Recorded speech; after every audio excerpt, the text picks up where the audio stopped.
Nyakwara Mugiajwanga machiegni chenro mar mbaka oromo okinyi makawuono machakore sani nyakango mol kanyo saa 5 mar onyango.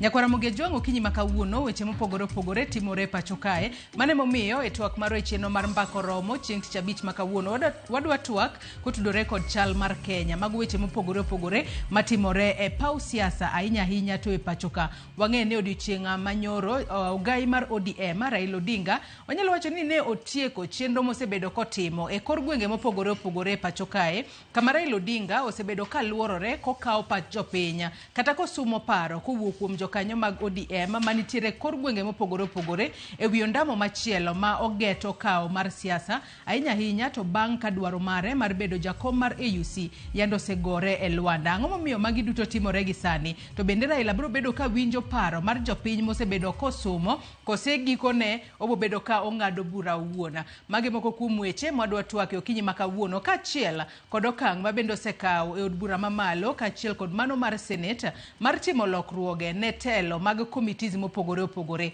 ka jogo ma otenore kod ka jalup jatend piny machon mano thich oko e apisi Rigathi Gachagua ogweth oko e committees madito kata madongo e od bura mamalo kachiel kod mano mar Senate kendo jogo ma otenore kod ka Raila Odinga ema omilemo makamago kachiel kod jogo manitiere duond bura mano mar UDA. Ang'o matimore e pacho kae? En kwano mar siasa mane magore e pacho ka ahinya to motelo ne yiero mar higa mar 2027. Mane momiyo okinyi makawuono Nyakwara Mugiajwang' antiere kae kod yawuot Luo adek mar mondo mi wago ane mbaka mondo wang'e ane ni to kama wantiere ni piny Kenya ochomo kanye. Antiere kae kod okil Kamaloka mano wakili Peter Simbawasaga, antiere kod janon siasa Tom Nduku kachiel kod janon siasa machielo Bilian Ojewa. Chako di Bilian oyawre ichiu nade kendo machiegni twak okinyi makawuono. Erokamano ahinya, oyawre ahinya, chiwo maber kabisa. Machiegni. Erokamano. Wakili Peter Simbawasaga oyawre ichiu nade? Chiwo maber kabisa. Waketo mana itwa oko mondo winji ka chiwo maber ripod biro dhi mbele. Kiwacho ni chiwo maber biro dhi mbele manyiso nang'o weche nyalo lokore. Yes, nyalo ni chiwo maber to kadhi gino ka chopo nyango kanyo tido ka koro kiri maber. Koro we will see wabro ng'iyane kaka odiochieng' wadhi. Mano tadiera nikech weche piny pod okinyi weche nyalo lokore. Machiegni twak okinyi makawuono. Tom Nduku oyawre kendo ichiwo nade machiegni twak? Oyawre kendo ichiwo maber. Machiegni. Nyakwara Mugiajwang' mana kaka iseneno magi yawuot Luo mantiere gode studio ka achiel kachiel okinyi makawuono. Bed thuolo mar chwalonwa ote, paro, penjo moramora Kioronwa ote magi e namba mar ote machuok 3600.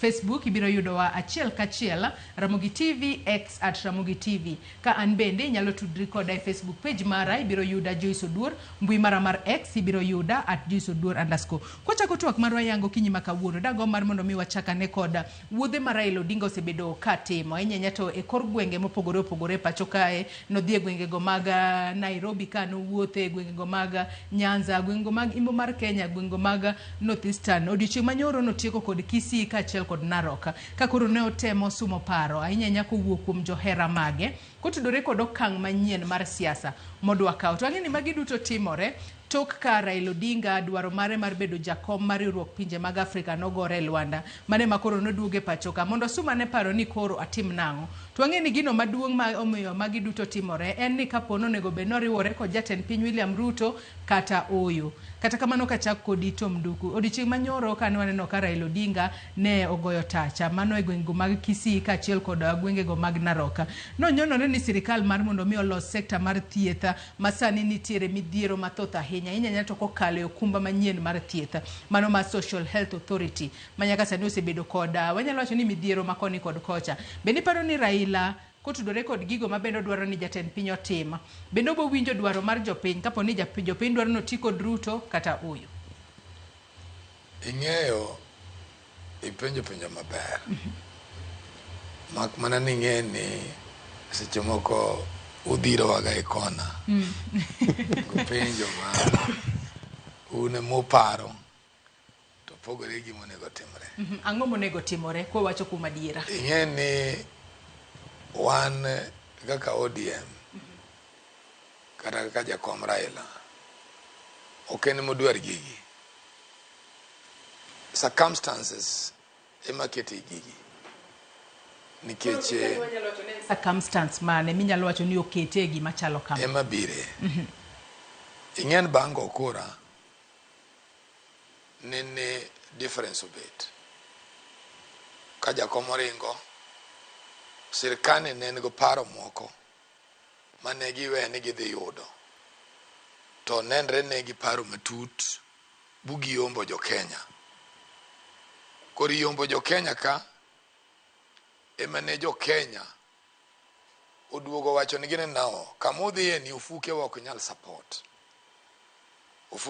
support nikech opportunity mantie ok nyal mi wager gik modwaro gi dichiel to un bende jogo manyoro yudo opportunity okuso dhi maber kod wa yore ma gik moko sotie koro inwango ka gik moko kaka sha koro biro marach to mane momiyo jakom owacho niya kapok wariwore gima nyaka kwongwa los en piny to walose nang'o walose nyocha wan gi NHIF ka to NHIF ni ne wagole nang'o ka corruption ema nitie tama sindo walose to jogi bende wacho ni gin go paro machielo ne NHIF cha no ber but ne ko cover seche moko primary health care tuo moro momakia kama gine cha ae giwacho ni gigi beyo but okine ka giber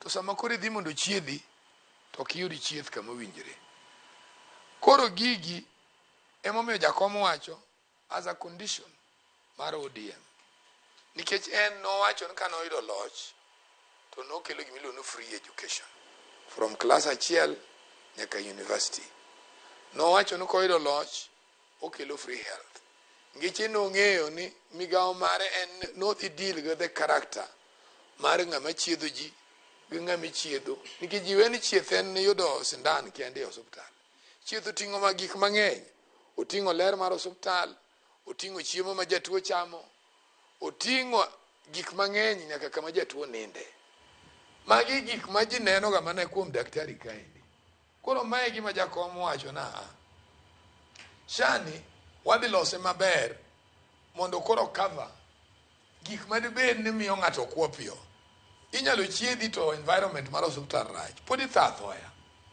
so nitie gik ma is a calling around this mae gima paro ni ODM kata part of Azimio bedani sani wan jo ODM nikech other people are of ambitious you don't oppose something for the sake of opposing and again kama ji wigi wil ni President Ruto kanyocha wa AU jiwen jakom no ogore piny no the only thing that lacked in that forum ntie president manobedo created 2012 mane jochung' ariyo nene yombore in that bugidhi nyaka fourth round then in the wisdom mar jo presidents manobet at that time ne giwacho ni kae kwadhi nyime beyond this point wadhi yiero emotions kata wadhi yiero ng'ama wadwaro yo moko winjre let us give ourselves time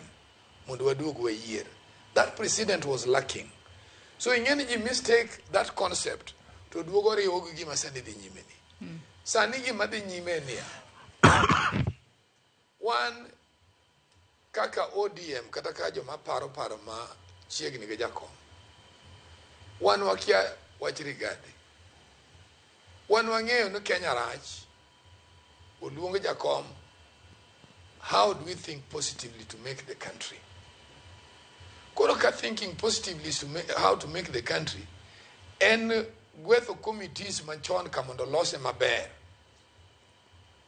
that is a concept that is being developed okay broad-based maruni broad-based is very negative you know broad-based and very negative en negative yo machalo nayo en negative niya ingen kikete broad-based to chal gima koro biro ga expense iwinja to gini enana otim mana ni okay jok manyowan go gi ideology ma koro ubiro go ni probably they may not buy ingeno President Ruto poko biro public bo wacho ni jogi nyocho shiagango en mana seche moko concept ma jakomo biro go convince ni now he can salvage the country.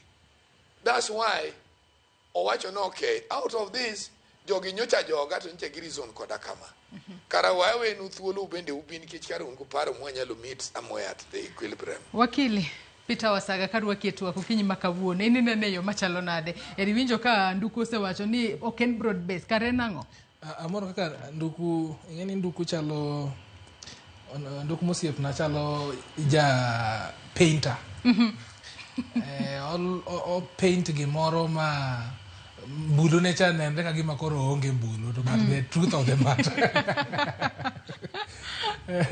the truth of the matter ni olungo mana ojiko ni opao ni ojiko matin koso ojiko maduong but that notwithstanding nyaka wachage kumoro ni siasa mai Kenya ka en ga interest based to interest based ni bedo ga from individual it enga personal interest to koro kose bedo personal interest ntiere ka jo siasa use ma jo piny wach ka gima ene interest mar jo piny te bende okwanyal tamore ni siasa kae bende wan gi political parties ma are ethnic based and yudo ka siasa kigoyoga yudo ka community luoga bang' nyawadgi yudo ka jo Wakamba luo bang' jo Wakamba ng'at ma ja Mkamba jaluo koro osebedo culture marwa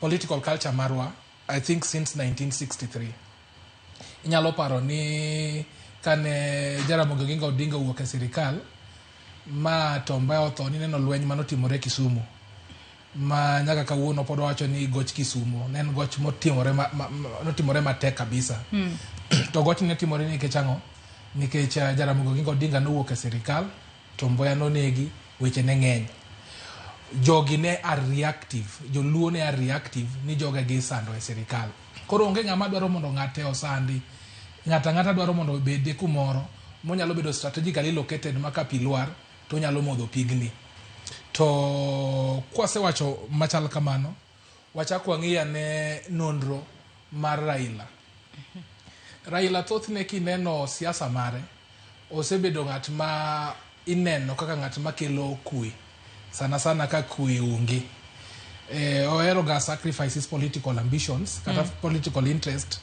at the expense mar nyayo kwe nyalo neno 2017 kane siasa obedo marach ma Supreme Court owito oko yiero manotimore ni neno gima ne Raila otimo no one expected kata Ruto himself did not expect wambe no kwa expect noneno mana ka jimosore to after mosruok no weche no dhi olokore kabisa ikori nyalo ng'iyo ni mosruok no nokelo ang'o nonyayango nokelo weche mang'eny ma ochopo kuma BBI olose BBI ma BBI ni ochopo kumoro ma embe ochako ogoye lweny ma jok mane support mokuongo chako tere court kochope court konya ng'ama notimore jo court no dhi owite oko omiyo sani bende ji regret ni BBI no debedi moko kuom gik ma waneno sani gide oko bedo kwa ng'iyo sani gimomiyo Raila wuotho considering promise mano owachonwa nowacho ne jo Kenya kata supporters meke nowacho ni kodhi e yukocha koyudo kom mano oloyo koyudo kom be mano oloyo matene ni akano yudo kom to nodhi tiyo ne jo Afrika to kane okoyudo kom to pod noduogo kae mondo chako ng'i kaka sirikal nyalo bedo stabilize considering ni wasebedo kod lwenje mang'eny but gimoro amora mitimo nyaka time kotenore kod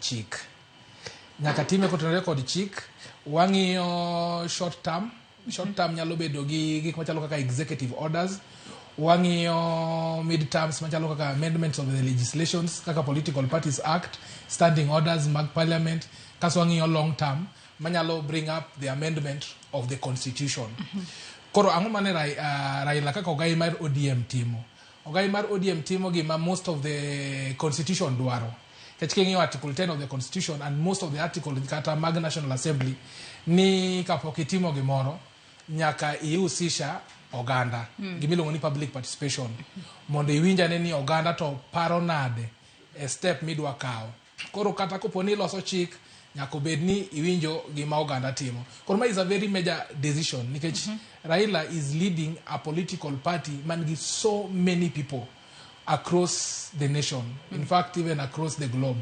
Nikech nawinjo ka osiepna moro wacho ni London kacha nwanyiero gi billion kenge kane bedo interviewed some few minutes ago kono wacho kuonde mosede no wacho ni London kacha. Koro jo ODM ni moko ni London, moko ni kuonde mang'eny.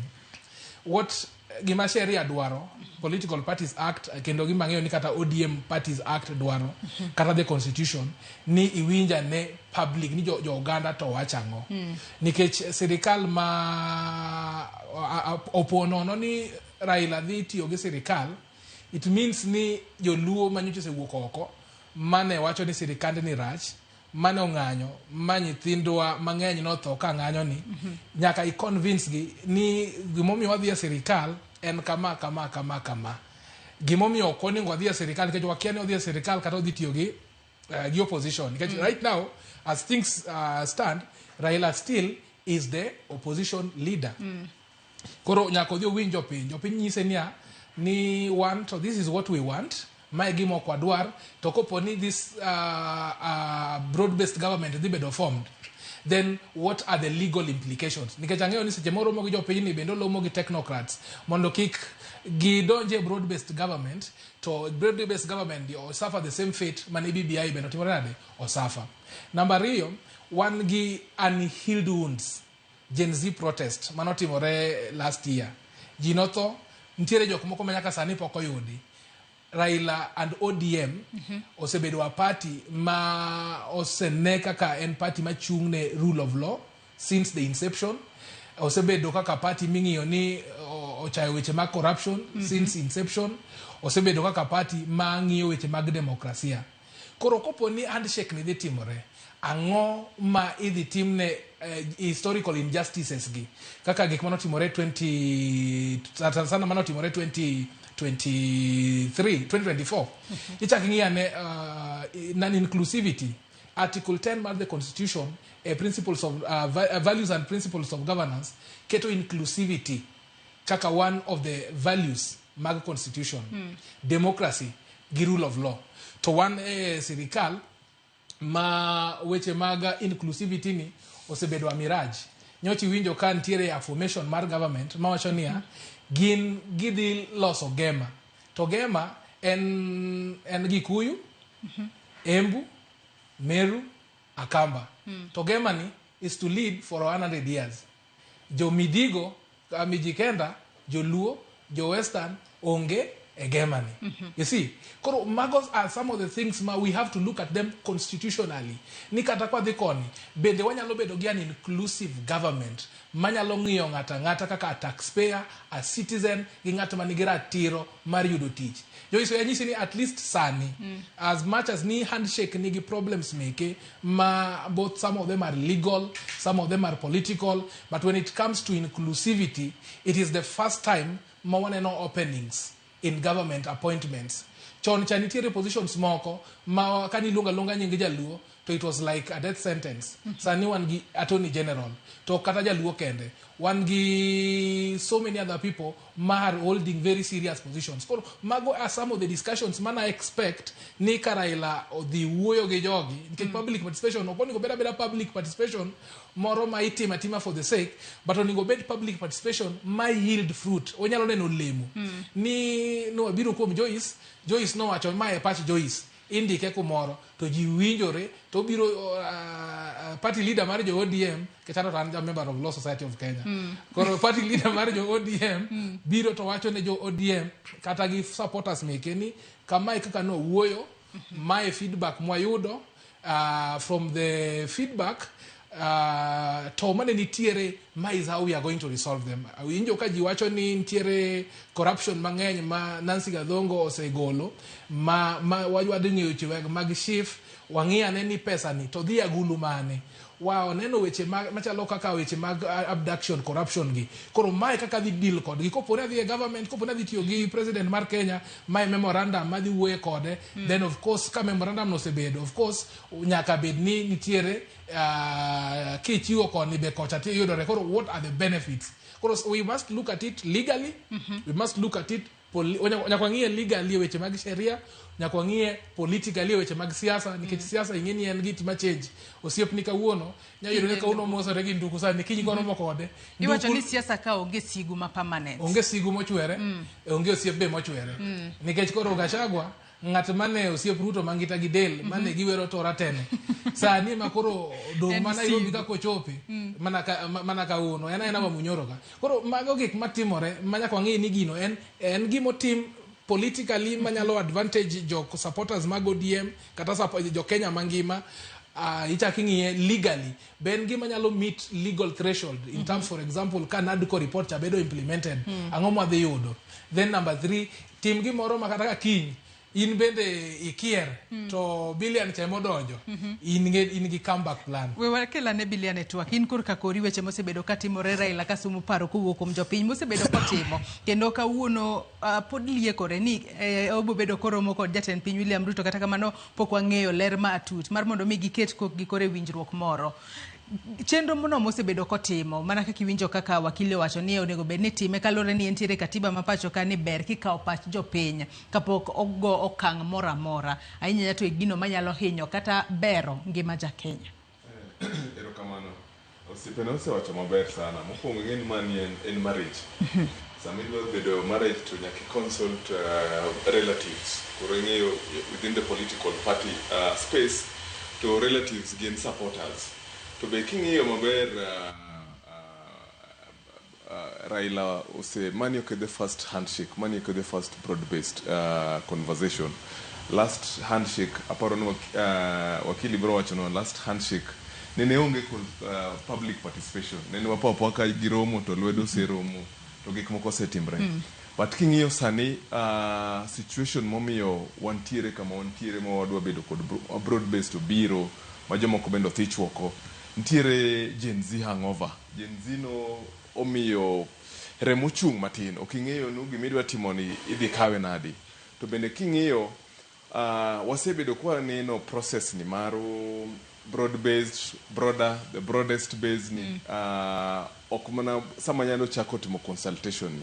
Ntiere traces ma wasebedo kwa neno ma signal ntiere gima dhi timre mbele kanyo. To king'iyo bende ntiere joma bende yando koyie ma officials mag ODM yando koyie kod wach mar riwruok ka ging'eyo chilo mantiere sirkal already kagiwacho no kachande to joma tin ma yandwa tero kuro winjo maber lakini king'iyo generally the general public ntiere joma okwinj maber mantiere dissenting voices go aparo ni manene omiyo obedo kod public participation makata kokuyie kod gima dhi timoni but you are there at the meeting ntiere joma obedo fixed nene ntiere meeting mag public participation kane ni tamri nene daki wache kanyo anyalo paro ni 207 government maru Uhuru maru Mwai Kibaki ndalono nene Uhuru Kenyatta nene no opposition leader to opposition obiri government banyaka jowero ni it's the first time waneno opposition or support official opposition leader support government. Koro seche moko history repeats itself. Koro sani bende mantiere kodo nafas moro modwa dhi neno kodo gini but ka kora awinjo kwa kwano joma ng'eny wabende gweng'wa kaka Siaya County wantiere kodo former MP ma Ugunja Opiyo Wandayi mantiere sirkal. But aparo ni gimone gweno wang'iyo kaka jo Kenya unyalo bedo sirkal lakini jopiny to kwinj maber. Koro my appeal and my hope and mnano sama wadonji sirkal ni kik bed ni wadonji sirkal to joma tine mantiere sirkal lakini king'iyo mierewa sikunde ok ger wahia ok dhi school hospital ok ti mage gik monego bed wang'iyo kata kapok wadonji sirkal ntiere joma bende joma noneg mang'eny ndalo maandamano kendo ndalo ma uprising mar Gen Zs. Koro sama wadonji sirkal ntiere nikeche siasa bende ji change generations biro mopogore ma bende ng'iyo gik moko mopogore ka ging'iyo ni kaka wakili wacho ni Raila ohero ga kwe to kweni mohero ni dhi bedo kod manufaa mane kuom jopiny. Koro mane aparo ni eneno mara manufaa mane ma jopiny dhi yudo. Ok ne beda no jomatin dhi donjo e sirkal, but gik moko to dhi remain the same kaka osebedo. Jo Kenya dhi ywak n'uchumi kaka osebedo ka ywak. Koro consultation onego bed nitiere gik ma iwacho ni the bare minimum ma jopiny dwaro ma oketi mesa ma sama gichuogo kokgi to wacho ni magi priorities mag jo Kenya ma wachako gi mag kaka wadhiyo. To bende Tom Dugu karwaki twako kinyi makawuono kata gisani kapok wadhi e yweyo marwa mokwongo kinyi makawuono. E kinde ma magi duto timore, yes wasewacho ni Raila Odinga osebedo kowuotho ka otoko paro kowuok kuom jopiny. To ng'e ni kinde ma magi duto timore, bende kwang'iyo od bura kacha, wang'e ni gik moko duto, chike duto ma pacho kae iloso ga mana e od bura kacha. Matiende ni jo od bura emo chung e lo jopiny. Ahinya nyaka japiny onge kod duol mar chwalo gino modwaro. Kinde mathoth wang'e ni jaod bura mano yiero emonego bed ni konye. To od bura kacha nyaka gisani waseneno ka osechak tim lokruoge moko. Ahinya to e committees madito. Nyaka sani wanyalo wacho ni jogo mane siro lwedo Gashagwa, moko kuomgi ogwetho oko kata ogolgi oko e committees kata kombe maende gimake e committees mabet dongo e od bura kacha kendo tergi kama chielo. To jo ODM ema koro omi committees makamago. Katiyo kod ranyisi, wantiere kod committee ma ODM nyalo yudo, mano committee mar loso budget, committee mar jotich, committee mar thieth, committee mar ohala, kachiel kod committee mano mar riwruoga pinje. Magi moko kuom committees ma jo ODM nyalo donje. E seche ma magi duto timore, wang'e ni magi to timore mano motelo ne kata seche moko lendo mibogola yanga winjruok kata gima dhi timore e kind jatend piny William Ruto kod ogai mar ODM mano Raila Odinga. Ka waseneno lokruoge mitimo ne committees gi, bende podi bed ka iwacho dwaro mar jopiny adiera kose kori keto jogo manitiere sirikal, nikech wang'eyo ni ka poni Raila koro ong'ado bura gi keto koki ni koro tiyo gi Ruto ba gi keto kokgi, meaning ni committees gi bende nitiere mana kod jo ODM. Bende podi gibiro timo tijgi adiera kaka onego bed ni gitimo, mano mar seche moko ko luong kata ja ten migao moro amora e committee kacha to mantiere kod richo tikwedo richo, kose koro ibo wach ni wantiere sirikal wate gini waum kata wagagaya. Parliament okoso perform maber. Ma ento konego bed ni jimie park kata anything. Kata bena ni local committees, they have to improve. Parliament okoso tiyo anything in this country. Kendo nyi neno kutanyora, I was very much surprised. Ka Parliament nyalo discuss an expert opinion without bringing another expert view. That is a very clear way in our own leaders' mar perspective. So Parliament, I don't want to talk about. Gimanyalo woe ni idea mane ma leader mar ODM Vikelo in the system. Is he going to pump in which moro maleri wijoka?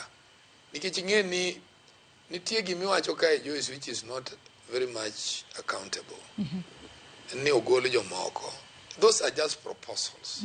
Indian Parliament should be autonomous. Kada jok ma nyocha nitie ka podo yie ni defend their seats. It's only probably that wing manokelo gikema koroko dwagi. There is no crime ODM commit.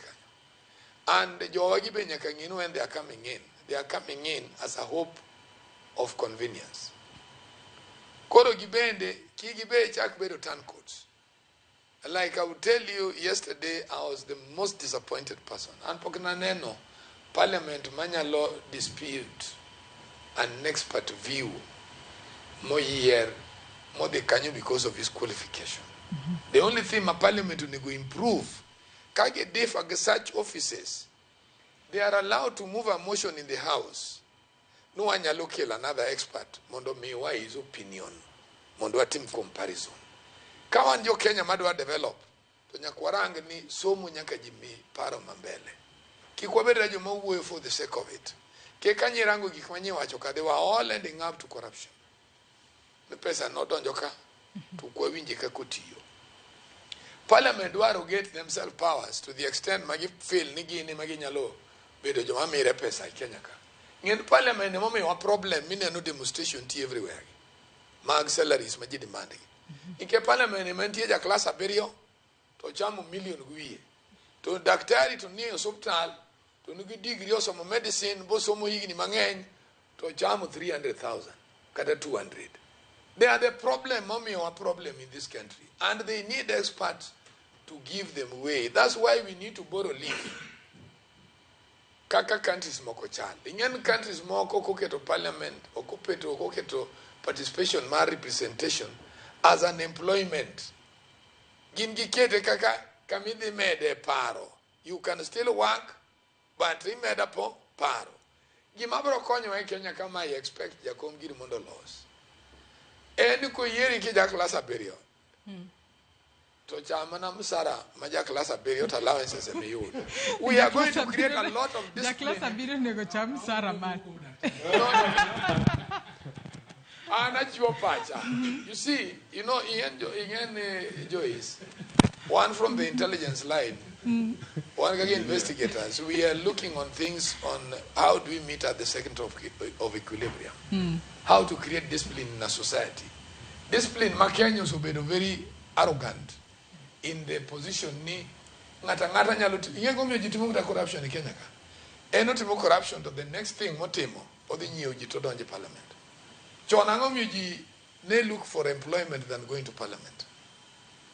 And again, the mistake, by 1992, why did we have educated people in parliament?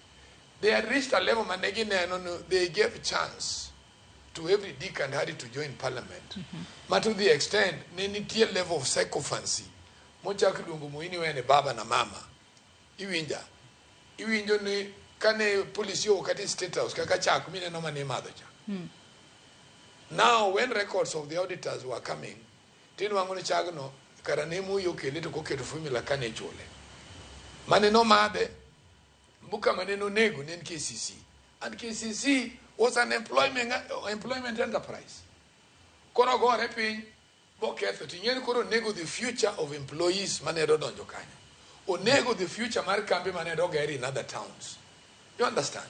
So, mane momi neno kani in 1992, we more or less brought experts in the position. Ma old kaka for Kenya at that time, I think either you were a teacher or ni nyakani beriga profession. And that's why that parliament was improved. Then in between kaikendo, that concept of the okethere. Koro kokethere, to jaku biruguji, tinyene ngato apim ni Joyce. When Ukaka intelligence, we measure arrogance on 3 concepts. Either you come by money you expect, or you do position money that you rise on, or it's so too much, kanyogo duty chayo. You understand? Or in go pesa moroma inikia kamode. That's how we measure intelligence, madano, and that's how we measure the society. As from where I see today, what I expect the principals to go and do, first of all, is to create discipline within the employment sector. And parliament, first of all, must be given the first priority. Mondogi interrogate malungo. Ke parliament ma kiwa jokta body ma corrupt mugi. Ma dire en parliament. Parliament ma ngato no Mombasa. To kidi bunge kayati no anyo feel nyo rengo constituency di duto botieko. To you do pesa. Matene no riambo. You understand? Oriambo. And can you take out to tell a report to get one go? You see, we must create discipline. So the area man I expect in this country, to cannot help us. Gimaduong majo Kenya nyaka achieve first and discipline. Kwaso bedogo discipline. Then what the bedoga country for the future. Nigera Gen Z, enjoko siebra ni way about Gen Z. Gen Z is just a name that is of this time. Pile jinoso kedo no penyini. Ochuka giri no kedo, they did their part, they left the stage. They did not have demands. In 1992, one wabeni wakedo. Orengo Gini, and that's why there was even a formation mass steering committee. That's when law society, people came to realize that the law society is a law society. They participated. They did not ask to be president. They only looked for the virtue of making a good country. Joyce, we are making a mistake in this country. Let us pump good things and good brains in the people who are successful. That is what we should be doing. Aya adwa ni mak parono gi kanyo wadhi yueyo matin ka waduogo benabo bedo ka winjo pachwa kili ka chiel kodin billion mar mondo mi wang'ia ne ni to lokruoge manyaka sani kori dwa timne buch mano committees magod buraka itimogi mar mondo mi seche moko influence decision mar Raila nyalo make mano mar bedo riwruok kod duto kose oyo kose time e yor lera e yor ratiro kalure ni seche moko idwa mana gol oko kata idwa tim lokruoge ne joga shago kalure kod pogruok e paro magintiere godo kosango matimore. Nyakwara Muge Jwang adwa ni wakaw yoyo madundo gi sani ka waduogo to wadhi mbele kod twak marwa kik idhi mabor.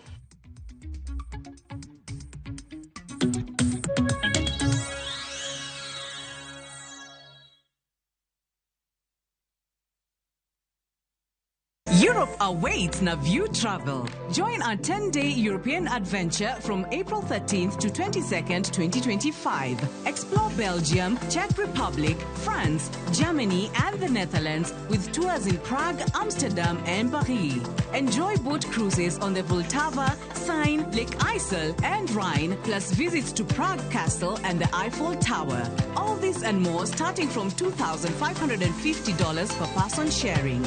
Book now and lipa pole pole. Visit viewtravel.com or call and WhatsApp 0703 254 254. View Travel. Dream, explore, discover. E piny ma ji dwaro ahinya bedo gi geno, nitiere kamoro ma yie manyien yudore. Bie chokruokwa ma juma ka juma mar Sabato mondo ilam Nyasaye kendo ipuonjri muma yo matut motenore kuom adiera mochwere. Paruru chieng' Sabato kendo ukete obed maler. Nyasaye oseluongowa e kinde makende mar lamo. Kokalo kuom weche mamulo chunji kendo konyi sudo machiegni gi Kristo. Oganda manigi yie bedo joot kuom Kristo kendo luong mar tiyo ne jok moko. Injili ngima Sabato sari okinyi mana e Ramogi TV.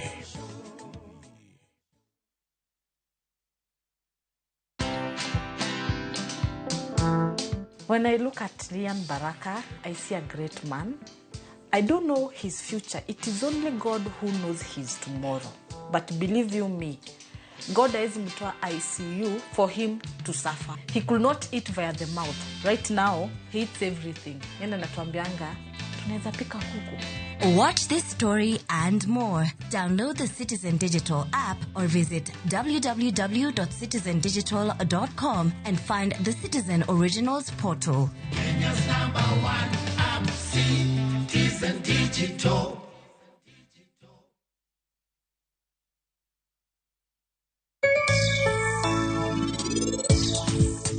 Miwa pesa!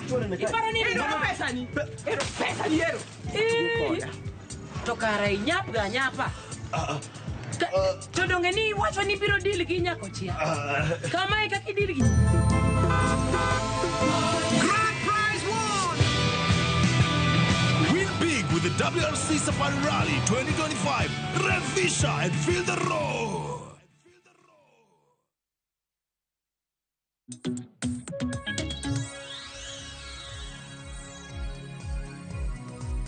Machiegni kendo Nyakwara Muge Jwang wadhi mbele kod twak marwa e chenro mar mbaka romo kinyi maka uono. Raila chomo kanye ahinya nyato bang' wuotho e konde duto ma pacho kae e gwenge mopogore opogore, gwenge mag Nyanza, gwenge mag North Eastern, gwenge mag Kadhoath Nam Chumbi, ka koro osumo paro mag johera mag ewi okang' machielo modwa kao ahinya nyato e siasa ma pacho kae. Ochomo kanye weche mopogore opogore timore pacho kae ka bende Raila wuona waseneno ko wuok oko mane entiere gwengo mag North Eastern county ma Wajir no wuok oko ka koro okwedo kata ongiso mane en jalop jatend piny Kenya Rigathi Gachagua ni owe wuondo jopiny ni ene monyalo reso jo Kenya. Kata kamano owacho ongiso Gachagua ni mano ok en adiera kendo jopiny kik winj gimoro amora ma Gachagua wacho. Matende ni osebedo ka osiro kata odok korka jatend piny Kenya William Ruto. Kata kamano warito neno ni koro obo chomo kanye ayanga tok sumo paro kuwuok kuom johera mage mayudore konde duto ma pachoka. Kapo ni kitudri kodwa gi sani antiere kae kod welo adek, wakili Peter Simbawasaga Tom Duku kachiel kod Bilian Ojiwa ma en janon siasa. Tom Duku bende en janon siasa. Watu wakutudre kod weche duto matimore pachokae. Wakili kapok ne wadhi e yweyo moro madundo benda penji ni kalure kod lokruoge makoro waneno ka timore kata dwa timore ahinya nyato od bura obed man od bura mamalo kata od bura no mar Senate. Ang'o miyo lokruoge makamagi waneno gi ka gitimore mana gi sani ahinya nyato ikinde makoro Raila podi wanyalo wacho ni en 50-50 pod wakia pache pod wakia gi okang' modhi kawo kata tok sumo paro kuwuok kuom jopiny. Erokamano Joyce. Ingeni sirikal ka bedo formed, of course wan gi bedeni adek. Wan gi bade mar executive, wan gi bade mar legislature, to wan gi bade mar judiciary. Executive tichne mar loso coming up with policies. Gigedo bedo gi policies, to policies gi iloso gi magichal sheria and mano bedo proposed to parliament, tidoka parliament e makadho sheria. Matieni kanitiere policy mora mora ma jatend piny ni godo kata mar enhancing manifesto mare en gima ok onyal chunga odiochieng' achiel to time kende. En gima nyaka policy paper no be turned into a bill, ma bill ni tere parliament, ka bill ni osekale parliament to bill ni bedo sheria. To seche ma bill ni tere parliament ing'iyo ni olwar e gine mane, olwar e sector mane. Koro sectors gi nigi committees gi. To sectors gi ka nigi committees gi, mostly sectors gi itelo nega gi jok manie sirikal.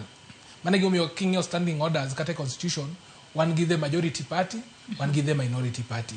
Koro the majority no party no miyo government tich mayot mar kadho policies megi kata mar kadho sheria, of course kiteno gi public participation.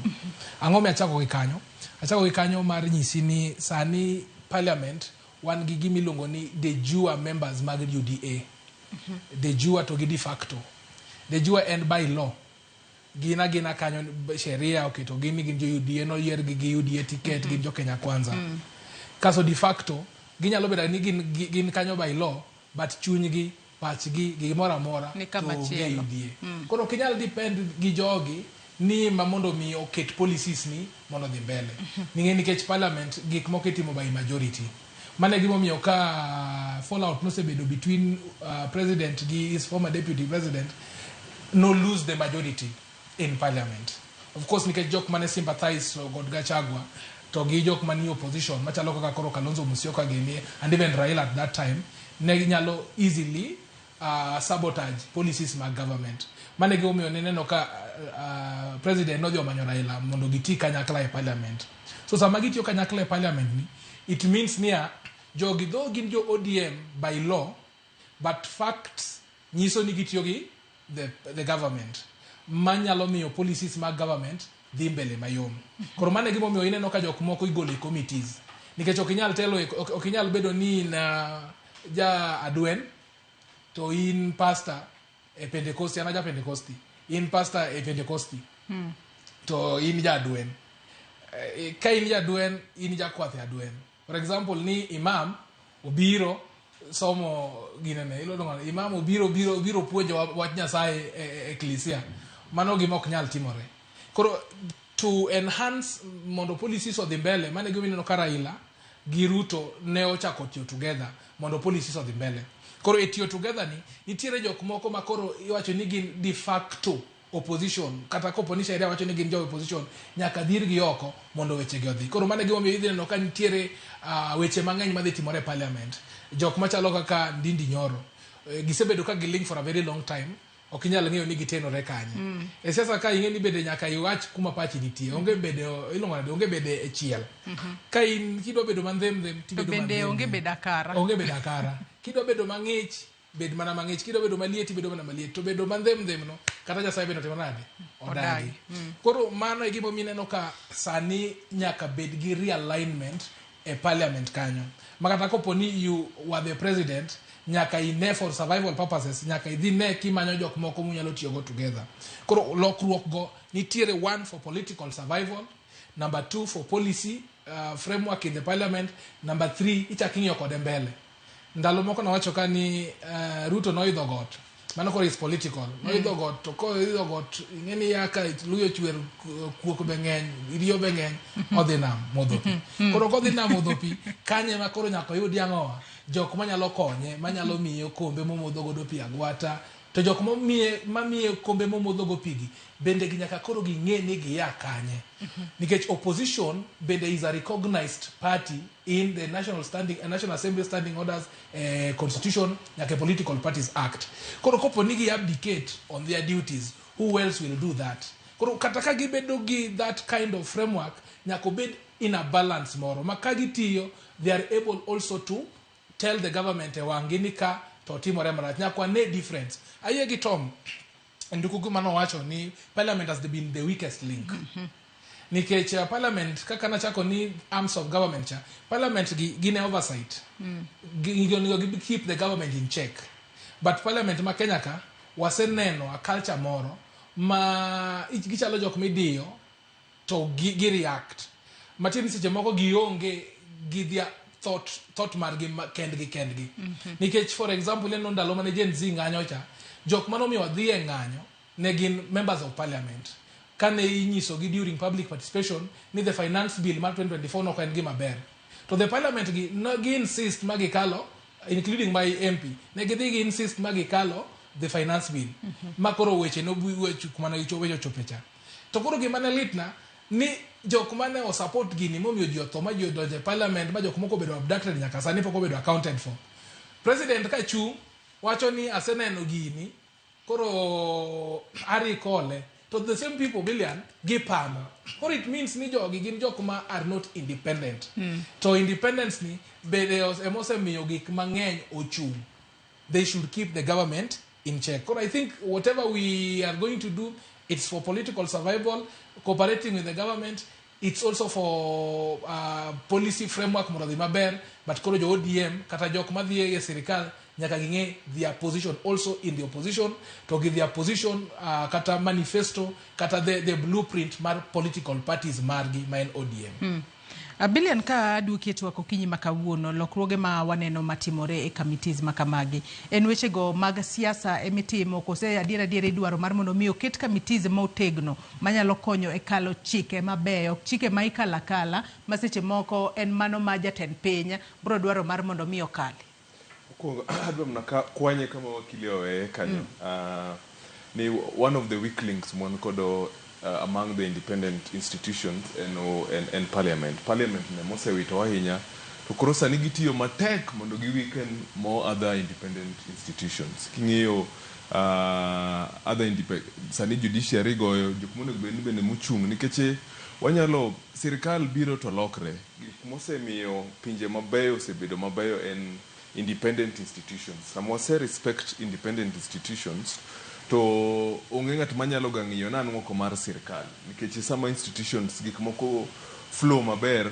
ma onge ng'iyo nying ma ng'ato samidwa ndik ng'ato tich to wate wabro wafaidika koro parliament mosebedo ka weekend other institutions to kiduogo e wach mar olembe mimiyo ni kendo kapod wadok ki parliament no kodu history maere mo wasebedo ko wacho kakani aneno ntiere mana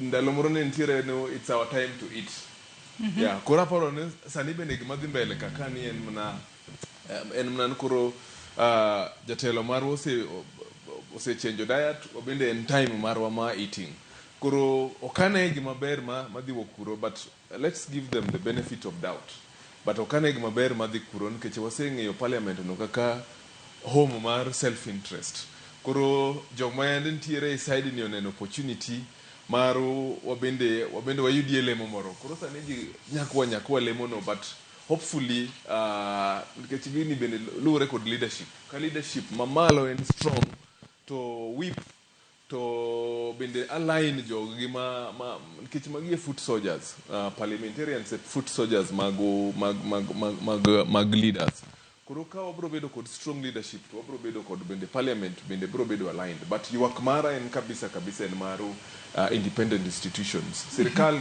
kawuono wantiere broad based God willing or wabro neno gik madhi mbele but after 5 years sirkal changere if we don't have strong independent institutions ni sama ng'ato nyalo chungo kinyi to wacho no chief justice must go, ng'ato nyalo chungo kinyi to wacho no budget controller ok nyalo wacho no kamani mago e gik mamiyo wadok seche te wadok mini zero, wadok zero. Wasebedo jani ni osebedo matek sana mar create those independent institutions to the better sana ka wa respect kendo wamiyo pek those independent institutions. But kaneno mani ena mana our time to eat. Jogi bro eat no aneno ndalo President Uhuru kod jok ma bedo aligned kod sani ker masani to eat at the expense of japiny nikech gin seche magi eat kanyo kata seche magi chiemo to japiny to medo mana hinyore. Mane then emawacho ni bende gini lure kod leadership. Yeah, I hope no sani leadership mobiro ni nikech seche moko ntiere leadership ma sama ino president to king'iyo wabunge magi to kila saa ibedo kid out but kantiere jokwath maber ma sani riwruok ni bro miyo confidence the presidency confidence maginyalo tiyo, ginyalo loko, ginyalo loso gima gidwaro makibedo gi luoro nikech nitiere luoro mosebedo king'iyo county assembly ma Nairobi, king'iyo opposition ne ng'eny mohingo joma nitiere i government. Koro governor ne odak at the mercy mar opposition. Kuom mano nitiere gik mang'eny ma limiti ma ok nyal timo, but ka riwruok ni osebetie ba presidency nitiere kod teko ma ong'eyo no i riwruok mar broadest based ni en kod backing to nyalo timo gik ma konyo japiny sani nikech interest mar parliament to kodu iluongo no twisting ne kitumo mani to bro timo kamani osemiyo bende presidency osebedo ma weak ilosa lakini ing'eyo no jogi nyalo riwre buthicha oko.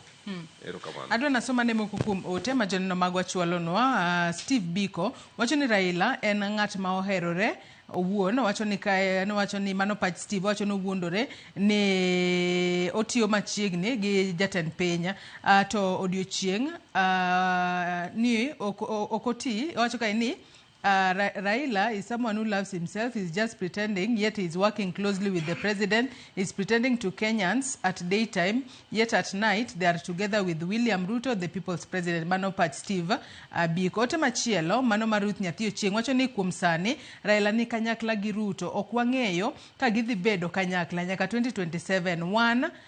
Wan e toke. Kama ochomo, ema wachomo kode. Wan wamor kaka onagi. En ni wabed e sirikal. Raila osebudho e siasa, ong'eyo kaka otugo cards ge. Kwayowa en ni political decisions modhi make kik bed for personal interest to obed makelo lokruok ne oganda luote. Aluo twak ka anu moja enako mago mana moko kuom paro mag joneno magwa kokalo yore waduto te mag tudruok okinyi makawuono. Abo bedo ka somo gi e kinde modhi mbele kod twak moro. Kata kamano gi thuolo ni adwa ni watudre kod jafwambo marwa mano Eric Owenga e yor simu ka entiere mano e kar romo mar KICC buore Nairobi kae. Aya kata kamano ing'isa ni weche mag tudruok pod okethore matin. Kata kamano liekore pok wang'eyo ka liekore ni jatend piny William Ruto ka achiel kod Raila Odinga bro bedo ka romo mane ka romo mar KICC buore Nairobi kae kama igeno ni seche moko ginyalo bedo ka giketo kok gi e winjruok ahinya to mano e yor siasa mano motelo ne yiero mar higa mar 2027. Wang'eni magi duto timore to ka Raila notieko chenro mare mar sumo paro kowuok kuom jopiny e kor gwenge mopogore opogore. Kapok wadhi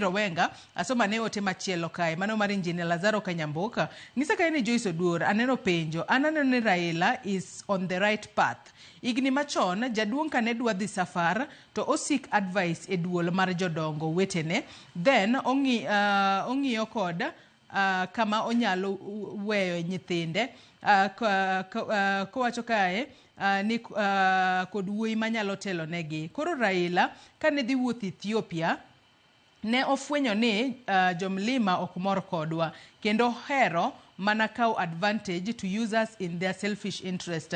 Donge uneno wachomo another 50-50 power sharing deal. Mae kama koro option. Otherwise, degree mathoth ma ji nigo to kik buogu nikech Kenya import nyaka yiend kibrit despite of several PhD holders mawango. Donge onge gima gise invent. Kata jojua kali magikomba ologi nyalo invent wheelbarrow mabed exported to Uganda.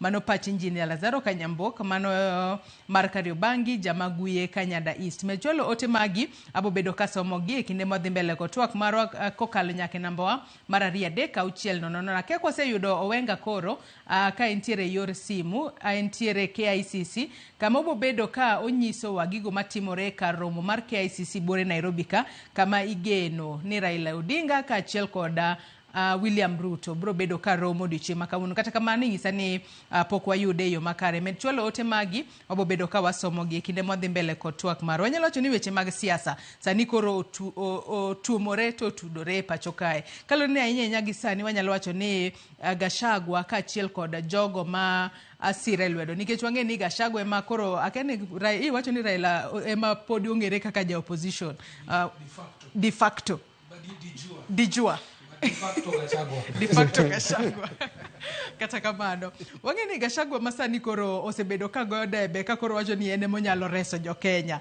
nyaka sani osebedo ka en bendo temo mar mondo mi ogwel Raila mar mondo mi Raila otikode bende yando wacho ni kapo ni Raila oriwore kode to kochop 2027 to weche nyalo dhi mapiyo piyo kaluwore kod kit kaka luto mbulu ma wapo mar kasche moko 2027 Raila mobedo jatend piny nduku kapok wadhi Owenga ka entiere KICC okinyi makawuono wanyalo wacho ni weche mag siasa sadi otedore to kaka Gachagua wacho en bende en monyalo reso jo Kenya kose Raila gi path mosekao mano mar sumo pa jo piny gi seche moko tiyo kod jatend piny en ma onyalo reso jo Kenya ba jo Kenya ne ane lokruok mar adiere pacho kae nduku ingeni gima neno marach gi Kenya Kenya ok realize gik ma giloso. Ing'en kan wayudo katiba manyien. Gima ne wadongo en ni minority will have their way. The majority will rule. Iwinja. Gimoro no opposition onge ga e Kenya kae. The only thing in ideology emonego wa develop. Mako kill something ma is not okay. Tawuoyo on principle of knowledge. Mane bunge masani wadwaro. We all don't have something to do with opposition anymore. En manene kaka koro jakom nyocha wacho ne SHA is not working well. Toka onwango concept wacho ni it should be improved. Sani watemo ngise ne we are urging him no watch education ne waso achieve up to all level. To university to nentie chon. What has happened makoro kendo ukete repercussions gi. Iwinja. Those is what magigi kumado on parliament with you way.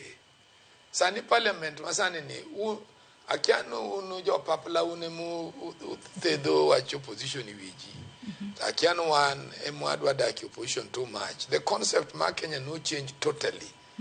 By the time and wabiro constitution. Aya nduku mak na parono gi kanyo kaloni wayudo pichni moko achiel kachiel mano mawuok oko mar kar romo mano mar KICC bore Nairobi kanya kwara moge jong mana kaka ineno e wang jowi mari kanyo mago pichni mabiro ni achiel kachiel kowuok KICC okinyi makawuono kata gie sani kineno kanyo wantiere kanyo kod rawere mopogore opogore anno kanyo joma chuo kaachiel kod joma mine ka koro gentiere kanyo e kar romo mar KICC bore Nairobi wanyisi ni odiochieng' makawuono weche ma choponwa gi sani en ni Raila Odinga kaachiel kod Ogai jatend piny William Ruto bro bedo kod romo mane kar romo mar KICC kata kamano pod ok wanyalo wacho adiera gino madhi timore kata kamano kineno jopiny osechopo kanyo gintiere mana oko mano e aluora mano mar KICC kanyo ka koro girito gigo mabro bedo ka timore odiochieng' makawuono jopiny ochopo kanyo mathoth ahinya moko kuom gi obet moko kuom gi ochung' anno ka moko kuom gi rwako nyaka apani mago lewni ma orange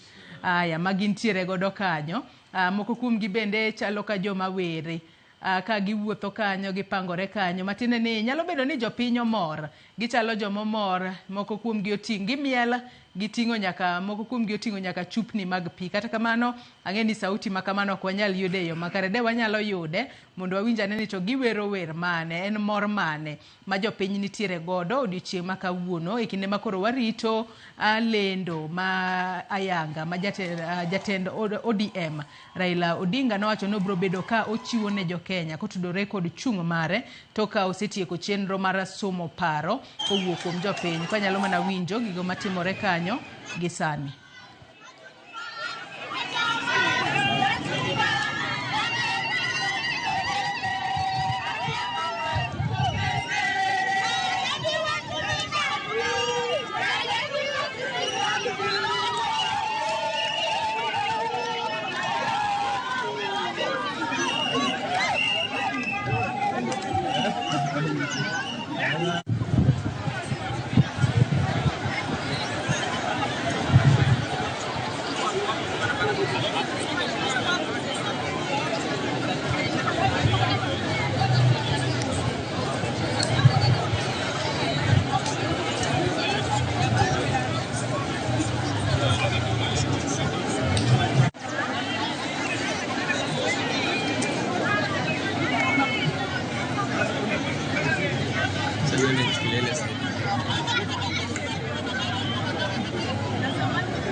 Nyakwara Mugia ng'a manaka kineno kanya ng'isi ni mago pichni mawuoka achiel kachiel kowuoka oko mano mar kar romo mar KICC bore Nairobi kae. Ineno ka jopiny omor nyalo bedo ni ang'o momiyo jopiny omor. Jopiny nyalo bedo kod geno mane ahinya nyako tudore kod gino ma igeno ni dhi timore odiochieng' ma kawuono. Mane momiyo adwano tudre achiel kachiel e yor simu kod jafombo marwa Chris Owino manitiere aluora mar KICC bore Nairobi ka mondo nyiswa ni to lwasi chalo nade ang'o matimore jopiny wachang'o kapono no se wuoyo kod achiel ariyo adek gimor nang'o. Chris ageno ni winja ka intiere KICC bore Nairobi okinyi ma kawuono chiew nade kinyalo mana nyiswa ni jopiny wacho nang'o momiyo jopiny miel ka giwer gintiere kod geno mane odiochieng' ma kawuono Chris. Erokamano en adier ni jopiny upong' e alwora mar KICC, wang' apaya ma City Hall Way, jopiny upong'o nyaka dho od bura mar kaunti ma Nairobi.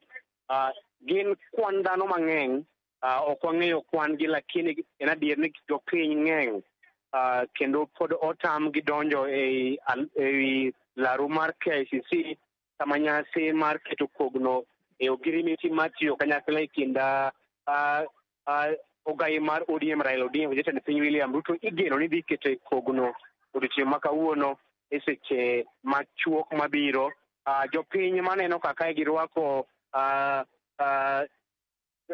lewni mag kido ma machungwa manyiso ni gin johera mag ODM kaachiel kod johera mag Azimio. Koro gima moko kuom ginyiso en ni ok okelgi kakae, gin giwegi ka gisebedo ka Raila ka kedo ni ratiro margi, kane gisewinjo ni nitiere nyasi mar tiyo kanyakla e kind Raila kod jatend piny William Ruto seche ma kawuono, ne gibiro ka giwuok e kuonde modak mopogore opogore mar mondo giket wang'gi e nyasi ma kamae, kama giwacho ni dhi loko kido mar siasa kendo nyalo kelo ber ne oganda jo Kenya ma sani othung' kod weche mopogore opogore, ka weche mag mibadhi, weche mag osuru, kaachiel kod lal mag nyithindo marowere ma giwacho ni kwedo sirikal. Koro gigeno ni ka Raila otiyo kanyakla kod jatend piny William Ruto, magi weche ma nyalo dhi rumo, magi weche ma idhi gone oriti. Koro mano emokelogi kakae. Gineno ni mae gimiwacho gi dho ngere ni a new dawn. En piny ochiew e yo machielo kata e rang'iny machielo ma en lokruok ma dhi kelo ber, kendo dhi neno ni piny Kenya jotelo makare, uchumi odongore, japiny oyudo ratiro mag e weche mag thieth, e weche mag somo, e weche mag arita, kaachiel kod weche mag anweng'o mare. Giwacho ni magi geno margi ni biro mar Raila kod Ruto kobiro kanyakla, magi weche ma gigeno ni ka Raila osebedo ka kedo ni weche gi kinde mokalo, kopo ni giriwore gi sirikal mar Kenya Kwanza, to Kenya Kwanza dhi ng'iyo weche ma kamagi kendo miyogi puong'ruok. Koro mago ema geno mamoko kuom jopiny. Pok waneno kawuok oko kaka abiro donjo e laru mar KICC mondo atem ng'iyo nto jotelo mage mosechopo kakae. Arita ong'aw malo kendo wang' apaya ma City Hall Way, mano wang' apaya makalo City Hall kochomo nyaka od bura, ogeng'e kod obila ma ong'e geche makalo, to jopiny emoyiene kiwuotho kod tiendi inyalo yiene mondo iwuothi e wang' apaya ma City Hall Way. To KICC onge japiny moro amora madonje nyaka sani. Arita ong'aw malo sana, manyiso ni seche moko en ranyisi ni jatend piny biro kakae. Arita ong'aw malo, jopiny pod ogudore oko mar KICC, pod otam gi donjo.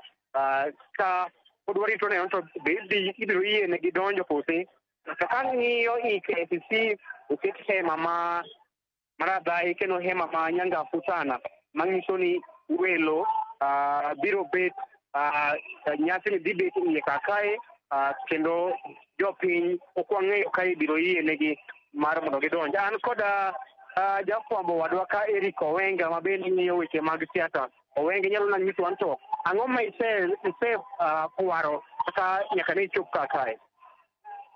Erokamano Chris, wang'eyo ni mae odiochieng' ma moko kuom johera mag Odinga osebedo karito kuom lala e nyasi, kendo gimang'eyo en ni jotelo biro chako keto ka gimo sa 4:05 kama bang' next to kogno omigi ket kata winjo omigi ket e kind Odinga kod jatend piny William Ruto. Odhi bedo ang'o madhi bedo iye, odhi bedo gima chalo nade? Koro gie sani en ani to kodhi nyime iye ka to jopiny ma kiko sani jopiny somol ka, kendo en ito to gibiro keto ka sa adi to ichake sa adi. Erokamano Owenga. Mana kaka Owenga oselero, ma biro bang' ka ogai mar ODM Raila Odinga ne oloso kata ne okonyo yie mar Kenya Kwanza mane nimo tok ng'anyo mag rowere mag Gen Z bang'e to jatend piny William Ruto ne ogwelo moko kuom jotend migepe kawuok e duond bura mar ODM, James Opiyo Wandayi mar Teko, wan kod John Ng'ong'o mar weche mag omenda, wan kod Beatrice Askul mar weche mag riwruok mag pinje mag Afrika ma Ugwe, wan kod Wycliffe Ambeso Paranya mar weche mag saga kata riwruok mag saga, kaachiel kod Ali Hassan Joho ma bende ochung'ne weche mag lupo, weche mag blue economy kata weche mag nam. Koro nitiere weche osebedo ka wachore ni jotelo gi keto kokgi ogirimi. ODM osebedo ka wacho ni onge andika moro amora e kiri kod piny owacho mar Kenya Kwanza. Kaka kamano, wageno ni odiochieng' ma kawuono ema idhi kete andika. Weche osebedo ka fuong'ore kaka ni seche moko bang' keto andika ma kawuono ni ODM idhi medo jotend migepe kaachiel kod jogoro mongirore idhi medogi e sirikal. Koro waketo wang'wa mar neno to bende en adier ni ODM idhi medo jotend migepe kaachiel kod jogoro mongirore odiochieng' ma kawuono kaluwore kod winjruok ni kose. Erokamano. Erokamano ahinya Chris Owino kaachiel kod Eric Owenga kauntiere KICC kanyo. Ang'eni une wang'wa kaachiel kod itwa mano kor gweng' mano kar romo mar KICC. Kata kamano kapok aweu mar mondo mi umed luonwa wach makawa, bende useneno kata ka nitiere kata jatelo moro amora kata jasiasa moro amora ma e pacho kae mosemolo e kar romo mar KICC okinyi ma kawuono? Chris kaachiel kod Owenga. Kaka ne asewacho e kinde mokalo en ni ne pod wanoko mar KICC kama ne wang'iyo jopiny kaachiel kod weche mag arita, to mane kana asewacho ni pok wadonjo e alwora mar KICC kata e laro mar KICC, wana oko mar KICC. Sani kwawuok kae to wadhi e laro mar KICC. To mana kaselieko, kineno kido mar joarita, wan kod obila mag majoni GSU, wan kod obila mag Kanga, wan kaachiel kod bende obila mang'weyo maling'ling NIS, kaachiel kod kido mag obila manyiso arita mimiyo jatend piny. Koro manyiso ni seche mabiro ni jatend piny William Ruto dhi chopo kakae. Kopo ni onge jatend piny ok bi kae, dak waneno arita mwaneno kakae. Koro kawuok sani adhi i laro mar KICC moneno to bende jatelo nitie moro amora mosechopo kuro kose KICC gi pod wan oko mar KICC. Erokamano ahinya Chris kaachiel kod Owenga kauntiere oko mar KICC okinyi ma kawuono. Med mana luonwa chenro ma kamano. Ang'eni wabo bedo ka watudore kodu mondo nyiswa kotudore koda kata moko kuom jotelo mabro bedo ka chopo odiochieng' ma kawuono KICC kono kama igeno ni nyasi mar keto kogne ogirimiti mar tiyo kanyakla e kinda jatend piny William Ruto kod ogai mar ODM Raila Odinga bro bedo katimore. Erokamano ahinya Chris kaachiel kod Owenga kauntiere oko mar KICC. Ang'eni wabo bedo kuyudo thuolo mondo donji e kocha mar mondo mi umed leronwa matut kotudore kod gigo matimore kono. To mana kaka ineno nyakwara Ramogi Joang, Chris bendo nyisi ni jopiny ochopo kanyo gimor, gintiere kod mor kaachiel kod ilo ka girito nyasi madhi timore odiochieng' ma kawuono. Kata kamano jopiny ok ging'eyo kibo yienegi mondo gidonja KICC kanyo kose oyo. Kata kamano gintiere oko kanyo gimiel, giwer, gintiere kod mor. Peje ni japiny omor kaluwore ni winjruok makama kata ogirimiti makama, japiny nitiere kod geno mane kotudore koda ogirimiti mar tiyo kanyakla e kinda jatend piny William Ruto kod ogai mar ODM Raila Odinga. Bende obo bedo ka wadhi e kaunti ma Kisumu mondo winjane paro mar jodak e kaunti ma Kisumu ahinya kotudore kod ogirimiti ma jatend piny William Ruto kod jatend ODM Raila Odinga igeno ni dhi kete kokgi odiochieng' ma kawuono. Asoma ne ote mar odhiambo Joseph Kombo wacho ni Morning Joyce amor kendo mosna welo ma wuod Alego Agulu ka an kanie dala mar Eldoret kadonje twak mokwongo ong'isa ka ni Joyce sani aneno ka ji penjre ni baba ni kon mane e wi chung' mare mar siasa. To Joyce an anyalo wacho kama gisani baba wuotho e konde duto mag piny Kenya kendo gisani baba winjo pach jopiny. Bang' mano to biro chiwo direction maber ahinya kendo wan kaka jo Kenya wabiro luwe to kamano dhi nyime gisani wan e broad based government. Kuom mano an kama baba osiemo ema wabiro dhiye kata obed polo to kik kihondko mak joluo piny ber to mana gi baba.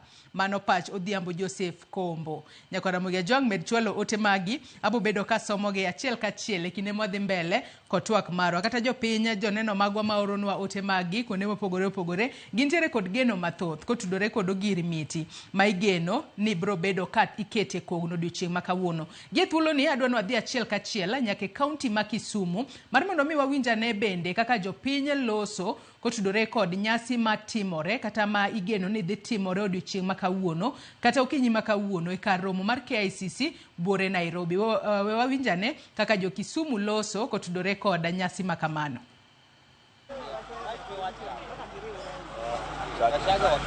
Mokwongo nyinga iluongo ni Joshua Weno, an e chairman mar Kisumu County Information Network Bunge Power. Adwa mondo mi awuo matin kaluwore kod mpango mantie mar the right honorable Raila Amolo Odinga to kod President William Samoei Ruto. Kinde manyicha jakom nowuok kaka dhi African Union kane no dhi piem mondo mi odhi olar kom mar African Union. Ne wawacho ni jakom en wuod dala kendo en wuod Kenya. To sama nyo jakom osedhi e African Union nyo aneno ka gik moko nyo timre kucha to nyo ko yudo kom. Koro sani saugik ni jakom nyo oseduogo dala kane wawacho mondo mi oduogo dala. To jakom osedonjo ka kendo wawacho kaka jopiny kendo wawuoyo e area ma Kondele ka. Ni jakom Kondele e strong base mari kendo strong hold mari makinde te yudho sebedo ka tho e kinde mang'eny. To wane manyo wasewacho ni jakom donji sirikal mondo miti kod sirikal. Wavijana power. Wavijana tibim. Mane momiyo wan kaka jo Kisumu kendo kaka jo Kondele one behind Raila Amolo Odinga kod the right honorable Raila William Samoei Ruto mondo mi giti kanyakla gi los piny. Gima jakom nyakinge ni sama iluwo kod William Ruto nitie gima iluongo ni saa manyo wuok wach mar hospital. Nitiere problems momako youth mawa. Wan kod sida momako sirikal. Donjuri sirikal ture ke bisa gik maricho mondo mi ukonyre kod William Ruto tich mondo mi jopiny ong'e kaka dongruok margi nyalo dhi mbele mondo mi maisha marwa osong mbele maonge tatizo. Jopiny ywak left and right to losu sirikal mondo mi goyo mos matin kaluore ni walalo jo Kisumu. Kata kamano obo bedo ka waloso weche maga tudruok kaito obo bedo ka medo winjo paro mar jopinya kowuok e kaunti ma Kisumu kotudore kod winjruok ma igeno ni jatend piny William Ruto kod Raila Odinga bro bedo ka kete kokgi odiochieng' ma kawuono. Kineno kanyo mago pichni mabiro ni achiel kachiel kowuok City Hall Way mano e county ma Nairobi kae oko mano mar kar romo mar KICC Buore Nairobi ka jopiny pod omor aduwa. Jopiny nitiere kod mor kachiel kod ilo ka rito mar mondo mi giwinjane kachiel kod neno gigo ma itimore odiochieng' ma kawuono. Otiro Rolex wacho ni anto okamor gi Raila kata matina. Wacho kae ni opare kaka Kalonzo osebedo ka chung kode e ndalo duto nowinjore ogone erokamano ka en bende osire e yiero mabiro kata kamano osetimore. Mago mana moko kuom paro mag joneno magwa kuonde mopogore opogore ma gineno wa odiochieng' ma kawuono kata okinyi ma kawuono. Ote makamago abo medo ka somogi kata abo bedo ka somogi e kinde modhi mbele kod twak marwa. Adwa ni wadhi mbele kod twak mana matin to bende ka wayudo jo Kisumu obo bedo ka wadoko no koso se yudo jo Kisumu kendo aya pok wayudo gi yo makare wabo bedo ka watudore kodgi. Ingisa ni jo Kisumu oseikore kendo aya wawinjane kaka jo Kisumu ne loso. Chimiluongo kaka jobless, wanjo ma jobless, wanjo maonge tich. Wangiso unia Ruto saloso gik moko mang'eny madhi konyowa kendo wabedo together sirikal ni. Sirikal en sirikal mar inclusivity, sirikal en sirikal madhi riwo ji te, sirikal en sirikal mar transparency madhi kawo oganda mathiro gi joma dongo. Erokamano.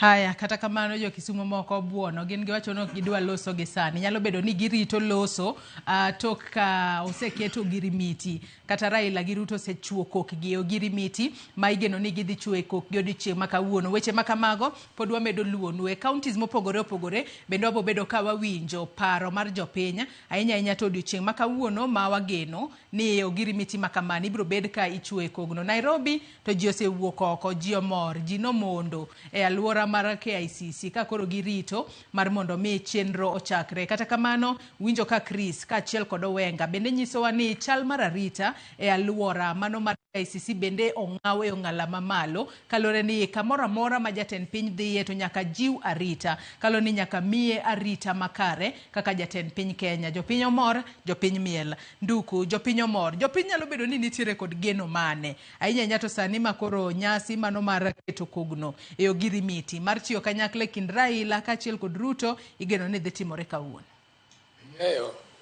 Yani kineno pichano tiwacho ni gin jopiny duto. Joma tindo, joma dongo. Ji oriwore kanyakla. Ji oriwore. Ngeche ni ji neno hope. Ber mar gino. The challenge now en mana mar jakom to kod President Ruto. Mondo morni obed gima beti nyaka chieng' bu Kenya losre. I think ni gineno ka jo Kenya megi puoch ko pak. Ni gima gikelo nen gima ber. To koro bed gima inyalo tim. Bunene ka koro wuotho maber. Ing'eni gima President nyocho chako maber diere moro kanyo to neno kanore gia. En President yiero ga Minister mar Industries. To en owuon poko kawe time ne Minister ne ma Industries no wadhi borango kuonde ma industries nitie ka gitiyo ga kata gionge. Iwinja mage kuonde ma economy is not doing well. Kata jaduong' badi sama golo budget.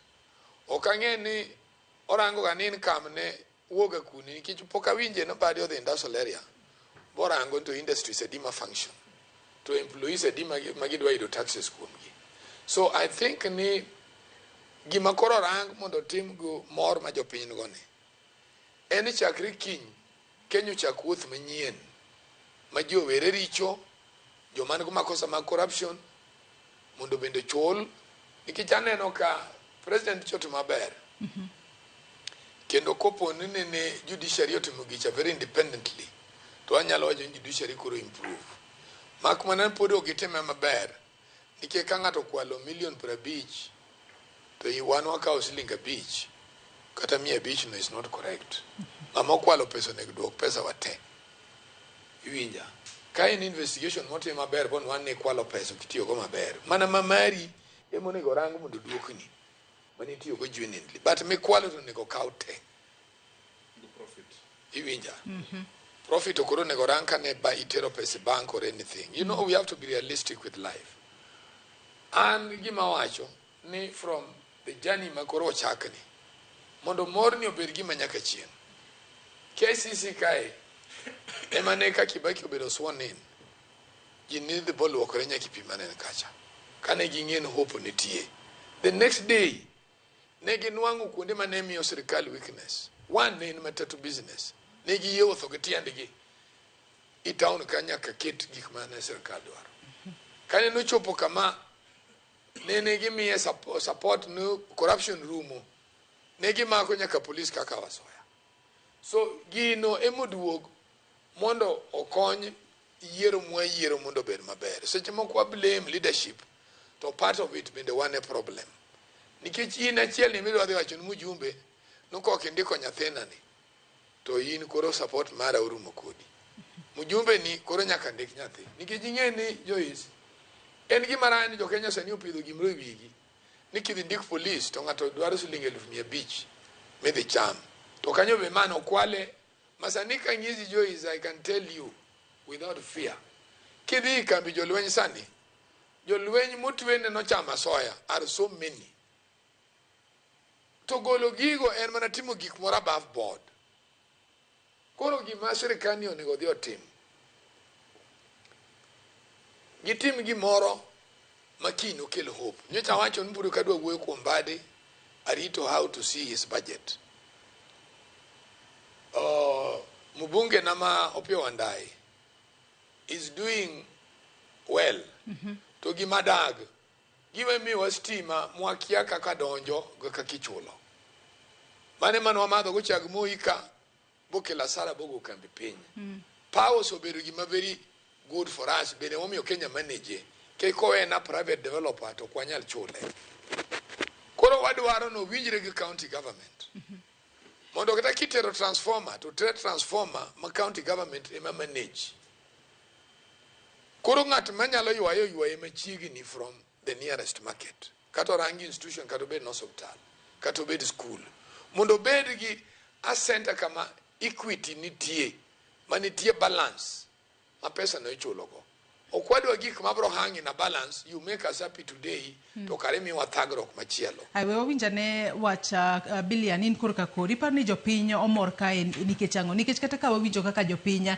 e county mano ma Kisumu losa diera winjruok makamae onyalo bedo ni ogirimiti mar tiyo kanyakla to eridi chwe kogno to japiny seche moko mor ni en tang'o modhi yude nikech kiko beda ni en gino ma iloso ni yes josiasa ero koro sewinjore gine makoro giloso negi to jopiny to donga kama ne gintiere cha inyanya kotudore kod weche go mag pek mar ngima kachiel kod midhiero mamoko mapod okwako piny Kenya. Joyce erokamano.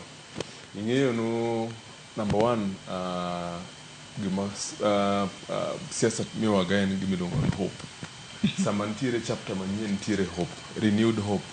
Ng'enywa wadak ka e piny mamwalo ka nikech hope. To kineno gik ma osebedo katimre adiera sirikal osebedo kok ber, uchumi osebedo karach, to ken mar joluo kende.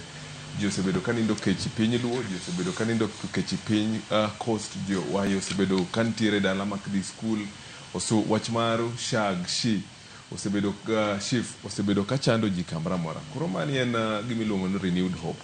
Lakini dalo moro nene ntiere TV ba wacho ni narrative maru hustler movement bro biro mona kayo jo hustlers keche king'iyo sani jo manene wero hustler movement jo manene mama mboga ananan achiel kuom jochung manene ntiere UDA to narrative no nene narrative manene obedo bot gi jo mang'eny kendo king'iyo renewed hope mantiere sani sami donji sirkal gino sirkal mit mana kintiere moko sama intiere iye ma accountability intiere to jineno gaps go ema I hope kaka akosiepo wacho ni what take hope ni to the next level nikech kok take to the next level to ji achiel mineno mbele ma wer sani gine ma gibro wero must go nikech gini chal kaka ich ok dipandre sama kech kayo ji to ji bro wacha sama sirkal kidhi maber ji bro wacha sama ji ongo tije to ji bro wacha koro ber sama wan kodu nafas ma renewed hope lakini penjo ma wan kodo maber ni sama riwruok ni betie nikech mani eno sani wa any stage ma kisera sama stage ma kisera gimra morame wacho tingisi ni yes nitafanya maka stage mar kisera kajo wawinjane bende wakili in bende katudore koda mor masani waneno ka jopiny nitiere goni onyalo bedo mor mosiko kose winjruok makamae en winjruok ma seche moko wanyalo wacho ni en mano mabro bedo matin to kochopo 2027 kendo japiny ywak ne ok waneno ber moro amora. Erokamano gima na wacho mokwongo ni politics nitiere two constants. Constant mokwongo iluongo ni interest, constant mar ariyo iluongo ni betrayal. Koro mor ni kiki expect nyalo dhi mang'eny ahinya nikech political formations gin gik ma change pile ma osiepni kawuono nyalo bedo jasiki. Sani aneno ka ni yudo ote moro ka ng'ato wacho ni Kalonzo osechungi Raila mang'eny. Adieri mar wach Kalonzo osechungi Raila, but kaluwore gi interest mar community, kaluwore gi interest mar Raila, kata kaluwore gi the step ma Kalonzo kawo, obedo gima very difficult mondo mi Raila o support kata kane Raila dwa support. Koro sometimes political steps ma ng'ato make nyalo bedo ne a big mess. Handshake ma koro wadhi bedo kawuono ni obiro konyowa within the period of the handshake. Wakwana neni during this period en ang'o mwaseyudo, en ang'o ma onagi oseyudo. Anyalo kwano ni achiel. Wan kane mjumbe wa oyier immediately no dhi mobedo kod handshake. Gine lang jok mano dhi handshake mokwongo ka kapok Raila obedo gi handshake. mane jok mane bedo suspended from the party ka to suspension I think didn't see the light of the day. Then immediately mane jatend piny okawo kom nineno kochako ochako bedo gi wuodhe mang'eny madhi Homa Bay. Homa Bay kawo dhiye kabisa.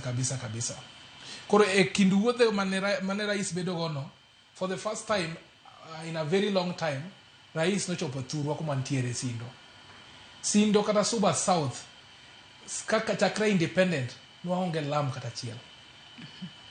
Lam mokwongo masane wabedo go kigero kaya Magunga, mondo donj Sindo, mondo dhi Mbita. Ochake sirikal mar Ruto sani. E sirikal mane, and that is not true, mano ok ni agone Ruto debe. Atemo mana wacho ni ang'o midhi agodo e handshake mora mora, political marriage mora mora ma idhiye, nyaka bed ni idhi ya gi interest moro. Ok ibeda ni kori ni beda kanyo ni ing'iyo mana gi mimi ye kendi, lakini ok ne development. Koro for the first time, waneno ka nitiere ndara miloso. Kendo osewuok ma ochiegni donjo e game park mar Ruma National Park. Number 2, nyocho jo Sindo bedo gi a new sub county. A new sub county mar Suba Central. Mano pok no bedo. Number 3, ineno for the first time wabedo gi a minister ma in charge of finance. Some of the guys maya Suba South machalo ka Kasuku gini bendo here in the political as political advisors. Wabedo gi ring road e Infangano and Rusinga for the first time. Koro handshake ber to kiki bede ochalo pesa siasa, wacho gani pesa siasa ok wach ni abiro mi badaye. Seche mi yudo ma un kode un together in a handshake, ngiyani ni what can I achieve now? Nikech siasa ka onge promises. You know promises mano mi jo hustlers ni koponi wayudo telo wabiro bedo gi gas mar siling 500. Wabiro bedo gi gas mar siling 300. Nyaka kawuono poko neno. Koro the best Maraila nyalo timo kata jo ODM modonjo e sirikal. Gineni projects mano bedo stalled. Siasa mbaya mane osebedo ni wacho ni siasa mbaya maisha mbaya cha obed corrected. Historical injustices ka obed corrected. Of course, skill bedo corrected ing'ie within the confines of the constitution. No, kaka Billion wacho gi my friend Tom Nduku, eni jok mineno pamo kagi, gine jok moting'o kendo report card. Gine me gibro wacho ni ndalo ka Mbadi ne NCS, okwaneno nwa. Opio wanda inen minister, okwaneno nwa. Oduol nen AG, okwaneno nwa. PS Raymond Omolo, nen in charge of one of the most powerful dockets in parliament, in government, to okwaneno nwa. Koro politics en gima friendship ni wangia ne kinyalo losne legal framework maber, wabed gi pacts moro maber manyalo konyowa, kasto jowa moyier kanyogo bende ji obede gi accountability moro magi nyalo luong gi kati aput moro mar jodongo, kati aput moro mar jok momigi amia. Nja neno ka wabedo gi economic forum moro maduong' mane obedo mano chako bedo organized gi owalo mane ndalo mane poko obedo minister. But naneno kan that economic forum manyo timore Kisumu cha. I think some of you were there. Economic forum manyo timore Kisumu cha no chako miyo ji ideas what do angoma jo luo dwaro kaka community. Koro without which wabiro biro ka 2027 formation moro kosebedo jichako dhi so wakili wacho no nego beni loso ne legal framework, onego beni ne legal framework e yo machalo nade kata machalo nango. One Ginadco report. Nadco report ne ochiwo very great pointers. I think there were about 8 pointers. Morning obed implemented. Nyaka waneni waluo the Nadco report ma all those pointers manoket kanyogo are implemented in a legal way. Mako chalo kaka BBI. Ngeni BBI no luar nikechango. Nikech the procedure mar kelo paro mar amending the constitution noko tim maber. Koro number 2 ma oningo timre in terms of legal framework. Wachako ng'ia ka there is the respect of the rule of law. Nikech as much as niwa yudo development no kiyude ma to yudo ka at that point one gi county governments to ntiere development funds ma keta central bank muk tigodo 2 billion 2.5 billion yudo ka ngato tiyo mana gi 145. The hope you saw the report Mano are some of the things where we also have to start from the county. Mondo wa bed accountable ni pesa mar development iti angomo bedo angomo lie central bank. Nikech ido ka jok moko ngin seche ma pesa no lie central bank ido ka seche moko, this is also not very confirmed, but ido ka governors moko invest this money mondo kel other profits. Nikech kikete money markets, for example, it gets a lot of profits. It does not do gimoning or not team at that point. Then number 3, wabedo gi accountability. Nacho ni jok mane otho, for example, jok mane obedo short, historical injustices. Nchiere kala jok mapoko obedo compensated, mane obedo affected gi post-election violence. Maya piny mar Luo, and even not even piny mar Luo kende, the entire nation. Historical injustices machalo kaka weche mag land. Begin gik manyalo bedo rectified sani. Kwanyalo bedo gi barabara moro, even distribution of resources. Something similar to Thika superhighway kitedo Kisumu, ne ndarama ya Kisumu nyaka Ahero cha. Ka koth ochwe duguok kanyo can take ndalo moko na ya kanyo 2023, it took us almost 6 hours from Kisumu mondo chopa na Ahero. Is there any plan to even turn it to a dual carriageway? Manyalo konyo. Koro policy frameworks go, implementation, kaso new development priorities mondo watim gi at this point.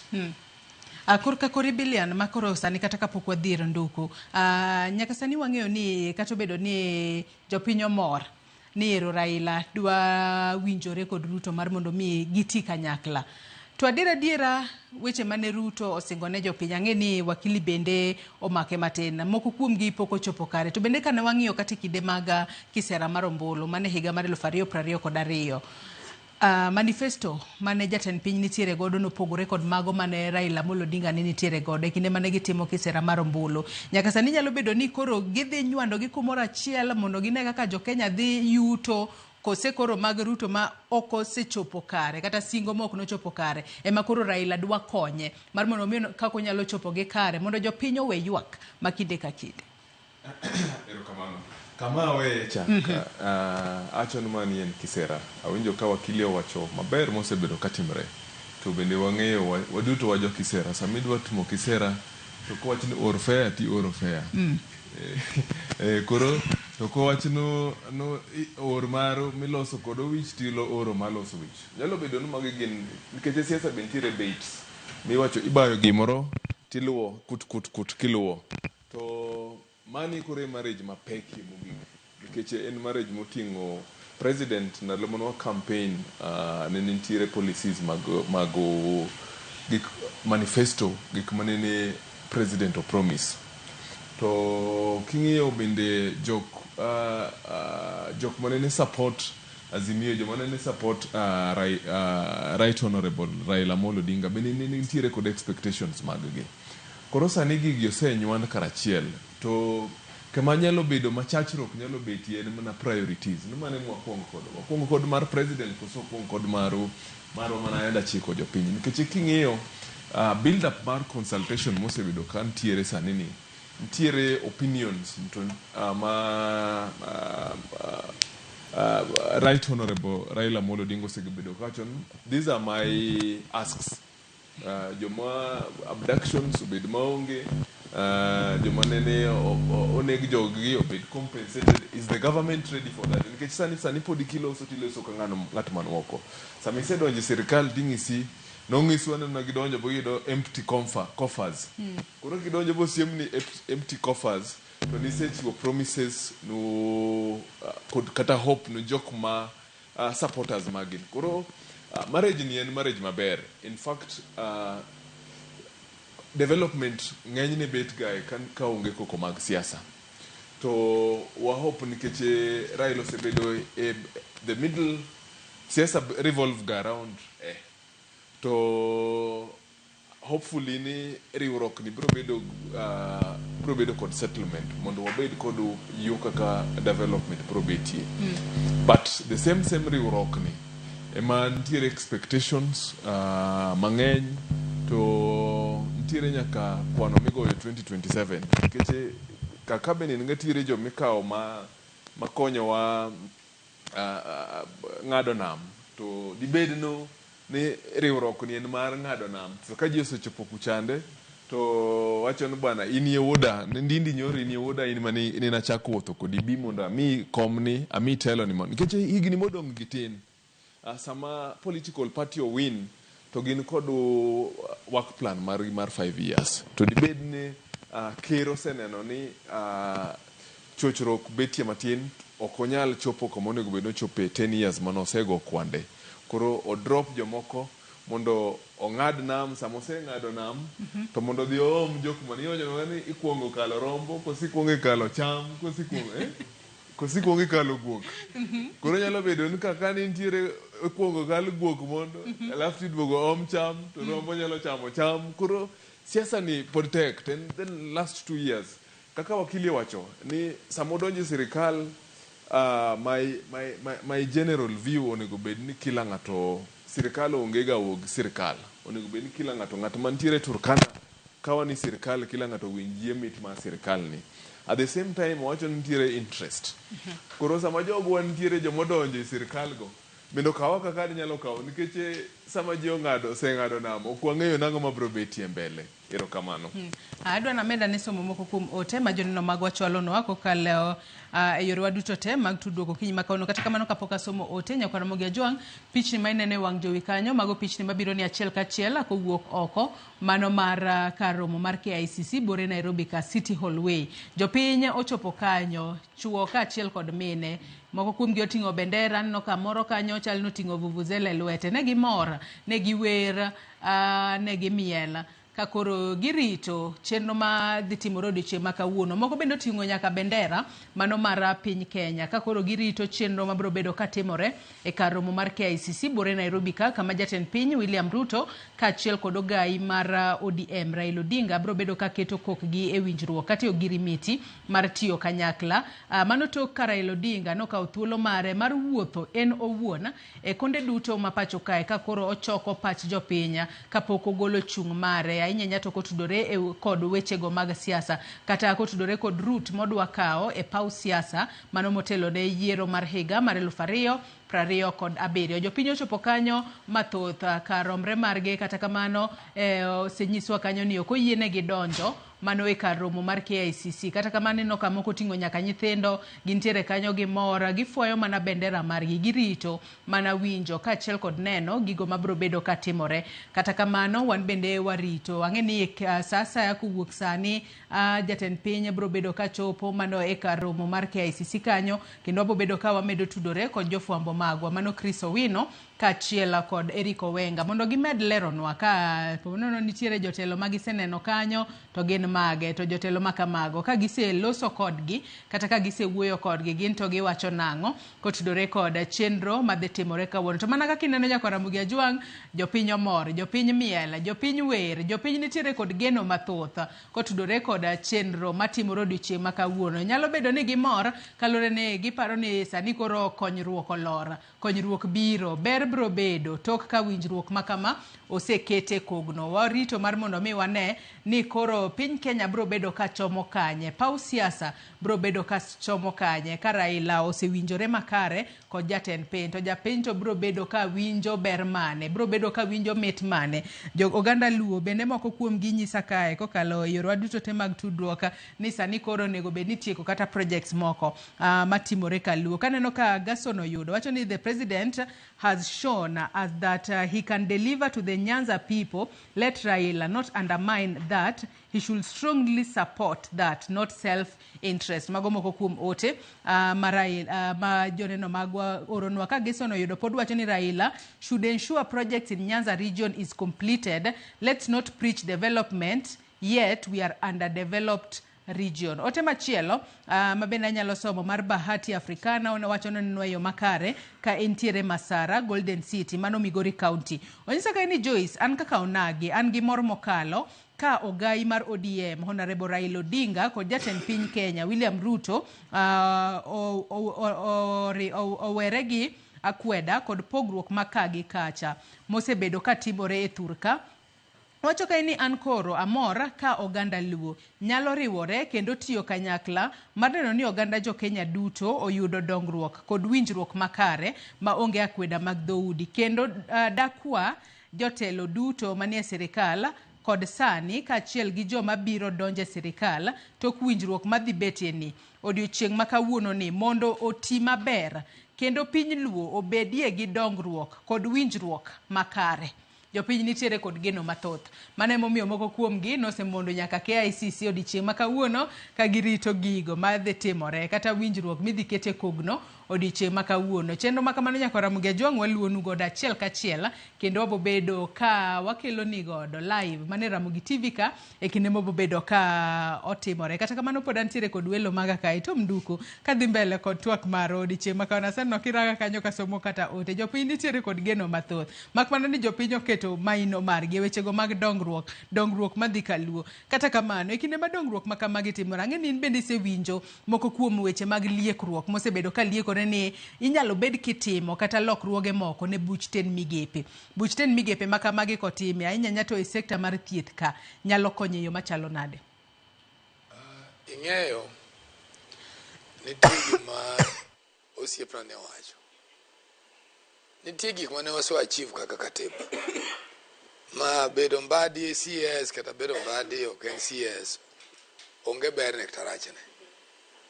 Gimoga kandara en gima katiba wacho no constituency ka constituency no bendo go antamak road. So gima mbadi nyalo konyo ge na priority. But unyalo rito pod constituency no idi mayudo. Ing'e no so ng'en president bedo ng'ama dishonest. So magi gik ma parliament no achieve. Emo miwinjo kwa wacho no parliament should live to their calling. Wan gi mwakwayo ma challenge ma government enogo. Sirkal survive mana komiyo business community time boloso pesa bugi yudo taxes eka ginyalo timo gik mwadwarogi. Sani gimwadwaro ni sirkal ni odhi obed piny ma jakom obed piny kod Ruto bugi non en ni between nyaka nyuo after Kibaki kamba dimo an go e Kenya kama no relocate bodhi Uganda to ne gidhi Uganda nango gidhi Tanzania nango. What is our calling? Dibed ni jotich mane tiyo mane nyalo miyo kambe go dongi mane onge kosene dibed ni taxes mane wakete mane ng'eny. My reasoning ma this government should have nikech sirkal ing'en ng'ato ka Fidel Castro gima nomi en very popular en somo gi chieth en free, and that's why ka America ne daw kode to jopiny ka ne winje nikech nomiyo jopiny value. Nitie pinje moko jois mag ng'ama kuti irango no welfare ne kako chiemo. To wan Kenya ka wan ga lot of wealth to gima waso produce mang'eny gin wakoche. Koro gima wan wanyalo kwayo en ni jotelo ariyo gi odhi go paro makare. Keka gi paro maber to jogi biro change piny ka. Ka gi paro marach to jogi ok bi change piny ka. And pod wadhi bedo go problem.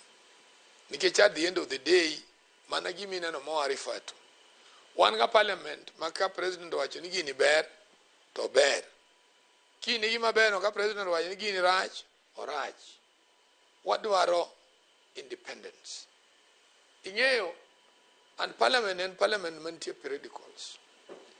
There was a time JM didn't vote, the late JM Karaoke didn't vote with the government. I'll rango that motion. I may discuss it kanga obiriwia. Oh, kanene uko foka. Kanja majaki kuyu ema no walk out. Kaja ye motho mulino majaba lawyer ema no yewe bandera. Kodi ng'eyo dhano en mana ng'ama yiero cha. To parliament wa emoso beda disappointing unit. Ina nokta koko mwagoyo governors gi. Governors ng'engi ginjo musomo.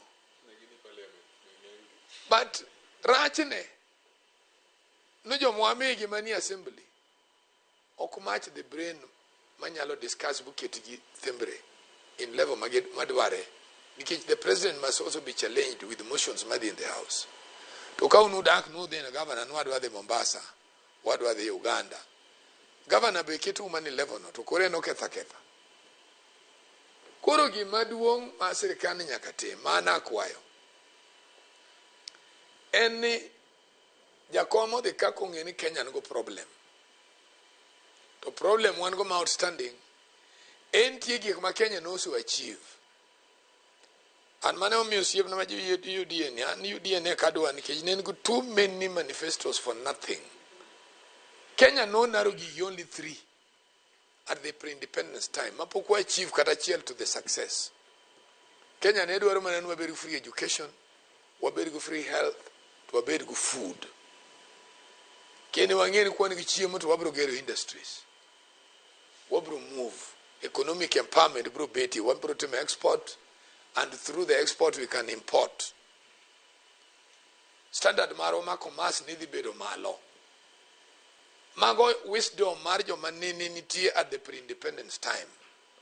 One kwadonjo to wadonjo too many theories mwadwa develop one concept with 10 subheadings totally meaning nothing.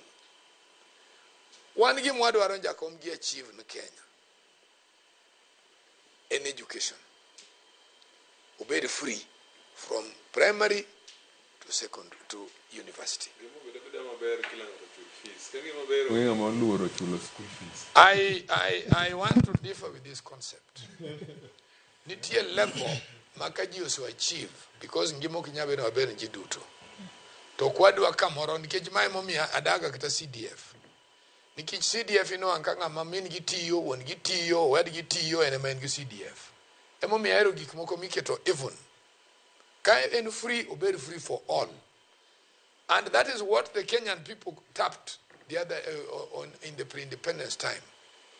Mibro nwango ni ngado kaja komni kano bido notiyo ga Standard Bureau odhi obedo lecturer in University of Nairobi ako duogo ochako Spectra out of education mare ngado ka korengo was a legal counsel odhi otiyo Ministry of Lands eko duogo yao law firm ngeche ni ne ichako koro kama ne wamis go point en manan samwa so train nicha.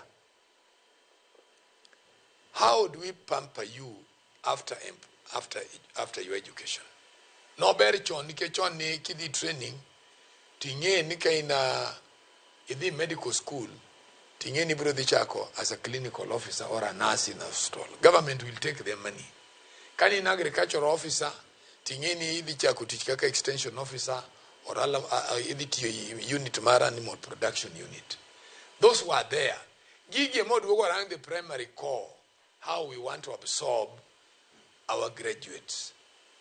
Mano will build the stronger economy, to health, to engimo kwado compromise. Nikech bed sani, ingeni Joyce, daktari machietho Kenyatta cha. Ene mochietho ga Aga Khan, tene mochietho Nairobi Hospital. Okopogore ga. Ngicha ni kucha kage dhi to gidhi as experts. To koni to gidhi ka government employees. To gimami ohinyere ka the environment and chiemo mimiyo ji hospital attitude mar nurses emo mian ngato no tho carelessly. If we can improve bunyaka jo madongo gi and I like what Anyang did one time. The Anyang bed admitted Russia Hospital was to improve the service markacha. If our government yalo make a policy, okay, with all this insurance, we are going to be treated at Kenyatta Hospital and other hospitals. Those things will improve the next day. Mago kwa nyalo timo, we will have sorted out our own mess. And then, was krabu, niki gimarach kwa duwa police, politicians mo kwa nyal police, jogwami osara, poda kwa duwa mege pesa moko nipor gi control. Then kanya thidwa the school, then bende kore ringo yego kinyi ni umi basari. Let him meet us when we have a problem. Nija kom, nyochori yama nyathina, kuro biyo pen serikal, luma niwe winjiri ni punye nyithindo nono. Why is it that pod githagre? Kanyo adwan wadhi achiel kachiel il jafwambo marwa Chris Owino mane tudore kodwa ka entiere oko mar KICC bore Nairobi kae kama igeno ni Raila Odinga kaachiel kod jatend piny William Ruto bro bedo ka keto kokgi e winjruok mano mar tiyo kanyakla. Chris, ageno ni intiere kodwa kendo ero kamano ahinya kuom bedo wang'wa oko mar KICC bore Nairobi kaka mwageno ni chenro maduong' ahinya bro bedo katimore bro bedo ka loko paw siasa ma pacho kae bro bedo katimore odiochieng' ma kawuono. Chris, kinyalo mana nyiso ni gisani bende nitiere weche mamoko miseneno to bende jopiny kinyalo mana loso kuom moko kuomgi ang'o momiyo gimor ahinya kotudore kod chenro matimore odiochieng' ma kawuono KICC. Chris. Erokamano Joyce, pod wan oko mar KICC kama jopiny kod johera mag ODM omolo karomgi mabiro neno nyasi makawuono mar chukruok girimiti matiyo kanyakla e kind ODM Raila Odinga kod jatend piny William Ruto bang' dweche mathoth mar tiyo kanyakla. Gima jopiny bende gina kod geno ni biro mar nyasi makawuono ni nyalo dhi kelo ber ne jopiny kendo nyalo kelo lokruok e pacho kae weche mag telo. Kendo abiro natemo manyogi mondo ginyisa ni to ichak inyisa ni to iluongi ni ng'awa to ang'o momiyo ibiro odiochieng' ma kawuono to geno magi gin mage? An iluonga ni Maureen, an chaledi Makawele South. Geno marwa ni wamor ka Raila gi Ruto nyalo bedo kamoro achiel. Aneno ka oganda wa joluo mi tich madongo dongo watiyo mane pok otimre nyaka ne wachak sirikal kae.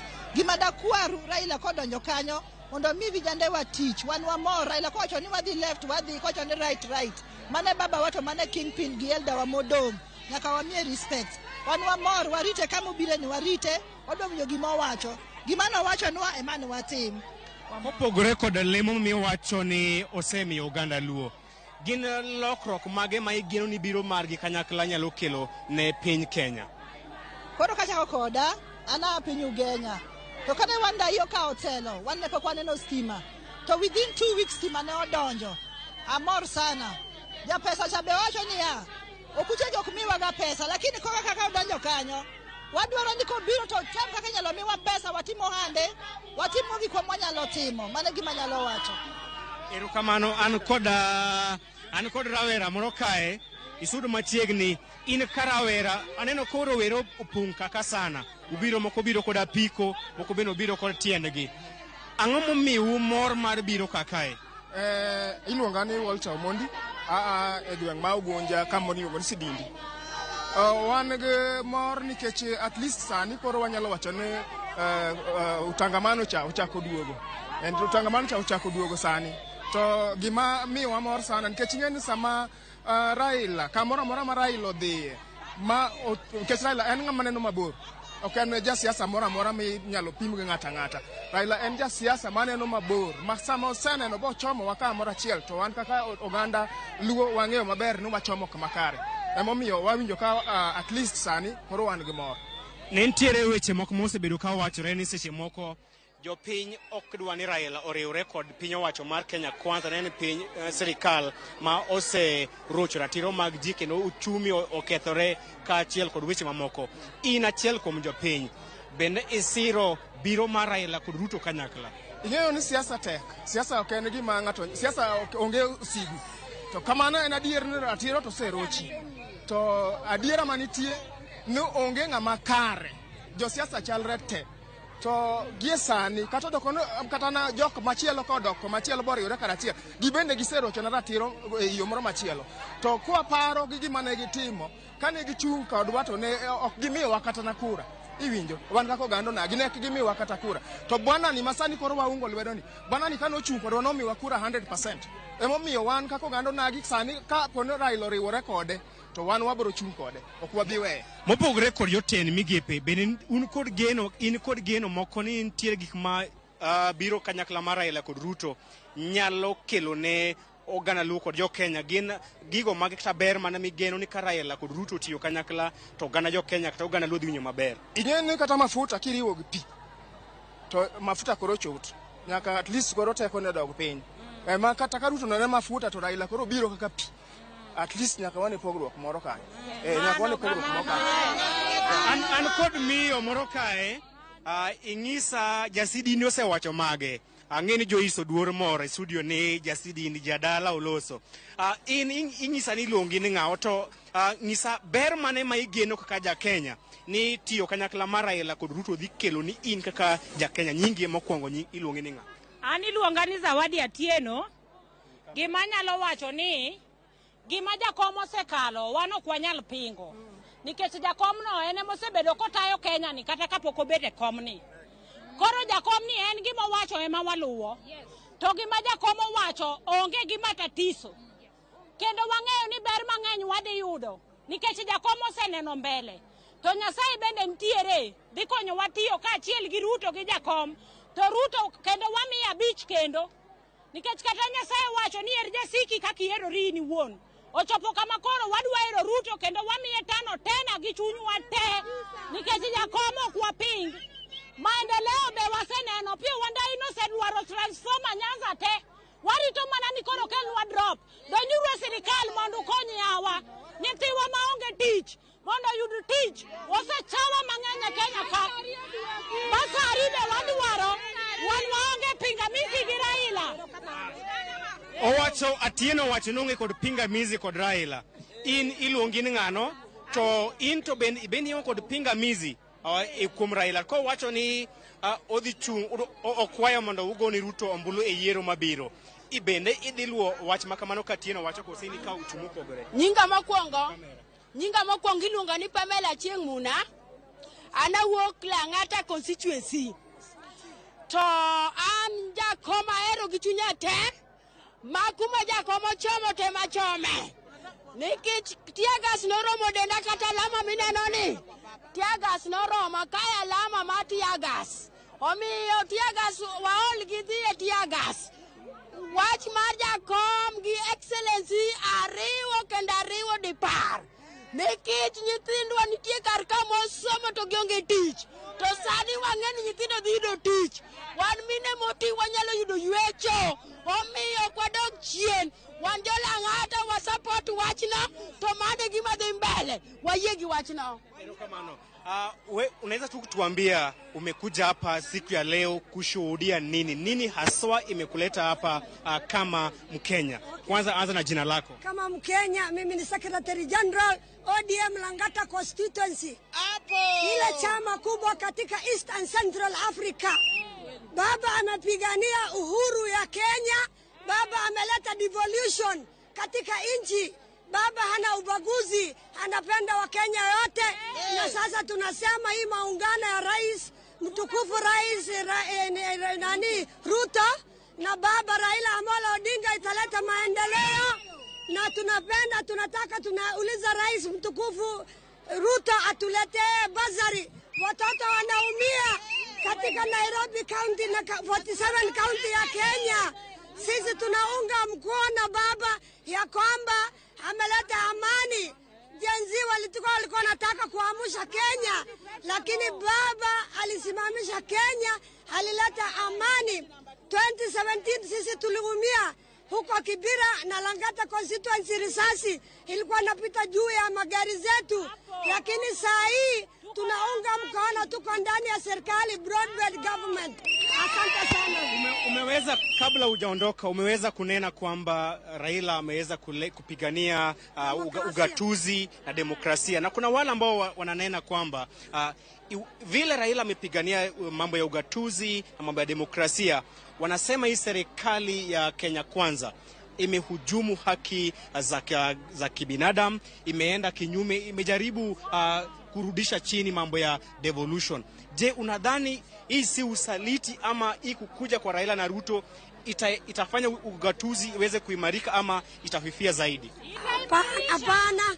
Baba wameshikana na Ruto ndugu yake kuleta maendeleo. Baba ameleta amani. Baba amepigania for the last 20 years ODM. Sisi tunasafa, tunapenda baba sana, na baba ameleta maendeleo na brother yake Ruto.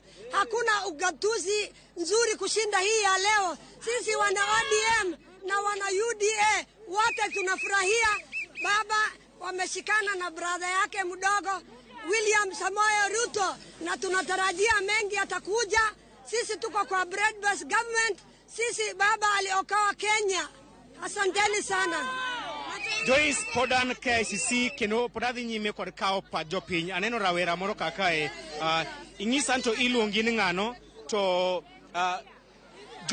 jo rawere kaka in wacho ni okang' mar Raila kao mar riwore kod jatend piny William Ruto mano nyiso ni ondhogo jopiny, ondhogo rowere mag Gen Z mane kedo ne ratiro kendo telo makare. In chung' mari en mane? Awuogi Kiswahili koso dholuo. Sawa. Awuogi Kiswahili koso dholuo. Akwedo kabisa jok mawacho ni Raila Amolo Odinga ondhogo kijende. Number 1, Raila Amolo Odinga osegore ne piny kabisa. Chakre ananyalo wacho ni chakre nyaka ne nyuole, nyaka koro gika. To nitie seche moro makogik. Samoro makogik. To kani luwo yo moro mondo miked ne jopiny to yono dinore. Imanyo yo machielo mondo milugo yono mondo mikonjo piny. Raila sani dwa konyo jopiny kani e sirikal. Ok onyal mana konyo jopiny ka ni opposition sate. Mane momiyo waonge lwedo ni Wuod Odinga. Makri gi president matiyo. Kel maendeleo ne nyaka vijende mago kokogo. Maka maendeleo osebiro, wan onge gima dwaro. Riwruogni ok en mar siasa kende. Riwruogni en ng'iyo ni nying manyicha ni Otieno kopo ni odhi dwaro tich, tigo like toko. Wafula kodhi dwaro tich, tigo like toko. Gibe gin jo Kenya ma kodhi dwaro tich sani, to koro nyaka mi. En muungano makelo sanity, makelo equity, makelo everything e Kenya. Owacho ni en muungano madhi kelo lokruok, to jomoko to wacho ni onge lokruok ma sirikal mokete William Ruto nyalo kelo. Pachi en ang'o? Bende riwruok mar Raila kod Ruto dhi kelo lokruok? Lokruok nitie, kwang'iyo maber. Chakre 1963 ne wariwore gi jogi nokonywa. So sani nyaka ne wariwore gi Ruto ni. Waseneno lokruok. Waseneno lokruok maduong' ahinya. Onge miriambo ko Ruto onge adiera. Sirikal ne marwa. Koro kwa bare diere. Koro wamor matek. Koro wanyalo wuoyo. Jenzi to ber. Jenzi ni Raila. Kado kuwuondi. Jenzi ni bigi tich. Wani bigi tich. Wadhi tiyo maber. Kendo kwe nitie. Kwe bero Kenya. Jo Kenya ywak ewi wach mar osuru mar gero udi. Jo Kenya ywak ewi wach mar SHA. Wach mar thieth ma giwacho ni ok timre maber. Bende iparo ni biro mar Raila kod Ruto adhi kelo lokruok ewi wach mar SHA kaachiel kod wach mar gero udi. Sama Raila oserure gi Ruto ni, Raila dhi loko gimoro amora ma gimoro amora dhi bedo maler. Kama Raila nitie wamini Raila Amolo Odinga. Raila pok nowuondowa nyaka nene. Jok mapingo wagi mag jo fitina. Tung'iyo maber ka ndalo mane Raila oriwore go Uhuru nokotimo gimoro. Uhuru nowuondowa. Uhuru kane nyalo bedo ni keto ler the white president. Ineno kane Raila bedo Ruto wuotho gi Raila EU, no wuotho gi Raila nyaka mogik. Iyombo wako ne waneno. Kamano an kod achiel kuom owacho ni en Gen Z. Aya, ng'isa to iluongi ni Gen Z, nyingi en ng'ano to bende ka in Gen Z adier. Gen Z ne en kod dwaro moko mane gidwaro mondo okete tim. Mokwongo ne gidwaro ni weche mag ushuru ong'i, weche mag okumba mar thieth SHA olu, weche mar konyo jopuonjre e mbalariany ka university funding model olok. Bende iparo ni gigi idhi loko kose ma oserumo kose osewil kod wachno? Sani koro wamini ni gigi idhi losi kendo dhi bedo maber kaka baba koro duogo ni waneno baba Raila Amolo Odinga wayie kuome kendo wan gi teko kuome. Kaunti wakocha kwa makore gi mama Beatrice Elachi magiriwore wang' achiel weche dhi bedo mabeyo kendo wan kaka Gen Z wan tiche mwadwaro to baba kose donjo ma Gen Z kazi tumepata tujapata na jina ya baba masio jina ya baba. Poni gik moko otimore kamano, gik moko kolokre. Bende udhi loko to kose udhi chunga kanyo? Wan ka gik moko lokore to baba konyiso wan wabed gi kwe to wabedo gi kwe. Wan e tok baba be very fast. Baba konyiso wan wadhi to wadhi. Baba koketo wakat wabedo ka. Baba kodoko wakoni to wadhi koni. Baba koketo wa straight to wadhi straight. An kod Gen Z machielo nyisa to iluongi ni ng'ano to bende dwar en ang'o ka Gen Z rawera midwaro ni sirikal mar Raila kod Ruto kopone okete kawuono kanyakla otim ni rowere kaachiel kod dwaro mag Gen Z, en dwaro mari en mage? Mokwongo gi nyinga iluonga Daniel Juma, to an gima nyalo wacho gi sani kaka an nikech ne wan gi dwarowa kaka jomarowere ane waneno nok dhi mbele. Adwa wuoye kidieng' mokwongo mar national government kod county government. E national government gik manitie manyalo wacho ni Raila Odinga koriwore gi ker ma wan go sani William Samoei Ruto nyalo konyowa. Odhi olosnwa SHA mi mondo okonywa kaka rowere. Mar ariyo olosnwa education funding module manitie sani. Ok nyal konyo rawera masani. Kinyalo reverse odoki kaka ne nitie gi chon. Aparo nyalo konyo moloyo. Haswa ne nyithindo ma wuok e familia mani piny. Mane gima nyalo wacho gie sani. Ang'e ni ka Raila Amolo Odinga kani kanyo, to everything is okay. Everything will be well. With Raila Amolo Odinga, duogone e Kenya ka, okonyowa. Donge rowere weteni maluongre ni Gen Z e social media kata mbui mag tudruok wacho ni en andhoga. Ondhogo rowere okawo otiyo koda lweny mar rowere mag Gen Z mayudo telo. Nyambaga pile gimaber biro ga gi rach. To seche ma gimaber biro to wayuak ni nitie chandruok. We baba obi mi mondo okonywa.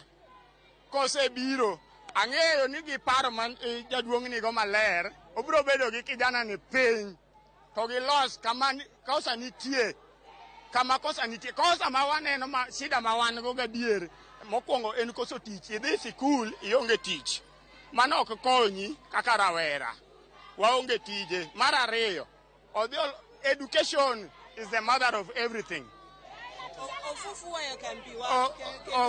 Mano kende e gima nyalo wacho. Erokamano Joyce mago jopiny johera mag duond bura mar ODM kod ogai mar ODM Raila Odinga ma obiro karom gi e alwora mar KICC kanyaka sani pod jopiny ogoyo tach oko mar karomo mar KICC ka girito kod sironyo, girito kod liyo biro mar ogai mar gi Raila Odinga kaachiel kod jatend piny William Ruto kendo keto kokgi e ogirimiti matiyo kanyakla ka isewinjo gin kod dwaro. Giwacho ni biro mar Raila nyaka bi kel berne oganda jo Kenya, olok weche mag thieth to kuma mar thieth mar SHA, olok weche mag somo e weche mag mbalariany kaachiel kod tego weche mag telo mag gwenge kaachiel kod konyo joma mine. Pod wago tach kae wabiro biro komiyo weche manyien kaachiel kod miyo wechegi kagitimore kowuok e karo mar KICC. Kowuok kae aduoke achiel kachiel nyaka ir Joyce Oduor nyar county Papen Mari.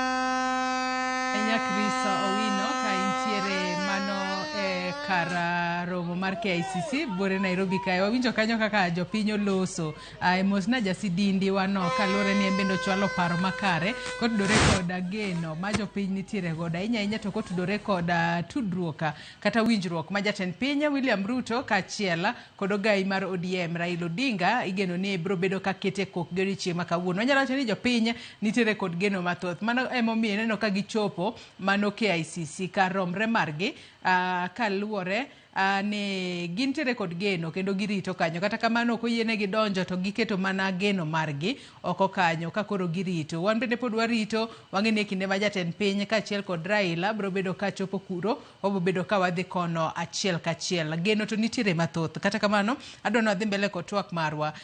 Wakili nyaka sani koro ang'e ni itemo mulo wechego mag gema kata riwruoge mopogore opogore ma idwa losi e pacho kae. Mano motelo ne yiero mano mar higa mar 2027. Ka wang'iyo winjruok mabiro bedo e kind Raila kaachiel kod jatend piny William Ruto, giseche moko mamoko ma idwa losi kalore ni wang'iyo ni sani gino momiyo kata jatend piny noyiengore ahinya to e gwengego mago mag Nyanza kaachiel kod gwenge mamoko en kalore kod wanyalo wacho ni osiep manokethore e kinde kod jalupne manomiyo thich oko jalupne ma osiep nyaka kod joma wuok e got mar Kenya kata masawa mar piny Kenya bende ne okethore kata nok obede yo makare. Wakili kiparo ni tudruok makamano kwang'iye kata obedo ni wang'e ni weche mag siasa to wang'e ni winjruok nyalo bedo manie na stepping stone mar mondo mi ng'ato yud gimoro. Kata kamano kwang'iye to kwang'iyo 2027 bende seche moko nyalo nyago lemo ma seche moko jatend piny doge tele tam mar ariyo kosen mana winjruok masani wawuoye ama sani to ma 2027 pod ok wanyal go mbaka. Winjruogni dhi bedo gi political implications mang'eny. Siasa mar Kenya, siasa mar Nyanza, siasa mar kata Central Province. Gimomiyo wacho kamano en ni ing'e ni seche moko wan gi gima waluongo gi dho ngere ni comradeship. Wan gi comradeship to gi wan gi king'eyo friendships, wan gi gima ni comradeships, wan gi lieutenants, wan gi confidants. Comradeships gin jok mabiro together mondo mi gidhaw gi a common enemy. Koro sani inya yudo ni most of the people uungana because gineno kaka Ruto is an enemy. Mane gyo mineno kaka Kalonzo dhi ungana gi Rigathi Gachagua manyo osiep kod jok machalo kaka Malala gini, ineno kaka gimanyo osiep gi jok machalo kaka Martha Karua gini, but kineno kuku mar winjruok gini ena central kae, ena Gema kae. To Gema ok en Kenya mangima. Pi chutho mondo mi ibed kod coalition ma inyalo uso e Kenya mangima, nyaka obed gi face mar Kenya. To bro kao kinde mathoth sana mondo mi Rigathi Gachagua ochako redeem himself in the eyes of the public ni en ng'at manyalo chung ne ratiro mar oganda ma Kenya te. Nikech en ng'at mano osetem, nosebedo tested ma one ni en DNA mare en tribalism. Kendo en gima wacho en siasa mar seclusion. Mani koponi ok igocho ne sirikal to ok onego idonje sirikal. Nitiere wach manya wacho nyoro machiegni kae ma bende ne ok odhi maber. Sana gi thoth tribes moko ma are outside Gema. Ok inyalo wacho ni jo Gema koponi waungana together to wanyalo rule this country mar 100 years. Mano kata ng'at moro mane neno Ruto kaka a leader mose fail, bro wacho ni jogi kaluwore gi wach shareholding mane Rigathi Gachagua wacho chien kacha, kaluwore gi wach Gema mochako wacho sani ni jogi koyudo kom to bro thirowa kabisa.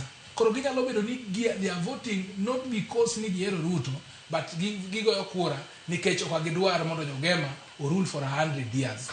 Number 2, king'iyo kendo ndalo ma tribes ariyo gi osebedo e sirikal, nikech king'iyo historia mar Kenya, tribes ariyo machalo ma kuma president yae gi kuma former deputy president yae gisebedo e leadership mar this country for a very long time, in fact since independence.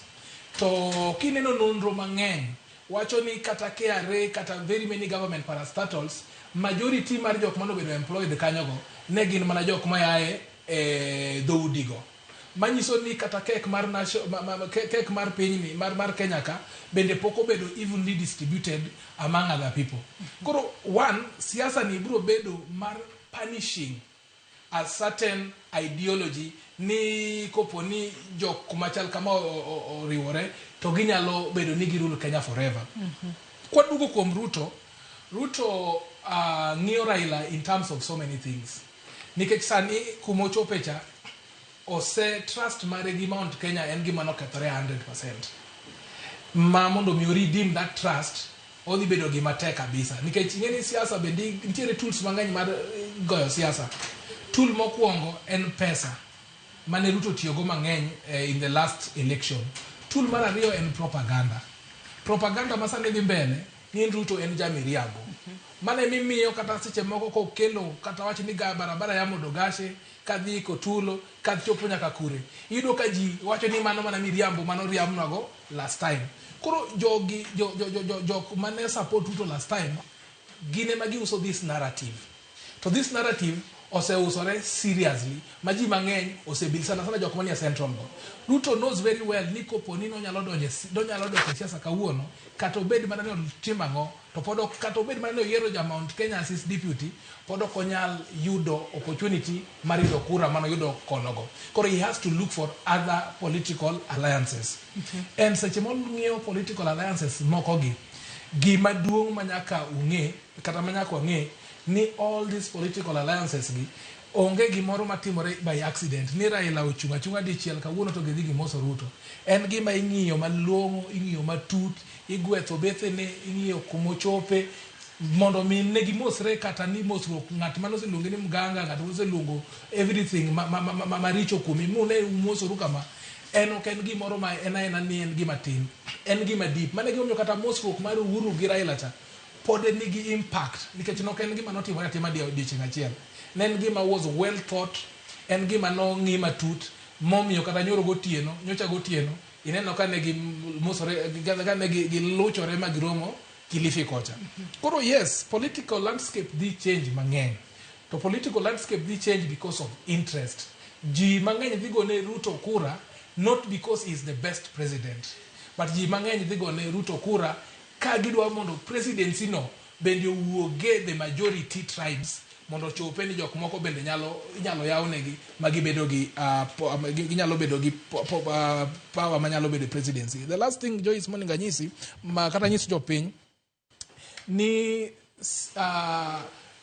government policies kata sheria moningo los mang'eny mar teno sirikal makoro adonjeni any one gi so many laws ma are pending, some of which jo ODM nowacho ni they cannot implement them kagin outside the government.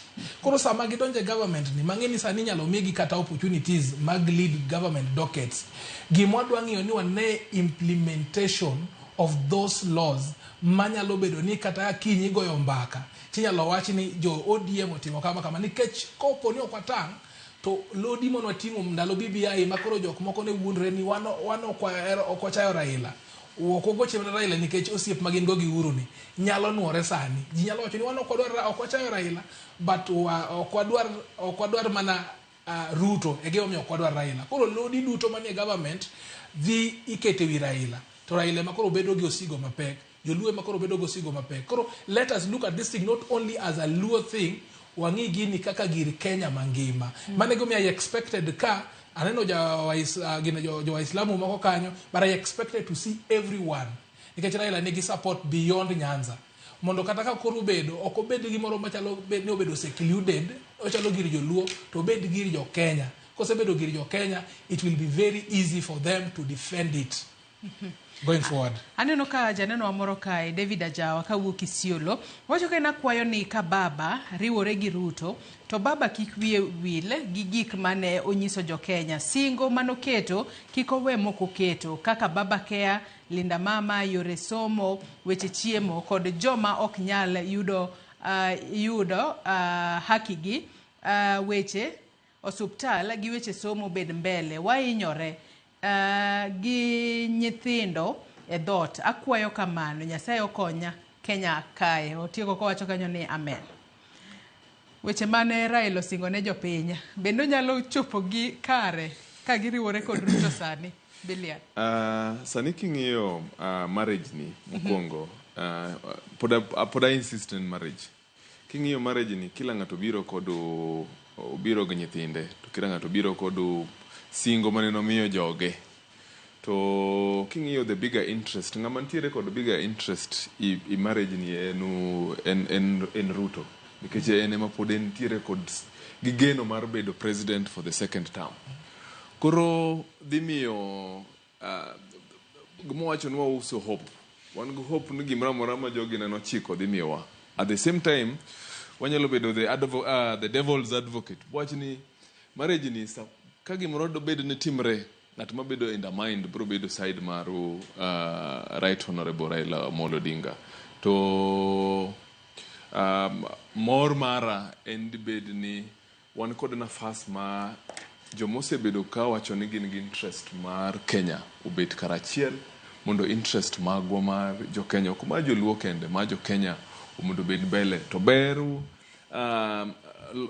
telo mar Raila inenoga ka oken mar joluo kende en ng'at mobedo surrounded kod jo mang'eny to last election be nawacho no ka right honorable Raila Odinga ne bed president joma ne bende do genie matin mogik en joluo nikech en ng'at mohero ga kamera mora ng'ata sani owacho no ntiere tribe mosebedo sideline kata gise yuare thenge to king'iyo i line up maru right honorable Raila Odinga nyakine jachiel ariyo adek ma uk kokono koro en ng'wech mapek en keche sani wadong kod 2.5 years to the next election to jo Kenya the first 100 days ega time maru ng'iyo pimo ka ji otiyo maber ok otiyo maber. After 100 days wabro duoga kane to wabro chako kireno nochako gi yware no okomiye nafas maber no ng'ato undermine ng'ato ng'ane undermine ng'ano jomoko goyo koko zaidi.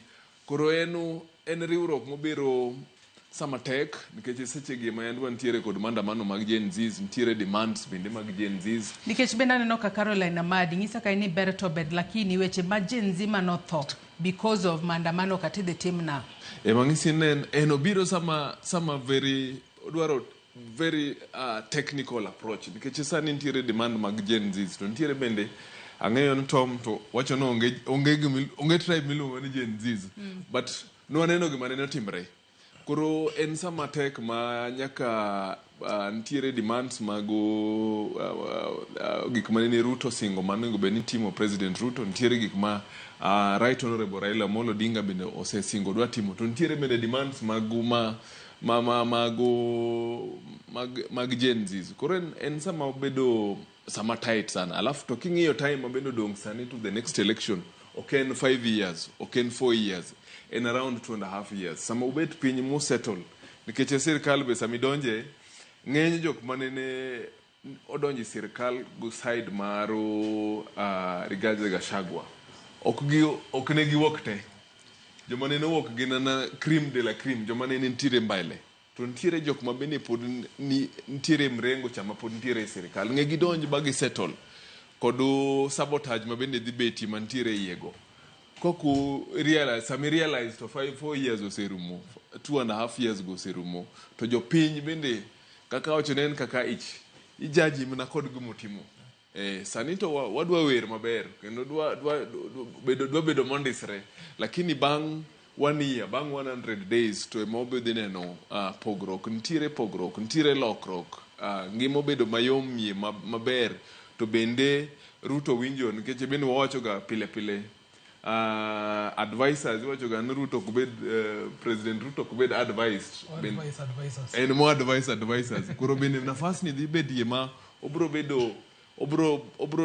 relax ye mondo owinj advice mo kuom Right Honorable Raila Amolo Odinga kose odhi bedo mana kod stand mare sirkal ni en mara anamimna nafas mar konye tich lakini we anang'e kaka dwa pango tijni mane gima warito neno. Haya adwa no akaw yoyo madundo gi sani wabobedo ka wawe kod pichni ma ineno ka wuok kachiel mano ko wuok kar romo mar KICC kama jopiny mopogore ochopo kanyo e kinde makoro girito gigo ma bro bedo ka timore e kinde ma jatend piny William Ruto bro bedo ka keto kogno koda ogai mar Azimio mano ogai mar ODM Raila Odinga. To kokale yor X kata yor Twitter mare jatend piny Kenya William Ruto okinyi makawuono kata saa achiel mokalo nondiko kanyo ni this is the time to put Kenya and the people ahead of any other consideration. Wacho kanyo ni we will work together, our political inclination notwithstanding, to take our country forward. Kenya and the people must succeed.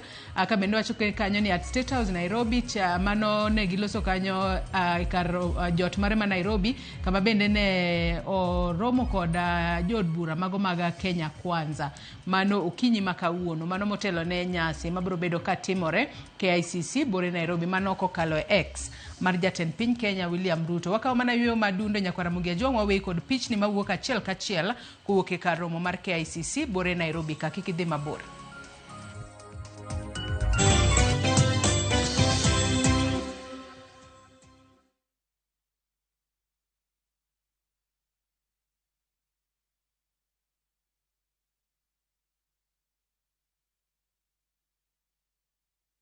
رمضان ده حياتي رمضان ده سمايا مماتي يا رب دعاتي تقبلها طول لا لا لا لا لا لا لا لا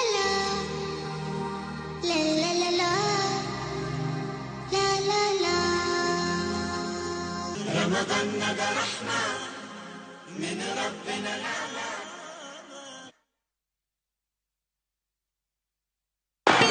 Uchague shabiki.com ikuwe part of your wins. Hii 2025 tunaenda kufly even higher. Ukiwekelea, wekelea responsibly. Not for persons under the age of 18.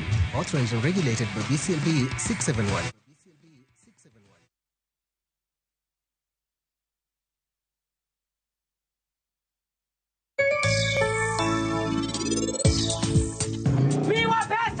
Iparo nini ero pesa ni?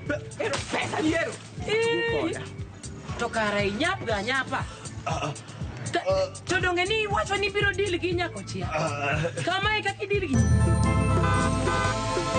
Grand prize won! Win big with the WRC Safari Rally 2025. Revisha and feel the road. Ma oken mana sigand hera. Donge wan wabiro timo arus. Sama chuny mokuyo ketho ngima ng'ato. Waromo kamae. Kendo afanyo ne jaod nyamino matin. Hera mane okwe, tim andhoga kod weche mopondo. I'm sorry. Ang'o momiyo ine wanda kamae? Mano ok nyal bedo hera.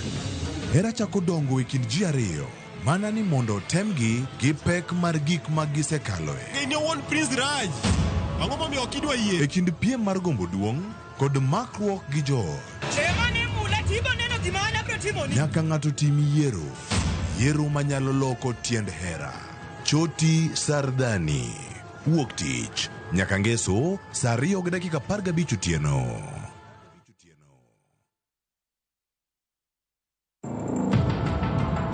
E piny ma hera kod pesa ok winjre. Gimimanyono, imanye kama chielo. Joot achiel chiegni pogore.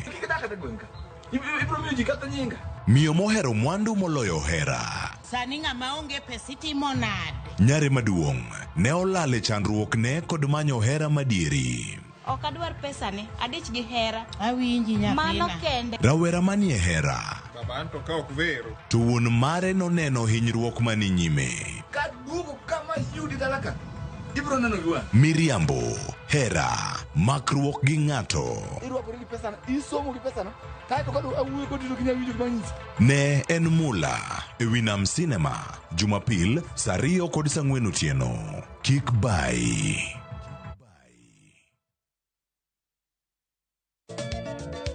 Machiegni nyakoro monga joang' e chenro mar Goma Owake. Wuok tich akelo ni mix mokwe. E kaito tich ariyo. Reggae Owake, yani tunaongea na Majar Rastafara. Alafu tich adek nyakoro monga joang' akelo ni mana yani ngeni mpaka giwasani. Ticha ngwena is kama nene, yani kitambo zama za kale. Alafu Friday, si unajua tu Friday tunafanya namna hii. Nyakura magojong Friday sukuzo wake. Sapar gidaka paga beat nyaka sapaga rio kod an PDG Papa Vic, yani ukipenda mzee kijana.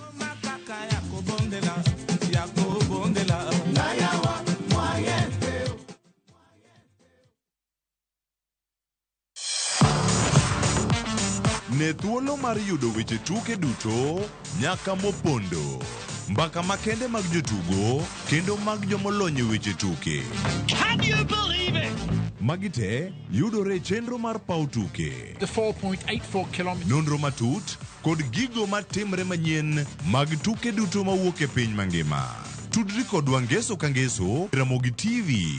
Kochakore saa 8 odiechieng' ka wami gik motimore pau tuke.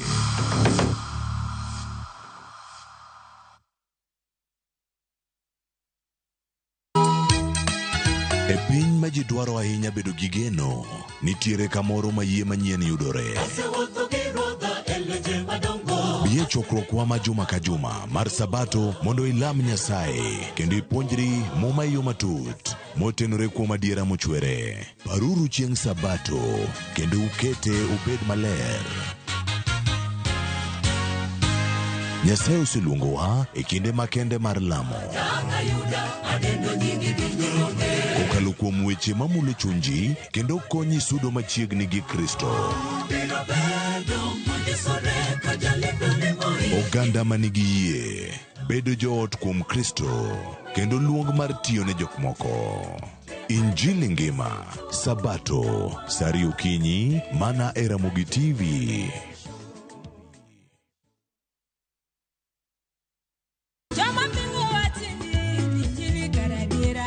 Kar chakruok, wach ne nitie.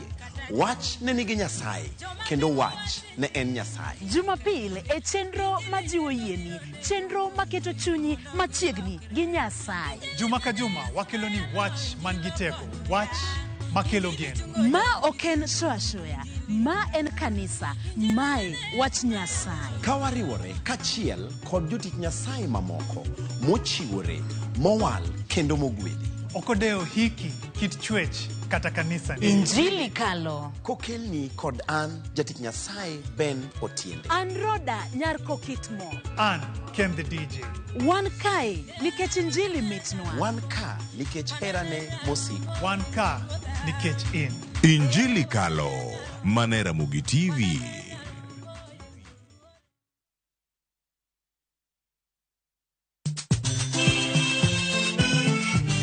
Negin sigendni lakini aningene samini bazuma najichwadi tu nyiseche mag thum mane oda. Mimi nalo jambo la nisombo akili. Wadwaro ng'eyo kama gik moko duto ne odhi maber kod kama ne ok odhi maber. Ole ne ni chiega to jonyuol ne jolemo kabisa. Koro nyoke dwani japod monyuol nyargi. Koro nobi mo maya ole ga. Ng'e wende, weche mopondo kod chiwruok mane omiyo gibedo jothumbewa. Atemo kano sigana mag joluo. Gene chakruok mar gimoro nyaka bed ga gi gikone. Safar ma wan go mar music mar thum en safar mabor. Riwri kod Solomon Atito Kafaya e chenro mar ng'e jothumbewa. Tich Abich, sari okinyi, kik bai.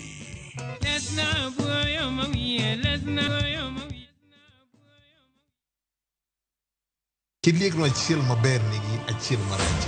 Kit telo mane ma gidwaro nyiso generations mabiro. Sami winjo ki ineno ki yanyo wadu mbui kikiringi donje. Kenya waber kabisa e pepa. Pinje moko kawa blueprint. Wanto wandiko ka kanyo to wakete shell. Joma ne nigi lony ka no chako timo gini kendo. Classification mitimo ka. Oyo. Kose yier jotelo. We must allow them to work. Kiwe siasa tenge migo kocha. Ber mar ng'ato papi e lach. Ka papi e tekni, to loki e patan. Janyao, onge mbala. Kama iro dhuolore, mach nyaka bedie. To mantiere ka IDC okadho pa lock commissioners. Kaka wanene, wuok tich ka wuok tich, chakre sari okinyi, kik bai.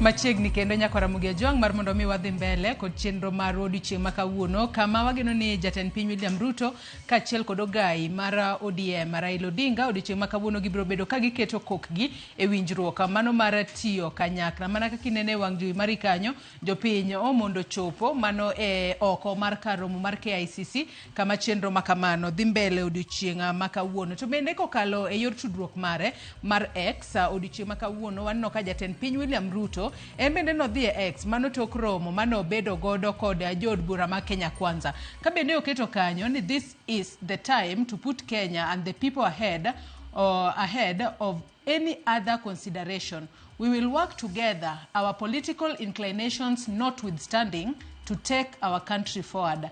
Kenya and the people must succeed. Kanyo nen e kar jot mare bore Nairobi ka kama bende notelo ne romo mano mar jod bura mag Kenya Kwanza mano bedo godo okinyi ma kawuono motelo ne romo ma kata nyasi magi dhi bago kata magi dhi bedo godo kod jatend piny mano kod jatenda ODM Raila Odinga e kar romo mar KICC. Kendo nyaka sani nitiere jotelo mopogore opogore ma osechopo KICC kono jafombo marwa Chris Owino nitiere kuro aneno kanyo ka Governmental governor e county mano ma Migori osechopo kanyo, kaachiel kod governor e county ma Kirinyaga Waiguru, kaachiel kod jotelo mamoko osechopo KICC kanyo. Aya, kwa Tom Nduku, iparo ni romo ma jatend piny William Ruto bedo godo mano kod jod bura mago mag Kenya Kwanza kapok oketo koke ogirimiti kod Raila. Nyalo bedo ni mano en bende no consult joge mondi kose ang'o? En dak no consult joge ground? Kila ng'ato ncha develop concept mare. Koro en concept mare en mago jumbe. Elela to nye dwaro jopiny. Koro ka giromo to ng'ise ni ng'ato ka ng'ato is well informed. And seche moko inyalo nwang'o ni Ruto nooro joge, koro winjo report kapok make the determination. Koro ing'eyo ni gima paro notimo en ni nyaka ong'isgi ni mae wuoth mwaso wuotho. To mae kaka wagik, to mae gima koro waloso. Nikech sama yie barore, to nyaka jirang kaka survive. Koro apano ng'isogi ni mondo wadong maber, mondo wabed maber ga Kenya. Nyaka wabed kwa wacho gima Kenya dwaro, ok gima wadwaro kaka UDA. Nikech kirango gik mane UDA dwaro mang'eny, to jo Kenya no dag. So a concept is being developed. Emomiyo ka Ruto wacho ni gik mang'eny koro weyo, Kenya moketo mbele. Koro rango gima Kenya dwaro, ema gidwa ni gikonyre mondo giger. Koro naparo ni gimineno motimo cha, kik wawe nene mudhi dictate jogo. Seche moko bende winjo report ma joko ng'ise ni wawuotho maber kata wawuotho marach. To ko wawuotho marach, jopiny wacho goma. Koro giyalo kendo giloso iye kanyo kapok gidhi. Or joko kelo ne wacho no okay, one alright. Gima dhi nyime ni. Then proceed. So emo mineno ka owuoyo very boldly. Gimineno mowacho no wacho gimoso kibuche. Ne gikawo Kenya nyime mopogre gik matindo tindo. Matindo ni wanyalo wacho ni gisechopo winjruok mar tiyo according to gimineno mowacho no en koro wuoyo kaka Kenya Kwanza en. Koro yakome morito. And now we are just going to see KICC kagiketo lwedo no okay, this is the way. So from tomorrow wabro ng'eni Kenya chiko kanye or kata ngutieno. Iwija. Kichwanya anu kaka cabinet obedo refined. A lot of things PSS nyalo bedo refined. There may be a new total concept. Mondo Kenya chako manyien. Kenya majitiye. Gima duong' ma igigi en supervisory mar President Ruto Raila. Digi kanye. Iwinja. Diere mane jakom Raila gin go Kibaki cha. There was something like performance contract. Mane ministries matiyo marach be ne bedo warned. And in fact, kada ministries moko ne nyalo bedo suspended. Those are the kinds money ogirang. Mondo koro ginento wa develop ango. Koro an gima nyalo wacho en ni kineno gima dhi nyime en president bendo wacho no kodwa adhi. Kindinge nyaka refine joge moko kan ke joge moko be ninja breathe fire. Koro nyaka bende osiem gi ongisi na. Koro wuoth mwadhi ni opogore. Koro nyaka wadog piny kata Raila be nyaka be no bende nitie joge mancha walo. Obe nyaka mi joge moko warning. Ni concept no koro onge Kenya.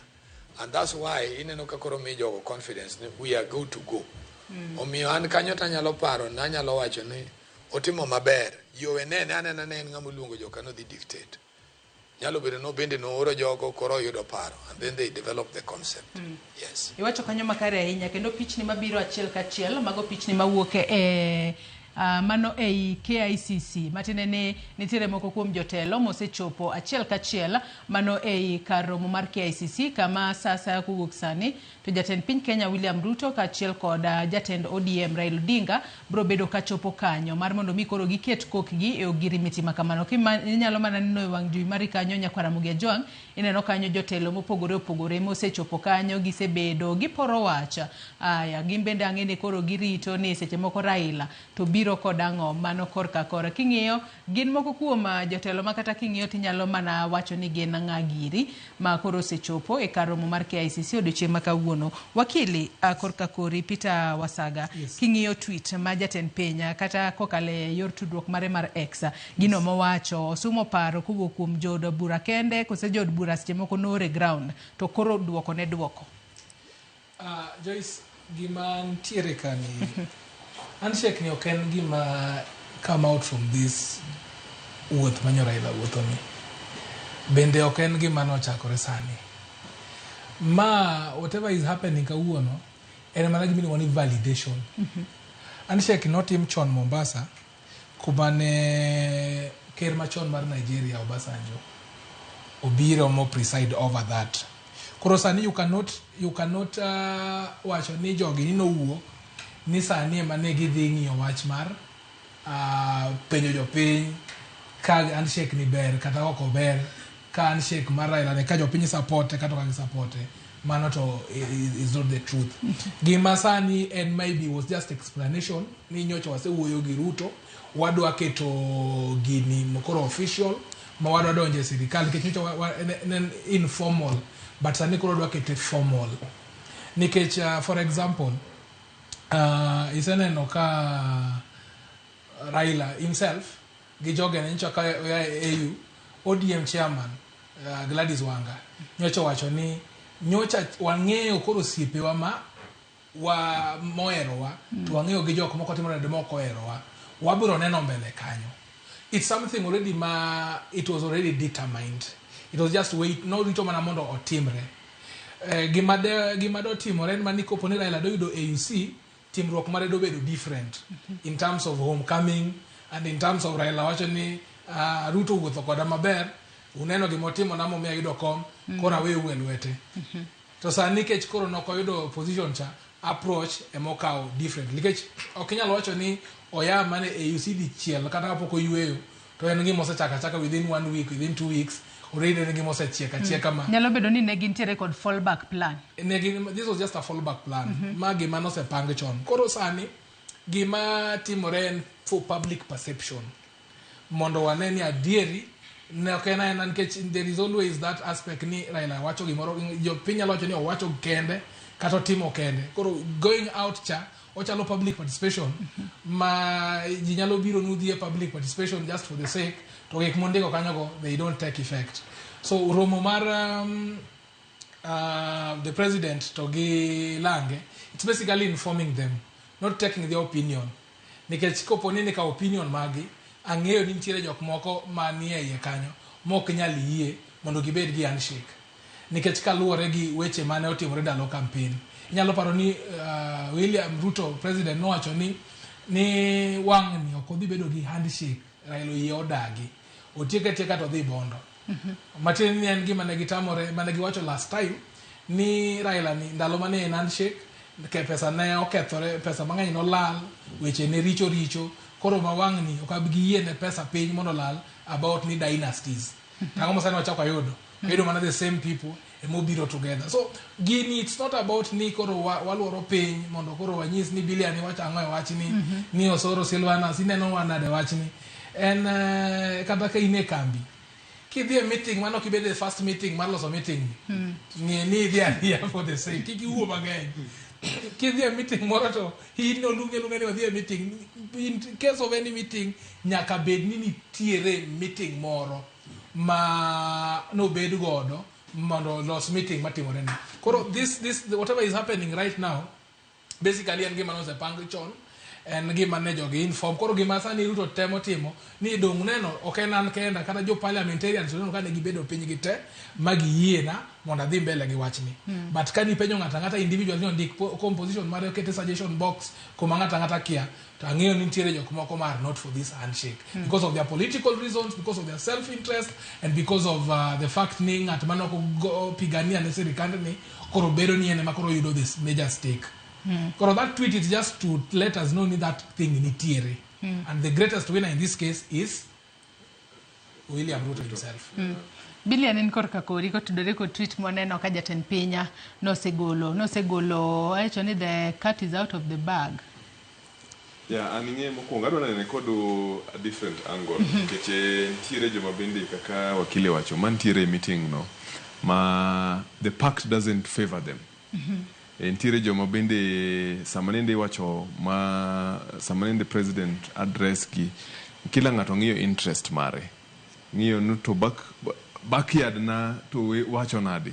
ma aparo ni gima koro dwa neno next nikech ande warito ga mana winjo gini osebedo ka betie sigana ne osebedo kigoyo ma before ata AU ntiere winjruok ntiere riwruok ntiere ang'ono to within these political parties ntiere joma bende ma hardliners mosebedo ka wachono ni hii tufanyi hii tutafanya tuangalie hii kwanza koro wadhi neno the new face kendo nikech ok ji duto te manende ntiere meeting State House dhi luwo President Ruto in the next part to bende ok ji duto te manende ntiere ODM bende dwa dhi donjo broad base ni kod Raila Amolo Odinga ntiere joma bende ng'iyo interest margi to kama kachung' kani to bende backyard maran koda. So, an interesting times ahead. Aparo ntiere waseneno bende Tom bro yie koda ntiere joma bende yandu ing'en sami yoro unu dhu yany no yanya kosetieko yanyo to ji oromo karachiel koro kaka ging'i ng'ano bende wang'e straight to tech koro ntiere joma bende ipaktni sama gisebeto karachiel to are unsettled kabisa gine joma neni oro ende ni mtusi kwa TV kwa rally ende mtusi sani koro ka ji obet piny to meeting mane chako kane ni pango line up no kaka wakili wacho nene gionge gini kelo on board mana chiemo sechiek kama ni kaka ji dhi chiemo ka pokidwa to badhi nikech king'iyo meeting no okochal kaka consultation onge ng'at moneno picha maru majority leader president vice president koro ng'isre en meeting mar inform jogo bedo informed the MPs kod senators mantiere meeting no bedo informed mani direction mwakao to labda gichiwo reasons because of ABCD and Z. Koro ka berni to wawuoth karachiel to ka ineno kok donji ni to bende tembea na Yesu nikech ok kila ng'ato dhi luwo mano kila ng'ato ng'iyo interest mare ji ng'iyo 2027 backyard mari chal nade koro bende kaka bende dhi bede kod factions mopogre ntiere joma bende dhi wuok ka dhi form other political parties ntiere joma bende dwa wuok ani sani wuok State House to sego sim wa munyoro nwano koro manie fallback plan marwa kama ni kaka nene haya nitiere pichni moko ma bende adwa ni oketne yamo achiel kachiel mar mondo mi wanen gi ane mano kopogore kod pichni ma wuok e ICC pichni mineno kanyo kod Ramogi aneno kanyo ka Raila nitiere kod jatend piny mar Kenya mano senendo mano mzee Mwai mano mzee Daniel Toroitich Arap Moi kanyo nitiere kod Mwai bende ne gimosore kineno kanyo na mano Kofi Annan mano biro e kinde mane gimosore kanyo bende apani ne giketo kokgi e winjruok mano mar tiyo kanyakla kod jatend piny mano senindo mano Mwai Kibaki kanyo bende waneno ka jatend piny machon Uhuru Kenyatta kaachiel kod Raila Amolo Odinga mosore kanyo bane kinde ma bende ne gintiere kod handshake mane na major handshake mar higa mar 2018 kanyo bende koro gima timore sani jatend piny kaachiel kod jatend piny no mar Uganda kaachiel kod Raila Odinga bende ne gichope winjruok ma gin bende gimosore mano bende makela e pinjo machielo Tom Duku iwacho ni ne ja ODM motegno nyalo bedo ni Raila the king of handshake to handshake modonje sani ni kod jatend piny William Ruto odonje wuona kaka Raila koso donje kaka ODM Azimio chato no se wuoyo koso Azimio pod nitie koso donje kaka ja Azimio Nduku handshake yano handshake donje sirikal waneno mokwongo ne ntiere kanyo kod Moi mar ariyo bedo kanyo kod Mwai Kibaki ero Uhuru Kenyatta cho ineno kanyo kaachiel kod masani akene koso masani ni luonge ni broad based iwinjo main winjro oken handshake oken broad based en ang'o miye wa nying machielo en winjruok ma jotelo bet piny to wacho nan gremni to in go inyalo golo mokalo kato ne gin iwinja to owacho no okay kwaso winjre koro wafomo sirikal orawe yitiyo to sirikal dhi nyime when I'm also making my journey how to run for election iwinja to ing'en kik loso handshake to ngeche niya nitie idhi adhia kacha mar mosruok ting'en ma ito nitie demands ma jakom ogolo mondo wati Kenya maber en wapogore sirkal diere en 55 kaluwore gi magazet wacho bed gi ji 50 abenda bed gi ji 50 ngecha ni gifomo sirkal manyien iwinja tifomo sirkal manyien kuom jogo ma katibo miyo teko ni political party ni manie parliament gumoro ni obetie mane gima ae osiepa wacho ni we now wadwa study the concept magini koro biro go obiro through which legal framework mano koro is the challenge here legal framework mubiro go is the challenge manka to jakom enanga mosobiro kamiyo the good the aim of the country future mo wacho no broad based ni kata na handshake ni eno miyoga the country future ni kar kelo koko to kara watem mondo wawinjire mondo Kenya dhi nyime. He puts Kenya first than an individual perception. Koro ka jatelo wargi wacho ne adwa ni mondo wariwre kodi mondo ikonya mondo wati sirkal okongiso no dhi kanyo kaka Raila odhi kanyo, and that's why he had time to go and talk to the people of the country. Jomanyoro mogo ka ok jo ODM kende en manani leadership anyo oketo buracha emanye gin jo ODM lakini jomanyodhi ka jato gin jo piny. So en a leader manyodhi wak go jo piny nikech nobed ja president ne do tiyo nyaka jomoko gone kura nyaka jomoko gone kura. Koro the whole thing here any Raila is showing positivity nen kaka rajatelo ma iye ok wang' nikech oketo Kenya nyime. Ok en an individual thing. To ODM tano bed soundable nango. No ODM a majority party in parliament. So sometimes when a government falls, people can negotiate. Ingeni gini nedo tumorenya ka 1969 when Ramogi opted ne the loss of KPU. Tomboya manokelo wach by election. Nikech Mboya no adjourn the house. To kwa adjourn the house to duogo saboro. To wacho ne now it is all right ke defect ni join Jaramogi to koro kinyal cross from the floor of the house. Go and seek a new mandate from the people mano yeri. Mane by election mimi jogane. Actually it came from that principle. Otherwise, at the time nebe Mbuyo kobe with that ideology, to jine nyalo cross from floor to floor. Iwinja. So Gimara ila timoni Raila miyo Kenya duong as opposed to gikmaji wacho na. Iyen samaji wachi about handshake jine economic things and what have you. This is not the aim Raila. The aim Raila. Niki kama ne the aim to why nyucha podwa nominate jomoko. He would have gone there a long time ago. To ena nyucha duwaru gimoroma is well structured within the law. Koro opportunity mo wokni. En mana now President Ruto wacho. Nyuchi neno kutaka Ruto somo ne jogi. Gimanu wangu no kuwinj sirkal o kuwinj policies mag sirkal. Koro imomio Ruto has walked a journey to this level makoro chope Raila. Gimwa paro mo wakwayo. Ene jakombe jomono mineto be joma are of significance. Ma can help this government move on. We are still a growing democracy. Ingena ngimaji ngimanga kia. Mwena noga ni Joyce podwana we are a growing democracy. Kirango from 1992 we are less than 30 years. Podwa bro nwanga a lot of things, a lot of changes, participants will be different. Mondo wachop kama America ni tima kore kija opposition to uri to mando party uchimo no duogi locha. Ara kara insani kirango concept mara America nyoro. Okono no Biden you lose to Trump. Republicans nyeda kodwoko Trump. But they wanted nitiegi mati morawo kuma the Republican is the one who can do. Pokwa chopo kanyo. So Gimara Ilatimoni is a sample frame for people who wants to learn politics for the future. Wewe wichane pachu wakili kachel kod billion kin bende wakili kachako kodi wakili wasaga. Nyakasani bendi mbindeno pitch ni pende penjo mana nduku. Nyalo bedo ni Raila the king of handshake. Serikande mopogore mwase bedogode pachu. Kachel kod pachi iko tudore ko jotelo.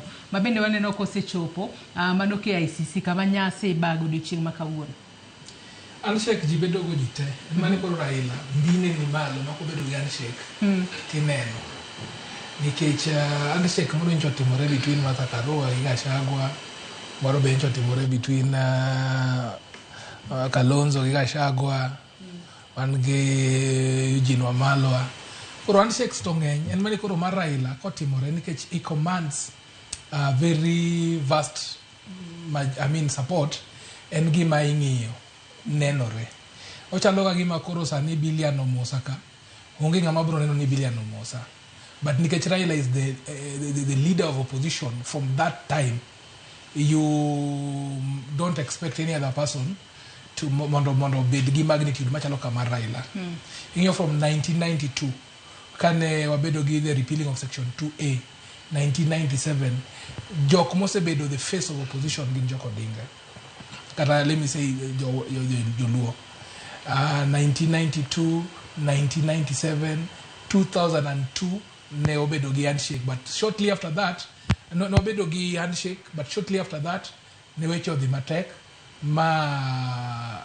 referendum otimore obedo nyaka 2007 lweny obedo to lweny ne bedo nikech ang'o lweny ne bedo nikech it was an outright theft mane nyalo neno ni the numbers are not adding up to someone ma bedo declare in fact election ma 2007 emomiyo obedo gi a lot of changes number chiel one gi assumption of the president assumption of office of the president act masani in place ma you cannot just swear in the president at night you cannot team ndalocha wabedo gi the new constitution arising from the gikmano timore 2007 mosani wachakwa donjo kumwantiere ni and who has been the opposition leader Raila has been the opposition leader 2007 2013 2017 and 2022 sani koro wachopo ya handshake machielo koro handshake gi ang'omiyo gitimore handshake gitimore nikech sometimes waluonge ni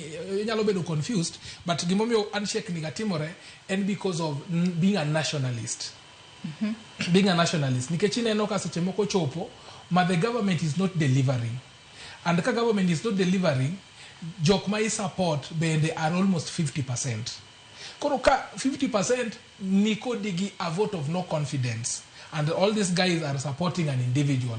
The best thing mondo mi govern nikech in case ni bedo gi ng'ikruok moro matine sirikandi ni your 50% gi bedo barore ing'eni kore mo bedo majority 2017 ineno ka 50% mane Uhuru ni godo noneno ka Ruto barore godo kalal godo he came and looked for the 50% and they governed well koro joge mamanyo Raila 2022 after 2022 ineno ka the 50% mane Ruto ni godo bende Gachagua omako moko irondo ringo godo koro biro fallback plan koro samo yo nyalo wacho ni handshake manyo Raila ok king of handshake handshake mamanya Raila to bende nyaka sani wakili kapo dantiere kuomi wakili waneno kaka jotelo machal kod Senator County ma Nairobi ka Edwin Sifuna wang'eni kinde mokalo chiene na achiel kuom jotelo mane kwedo ahinya tudruok e kind jatend pinya kod Raila Odinga kata kamano sani wanene ka entiere KICC kanyo kendo goyo mbaka ochalo ng'ama bendo mo nyalo bedo ni nitiere gimolokore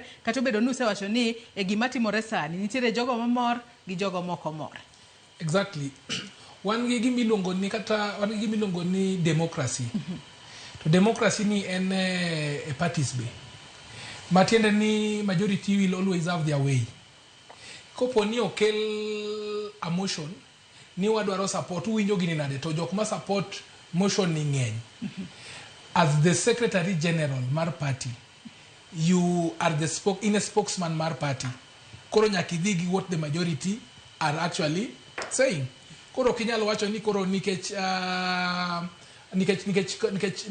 jogi ok tim gima nadwaro cha koro anadhi balo ni agolo information kenda the only thing mano nyalo timo kopo ni noko mor gi handshake ni neno wuok e ODM to declare ni from today okan secretary general nikech ideologies meka ok chalre gi mar my party leader ok chalre gi mar other members of the party but the fact ni odong kanyo it means ni en bende ong'iyo the political interest with the political capital magino biro godo nikech like I said the opposition handshake makoro sani dibedoni, it's not about Raila. Of course Raila is the face of ODM, but King Yoka indi wachoni en handshake mar ODM togi togi sirikal.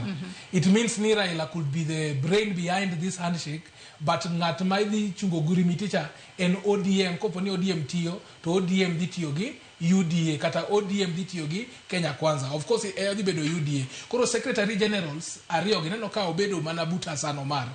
Matini gin, they have a very major role to play e gima de beleni. Interestingly, Joyce, aneno Sabina Chege. Sabina Chege en achiel kuom jok mane ineno ni ne chiegni sana gi Uhuru Kenyatta. But immediately after the election ma 2022, ineno ka no crossover. But after crossing over cha, mano dhie UDA cha, bende pod odong' e Jubilee, to gisebedo ka giuyo. Ineno, gisebedo ka giuyo, matino okieno dhi koni, kata okieno dhi kono. Koro, sani ng'ato ng'iyo whatever is beneficial to them in terms of politics. Nikech Sabina, for example, en nominated MP. Mano bedo nominated denga, nominated go Uhuru. Gima kendo nyaki ng'i ni Uhuru can also be on this. Nyako bede nikech ni kinyocha ka kana wenda ni meke. Machalo kaka Mutahi Kagwe, machalo kaka minister cabinet secretary mara ICT Kabogo, machalo kaka Liki Nyanjui, mago jok mane meke to jogo besane ni e sirikal. It means ni gini onyalo bedo ni oduong' moyo kata kwa ng'ieni. Onyalo bedo a coalition mabedo signed by parties. Nyayudo kana ni Jubilee bende obiro iye koni. Kecho gleti sana no ka Jeremiah Kioni o distance himself. Neno kata buche manyo bedo neno Jeremiah Kioni. Mana paro no gi kanyo. Chenro chakore ayanga e karomo mar KICC. Nyasi mar wasebedo kwa rito gi leyo chakro kinyi makawuono chakore ayanga. Kenda adwa no adhi achiel kachiel nyaka e karomo mar KICC wawinja ne gima timore kuro gi sani. We will try to make this thing very brief. And before we do anything, we need to put everything before the good Lord. So allow me at this particular time to invite the Honorable Haiki Mizingi to pray for us. Haika. Lydia Haika. Mheshimiwa, come and pray for us.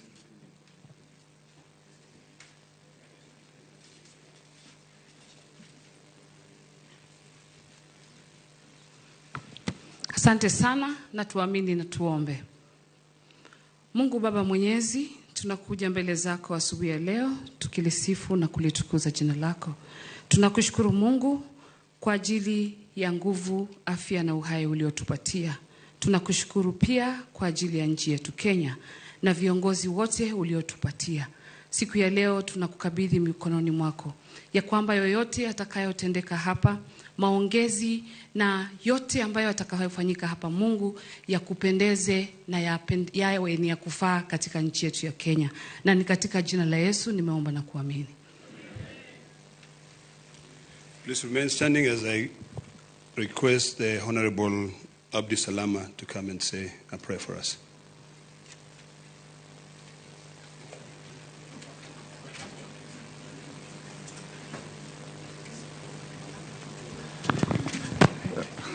أعوذ بالله من الشيطان الرجيم. بسم الله الرحمن الرحيم. In the name of Allah, the entirely merciful, the specially merciful.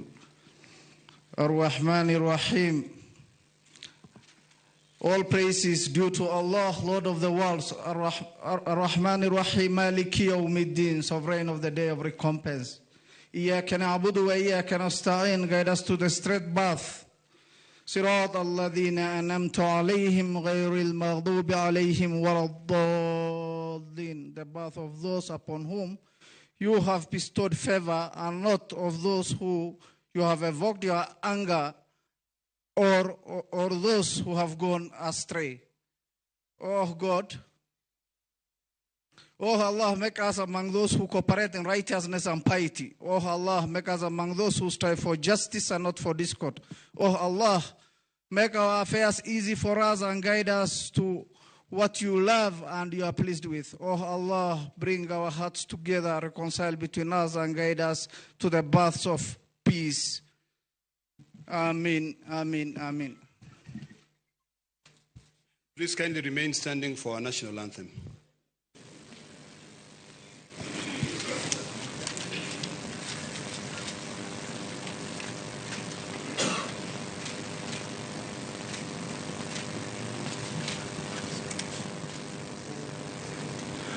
right, I'll lead you with the national anthem. All right, let's start. O God of all creation, bless this our land and nation. Justice be our shield and defender. May we dwell in unity, peace and liberty. Plenty be found within our borders. You may kindly take your seats. Unfortunately, I don't know how to sing the East African National Anthem. But because this is a party affair, na leo hii ndio mimi nimekubali baba ni baba ya kila mtu kweli. Now, allow me to request the two Secretary Generals, the distinguished senator, the former senator, but actually still a senator, the SG Omar Hassan, to be able to come in front. I would also request SG Edwin Sifuna, Senator, CBS.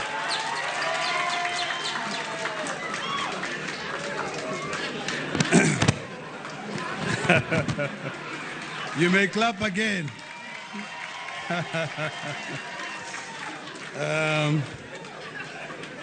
Very good. All right. All right, thank you. Now listen. You know, mimi nimwambia baba ni baba ya nani? Kila mtu. Na sasa ukiona SG amesimama hapa, tumpigie baba makofi. Ama namna gani? Now, Bwana SG, this is a very important function for us. And I'm going to request, can you please get the statement?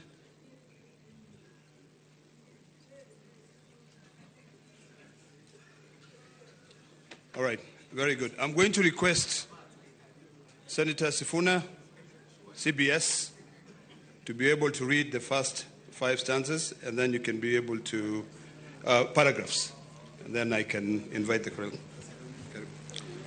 Thank you, Senator Ledama. Your Excellencies, the President, I've been requested to pause.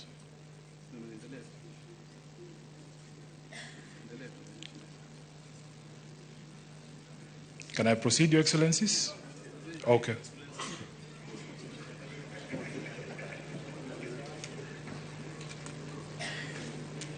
Thank you very much. Mwambia baba ni baba ya kila mtu. So baba akisema fanya hivi lazima mfanye hivyo. I think all of you know where we have come from. Today is a very important day for all of us, because the unity of this country is greater than the interests of any of us. And when you see me standing here, it means a lot to me. But I've decided to follow the footstep of our two very distinguished and eminent leaders in this republic, to be able to bring the entire country together so that we can do away with a constant fight. So today, from the wisdom of His Excellency, President William R. Ruto, and His Excellency, Right Honorable Prime Minister, they have sat down together and agreed that it's about time for us to end all this bickering, all these fights, and put this country first. I want to appreciate the wisdom of these two leaders. I want to thank them. And I want to remind them that this generation and the generations to come will be able to remember this occasion. It has taken a lot, trust me. But patience is everything. I actually never thought that I'll be standing here today to be able to usher in my two SGs. Unajua rungu yangu ilivunjika bwana. Lakini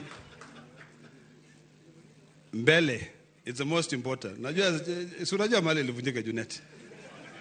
But today we are here to sign, or the two leaders will be signing an expression of interest to work together. it is imperative that we all find areas that we can be able to work together, and I believe that the details will be provided with you in time.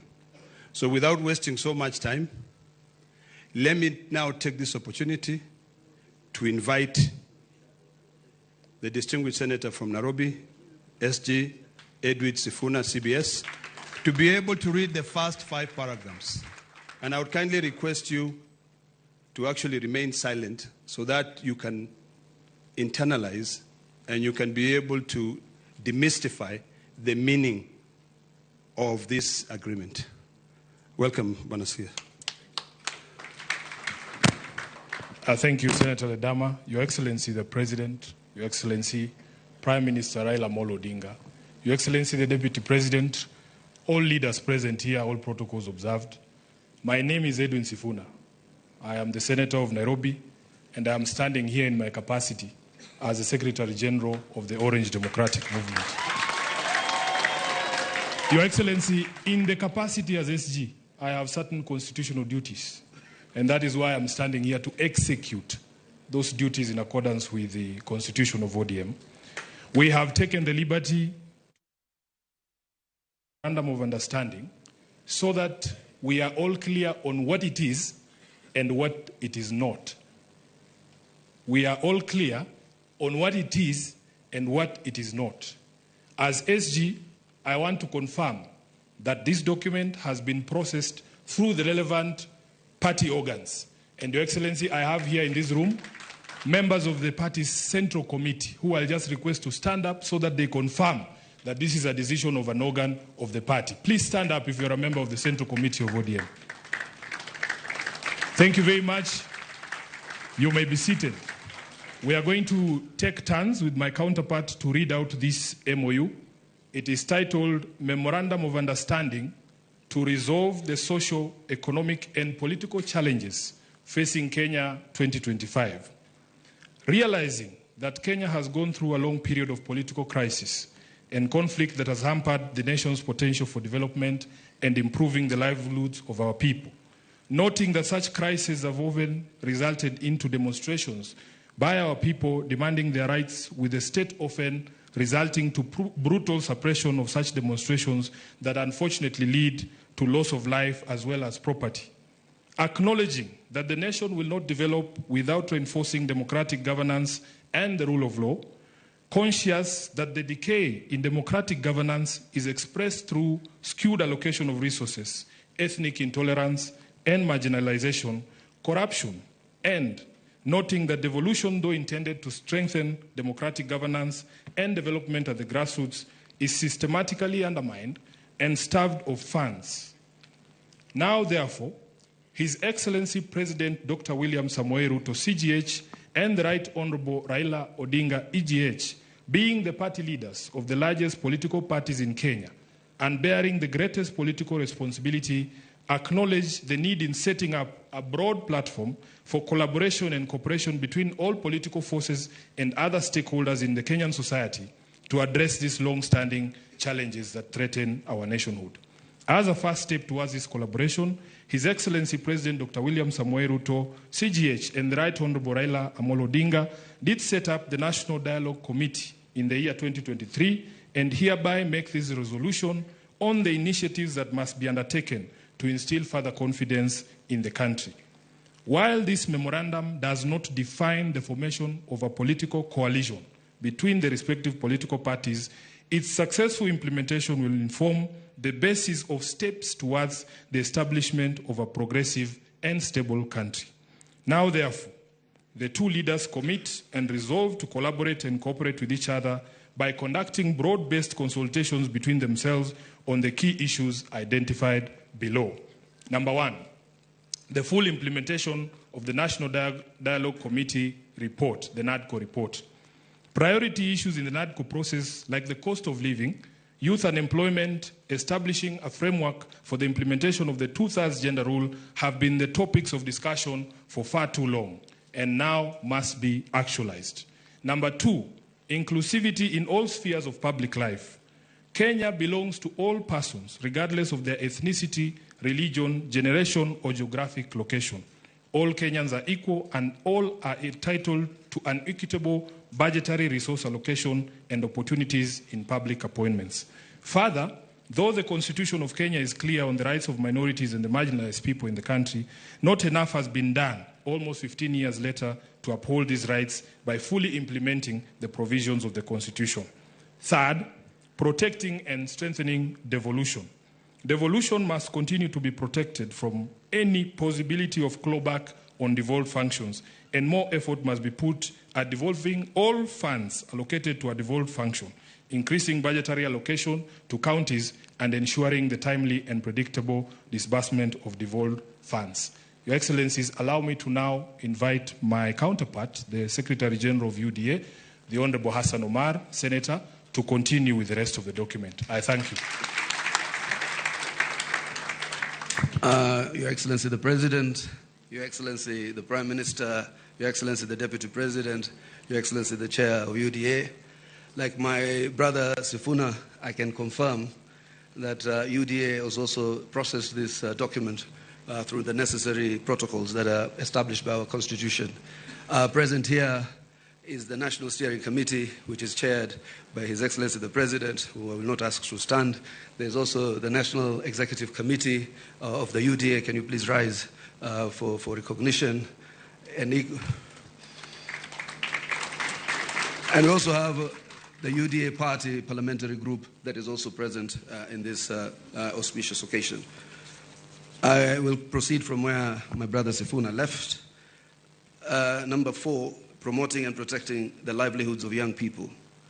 Urgent and massive investment must be made in all high potential sectors of the economy, including mining, blue economy, agriculture, and ICT, to create sufficient employment opportunities that provide ways for young people to earn a decent living. Nationwide economic stimulus programs must therefore be initiated. Young people must also be mainstreamed in all political spaces to bring their voices to the table and their participation to the center of all activities. Number 5, leadership and integrity. Kenyans are concerned by the expression of opulence, accompanied by rude and arrogant conduct of public officers, and the apparent impunity that has followed the same. It must be enforced that the demeanor of public servants needs to reflect the dignity of their offices and the respect owed by them to the citizens of the Republic of Kenya. We must also urgently provide a legal and institutional framework for addressing conflicts of interest among public servants. Number 6, the right to peaceful assembly and protest under Article 37 and compensation of all pending claims of abuse and derogation of their rights. Derogation of the rights to peaceful assembly and protest remains one of the most shameful realities of the excesses of the Kenya's law and order responses since independence. The effort to uphold this right must now involve not just the taking of responsibility by officers who break the law, but also by compensation of the victims of these derogations. An amnesty must be granted to all those who are charged for offenses based on the exercise of their right to peaceful assembly. The National Police Service must update their methods and processes of dealing with demonstrations and assemblies when they are held, and particularly when they have to be managed or contained. 7, the national debt. The urgent audit must be conducted of how much has been borrowed in the past and how it has been used. Going forward, we must stop the ballooning of the national debt and ensure accountability for future borrowing. Lastly, we must ensure that borrowed money is used in all manners that grants an equitable benefit to all Kenyans in every region of the country, since payments are made by all from taxes regardless of their locations. Number 8, the fight against corruption. Kenya needs to move from talk to action. We must move from the fight against corruption to winning the war against corruption. We must enhance the capacity of institutions that enforce accountability, and particularly the offices of the Auditor General, the Controller of Budget, and the Ethics and Anti-Corruption Commission. 9, stopping wastage of public resources and promoting government efficiency. A new ethos of public expenditure in both national and county governments must be inculcated in a manner that promotes austerity, justification, and effectiveness in the use of public resources. Number 10, protecting and promoting the sovereignty of the people, the rule of law, and constitutionalism. The rule of law requires that government and its officers to obey court orders and only challenge the validity of judicial pronouncements through legal processes.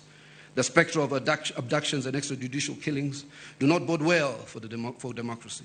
Suppression of constitutional freedoms, including speech, expression, assembly, and media, must stop. Furthermore, political parties, being key pillars of democratic participation, must be strengthened. The two leaders resolve to respect the identity and integrity of all political parties and to ensure respect and implementation of the provisions of the Political Parties Act.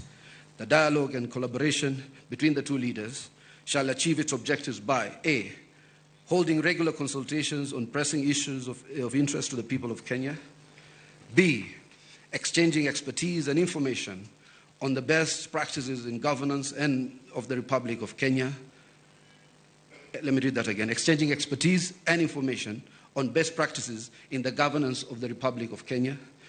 And the two leaders shall deploy their political infrastructure to examine the above matters and any other issues requiring their attention, and shall engage necessary expertise that will assist them in addressing the matters arising.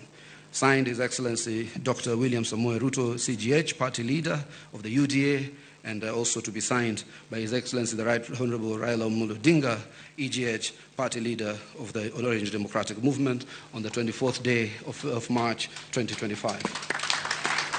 Let us appreciate the two distinguished senators.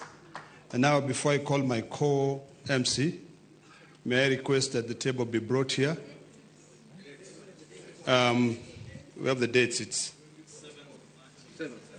7th of March. But you'll be able to see it actually. Before I call my co-MC, the majority leader, can I please request that table and seat to be brought here so that the two leaders can be able to come and sign. And now allow me to hand over the mic to my co-MC, a man I couldn't see eye to eye, but now I'm seeing eye to eye, Kimani Ichung'wah, to take over from there. Thank you very much. Thank you, my co-MC, Senator Ledama. Your Excellency, as the stage is set, as my co-MC, Senator Ledama, has said, we are here to witness as you and His Excellency Right Honorable Prime Minister Raila Odinga sign this MOU, which forms a framework of how we will work together as the two largest political parties. Your Excellency, as you've been told, you and His Excellency the Prime Minister are leaders of the two largest political parties in the country. That means, Your Excellency, that you also bear a greater responsibility than any other political parties or political leaders in the country. And with that responsibility, Your Excellency, you and Prime Minister are expected to bear the responsibility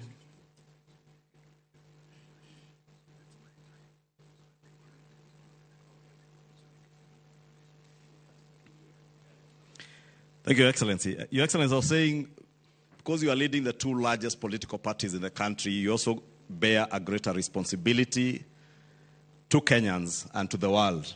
And part of that great responsibility is to ensure the unity of our country and the prosperity of our country. And as we have heard from the two SGs of the political parties, this will form a framework for the cooperation of you two as leaders of those parties and the unity of our country led by the two political parties, the two largest political parties. Your Excellency, I will be inviting those who will be flanking you and the Prime Minister as we sign, as I also try to buy some time for the Secretariat to get organized a bit. And I will be asking that the leaders who will be flanking you as you sign, I will invite them to stage, and thereafter, after the signing ceremony, we will ask all the leaders that are invited up here to retreat back to their seats. And I will then invite just a few people to speak, led by the chairs of the two political parties. And Your Excellencies, you know that these two largest national political parties, ODM and UDA, are also led and have chairs who are ladies. And that has ensured that even as you've heard from the MOU, as we try to mainstream the two-thirds gender rule, these are the only political parties that have begun the mainstreaming of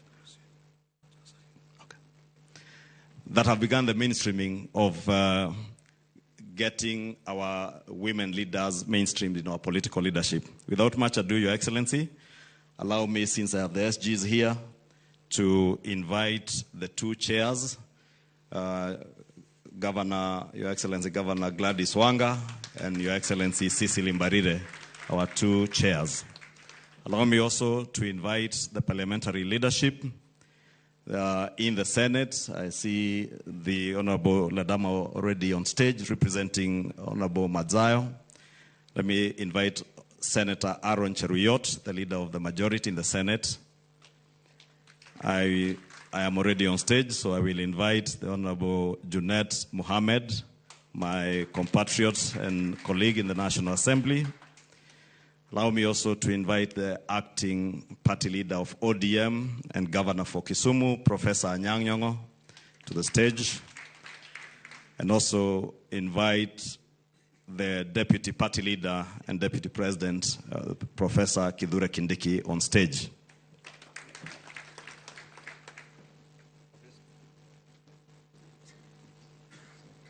Once you are all settled, Professor, you go to the other side.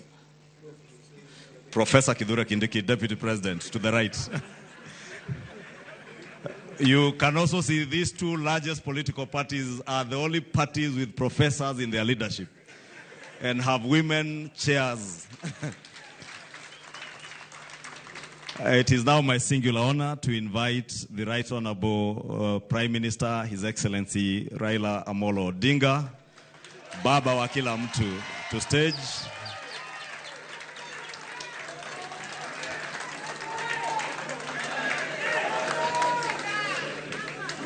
Another loud of applause for Baba wa kila mtu.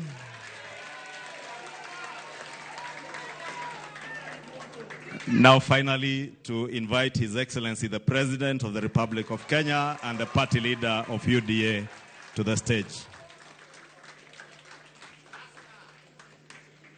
The Secretary Generals of the two political parties, you will take the documents and please, you may take your seats. The two SGs, you will show our party leaders the pages to sign.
A hand applause to the two party leaders as the two Secretary Generals confirm that they have fully signed, together with our legal personnel, Wakili Paul Mwangi and Wakili Kamodho Adrian. I will now invite the two Secretary Generals to display the closed copies of the memorandum that have been signed. Just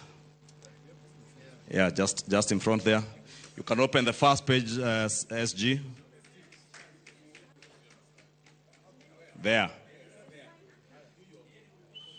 Just open the front page and display for a photo session. Front page. Front page. A hand of applause. I will now ask Your Excellencies to be the first to take your seats. Or they sit here. Then, if you have no seat, you may take your seats. If you have no seat on stage. For those without seats on stage, you may take your seats.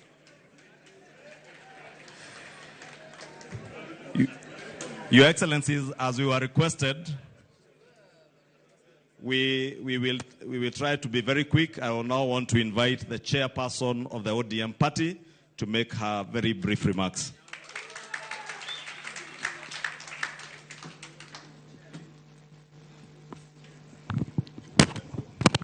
Your Excellency, President of the Republic of Kenya, Your Excellency, Dr. William Ruto, Your Excellency, Right Honorable Prime Minister, and my party leader, Raila Amolo Odinga, all protocols observed. Your Excellency, the Deputy President. The unity and stability of this country and the prosperity is not the responsibility of a few. It's the responsibility of all of us as a nation. And while we may have different political persuasions and come from different parts of the country and different schools of thought, nobody can fault unity.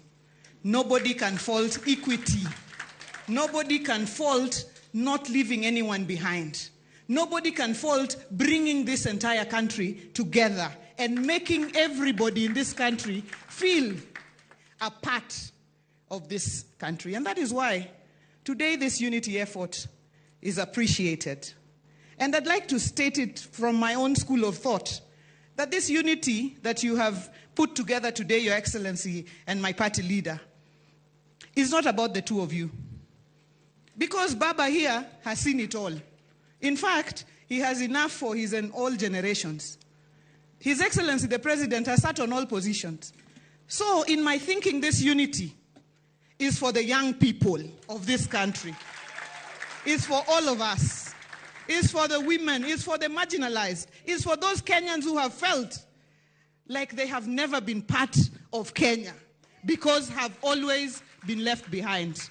And let me state in conclusion, as the national chairman of the ODM party, and as I say, the largest party south of Sahara and north of River Limpopo, the ODM party, our party leader, and on behalf of this party, officials and members across the country, all 47 branches, we are behind this unity. We are behind this agreement.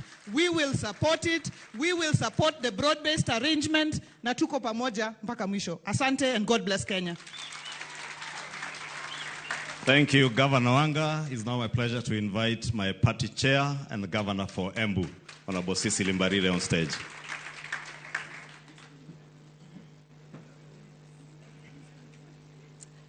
Your Excellency, the President of the Republic of Kenya, who is also the party leader of the UDA party, Your Excellency, Right Honorable Prime Minister Raila Amolo Odinga, who is also the party leader of the ODM party, our Deputy President, all protocols observed.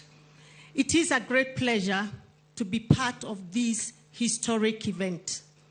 I want to begin by saying that today we are reminded yet again that the nation will always remain bigger than our individual and party interests. That indeed, at no time will our individual and party interests become more important than those of the nation. I am happy that today, after a lot of rumors in the media, we are not signing an agreement behind closed doors in some private space. I'm also happy that it has taken serious consultations through the party structures to get to where we are. I'm equally happy that we have not signed a document that remains a secret to the people who we represent and who matter most. Today, Kenyans know what we have signed up to. Today, we are not signing to sharing positions. We are signing to issues that affect our people. So, we have today told the people of Kenya that it is not about positions, that actually the issues that have been bedeviling this country are the most critical issues that should bring us together. But more importantly, this signing for me means a lot. Because what does it mean to me? That going forward, we are no longer going to organize our politics at the regional level. We are no longer going to organize our politics at the tribal level. We are going to organize our politics around issues that affect our people. And therefore, this indeed is a great moment.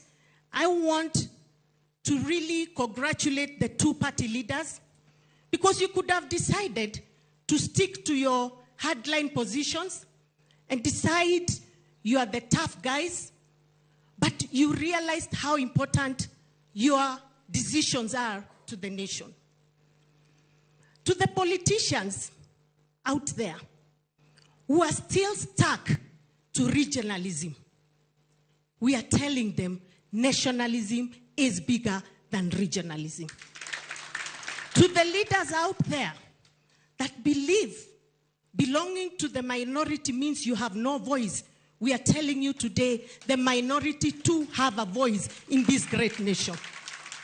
To the leaders out there who continue to draw us back to where we come from, we are telling them we are moving forward as one united Kenya. Long live Kenya, long live the ODM party, and long live the UDA party. Thank you very much.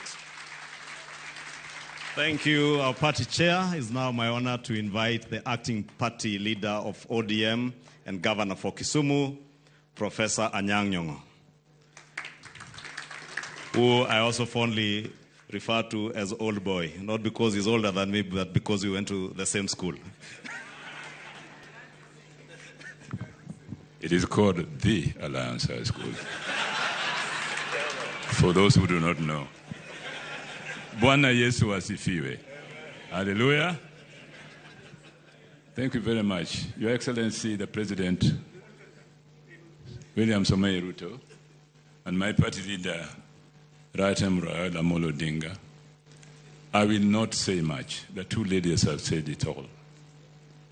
But there is a Christian saying that goes that once to every man and nation comes a moment to decide. Then it is the brave man chooses while the coward stands aside. Bwana Yesu asifiwe. We see here two brave men who at this point in time in Kenya's history have decided to make an important decision. We must pray for them. It is not going to be easy. Your bed is not made of roses. It is made of thorns. And the thorns are these people here. Not you individually, but you as a collective. Why? Because this decision is going to lead to a lot of demands. Because it might produce results. And those results will not be easy to produce. And therefore I'm saying here that it's us collectively who are present here today to witness this great occasion, to go out there and support the two brave men. Once to every man and nation comes a moment to decide. Then it is the brave man chooses, while the coward stands aside. Thank you very much. Thank you, Governor Nyong'o. Your Excellencies, that is it in terms of our party chairs and our party leaders, and mine now just to invite our deputy party leader and deputy president to invite you and take over as MC from now onwards. And Your Excellency, as you have been told, this framework for cooperation is a cooperation not just for the unity of our country, but also to synergize our strengths as the two largest political parties in this country and for the prosperity of all the people of Kenya, all without excluding anyone. Thank you very much. And now my honor to invite the Deputy President, the other professor, Professor Kithure Kindiki, who for the record also attended the same school with the governor for Mombasa and the governor for Nairobi. And Kimani Ichung'wah was in the other school. Your Excellencies, William Ruto and Raila Odinga, my task is to moderate the last and remaining part of this event. As I do that, allow me, Your Excellencies, to say two things. The first is to say I am a proud Kenyan to see what is happening here today,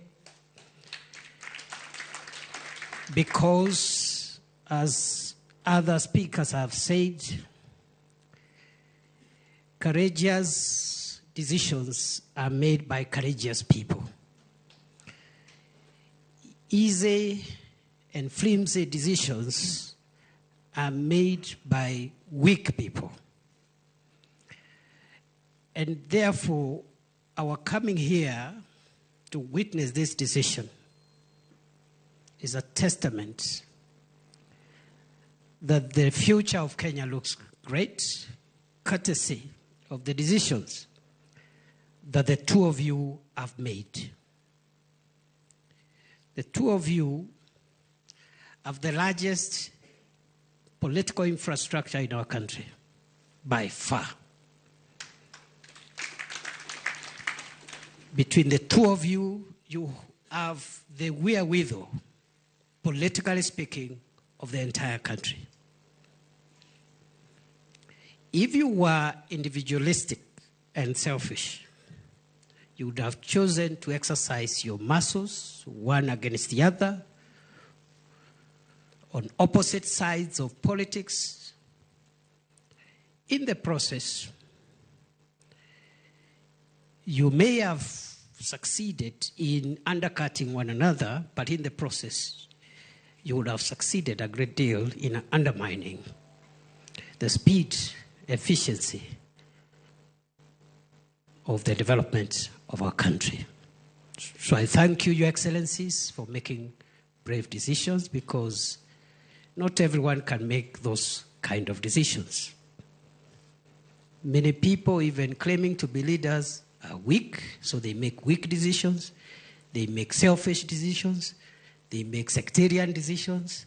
They make decisions that only serve to their interest as opposed to the interest of society as a whole. And I dare say, Your Excellencies,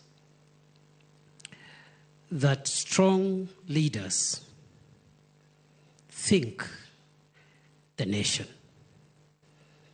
Weak leaders think division. Congratulations. The second and last point I want to make, Your Excellency, again, is the remarkable convergence of ideology that I see in the coming together of ODM and UDA. I have listened carefully to the joint script that was read by the two Secretary Generals, very carefully. In between, I can confirm, as a long-standing student of constitutional law, practice, and government, that between the two parties, because I could see the language from ODM, the language from UDA, the issues raised here, which we pray under your leadership jointly, you'll help us pursue them as a country. Those issues will resolve the things that have held Kenya back all this long. And therefore, those who have spent time, years, decades investing in division, investing in negative ethnicity, investing in parochial and petty dreams, their journey has come to an end. I want to thank you, Your Excellencies. We wish you well, and I know I speak on behalf of all my colleagues from both ODM and UDA.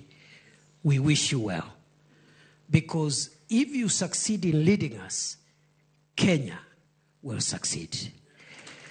And therefore, I am happy, Your Excellency, and allow me now, so that we climax this event with two speeches. And I'm going to invite the first speaker, Your Excellency, Raila Odinga. Welcome, Your Excellency.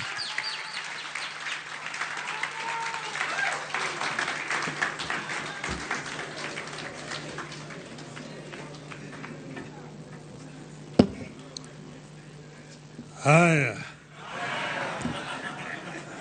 You may be seated. Thank you very much. Your Excellency, President William Ruto, who is also the party leader of UDA, leaders of the two political parties, ladies and gentlemen, I'm Jambo. There are ODM people here. ODM. ODM. ODM. You see, wako tayari. Well, I'm very happy to stand before you here this morning to talk to you after a long period of absence. As you know, that in the last 6 months, I've been engaged in the campaign on the continental platform for the position of the chair of the African Union. Some people ask me, why did I decide to run for that position? And I say that I was approached by senior leaders on the continent who, when they saw that that position was becoming vacant, they needed somebody with a Pan-Africanist ideology to go and try to set that movement in the right path so that it can achieve the objectives for which the founding fathers formed it. So they then sent the former Nigerian president, President Obasanjo, to me to come and persuade me to run. And after a lot of soul searching, I made a decision. And some of you will have seen me with President Obasanjo on my side when I announced that I was going to run for the position of African Union chair. I did not expect to be supported by the Kenya government. But out of blues, President Ruto announced that he will support my candidature. Yes, I thought maybe this is a best way to get rid of him. Good riddance. I would say that, in respect of the motives, he actually was genuine because he followed that announcement by giving full support to my candidature. As you know, you cannot run for the chair of African Union without being sponsored by your home government. You cannot just sit somewhere there and say, Mimi ni Professor Kithure Kindiki, I want to be a chairman of African Union. You will not even be seen. Your name must be presented by a government official through the embassy of Kenya in Addis Ababa. And this they did. Not only that, they put also the machinery behind my campaign. And Mr. President Ruto himself called various presidents and made appointments for me and also persuaded them to support my candidature. He himself invited the president from East Africa here in Nairobi to basically adopt me as a candidate for the Eastern region. And this they did. So Kenyan ambassadors in all those foreign countries were also informed and that they would support my candidature. And whenever I went to, they received me at the airport, took me to the hotels, and also took me to meet with the president. I was able to meet more than 40 presidents on the continent. And I traveled Africa from east to west, south to north, like never before. As you know that I have been the high representative of the AU on issues of infrastructure. So I'm not actually strange to these issues, to the continent. But it gave me a better opportunity to now understand problems facing many African countries firsthand from the leadership of the continent. As you know that our continent has suffered seriously from innovations from outside. First was the slave trade that took so many of able manpower across the shores to go and work in the building of Americas, both North America and South America. Some were taken to Arabia. Some were incarcerated there and died there. So that was the first. Then came colonialism, where they went and set somewhere in Berlin and partitioned Africa according to their interests. British, French, Italian, Portuguese, and so on and so forth. So Africa has suffered seriously. That was colonialism. Then when Africans fought for independence, they granted it. It was a flag. But then there was also neo-colonialism that came about, and Africa has continued to be marginalized. So I saw this and came up with a program of how we were going to deal with these issues. We campaigned strongly. And we went to Addis Ababa quite confident of victory. Before I went there, the women here, Orange women in Nairobi, organized a prayer meeting for me in Bomas of Kenya. And they prayed for my success. And I told them that they were only going to do two outcomes in Addis. One, we would win, in which case we would have succeeded. The other one we would lose, but we would also have succeeded. Because I told him why? We will come back home. So east and or west, home is? So we are here. So when I came back, I went to meet with the president in Mombasa to thank him for the support that the government had given me during that campaign. And he was, of course, very gracious. And at that time, I found when the two teams from the parties had worked out on some documents that they wanted to be signed, I told him I cannot sign the document until I've consulted our people, my people. So I took time. From that time, I went to Kisumu. I met with the professor. I met with leadership and elders in Kisumu. I went to Siaya. I went to Migori. I went to Homa Bay. I went to Busia, where I met with all the leadership from all the 5 counties in Western. Then I went to the coast. I was in Mombasa. I was in Malindi, in Kilifi. I was in Kwale. I came back. I went to Wajir.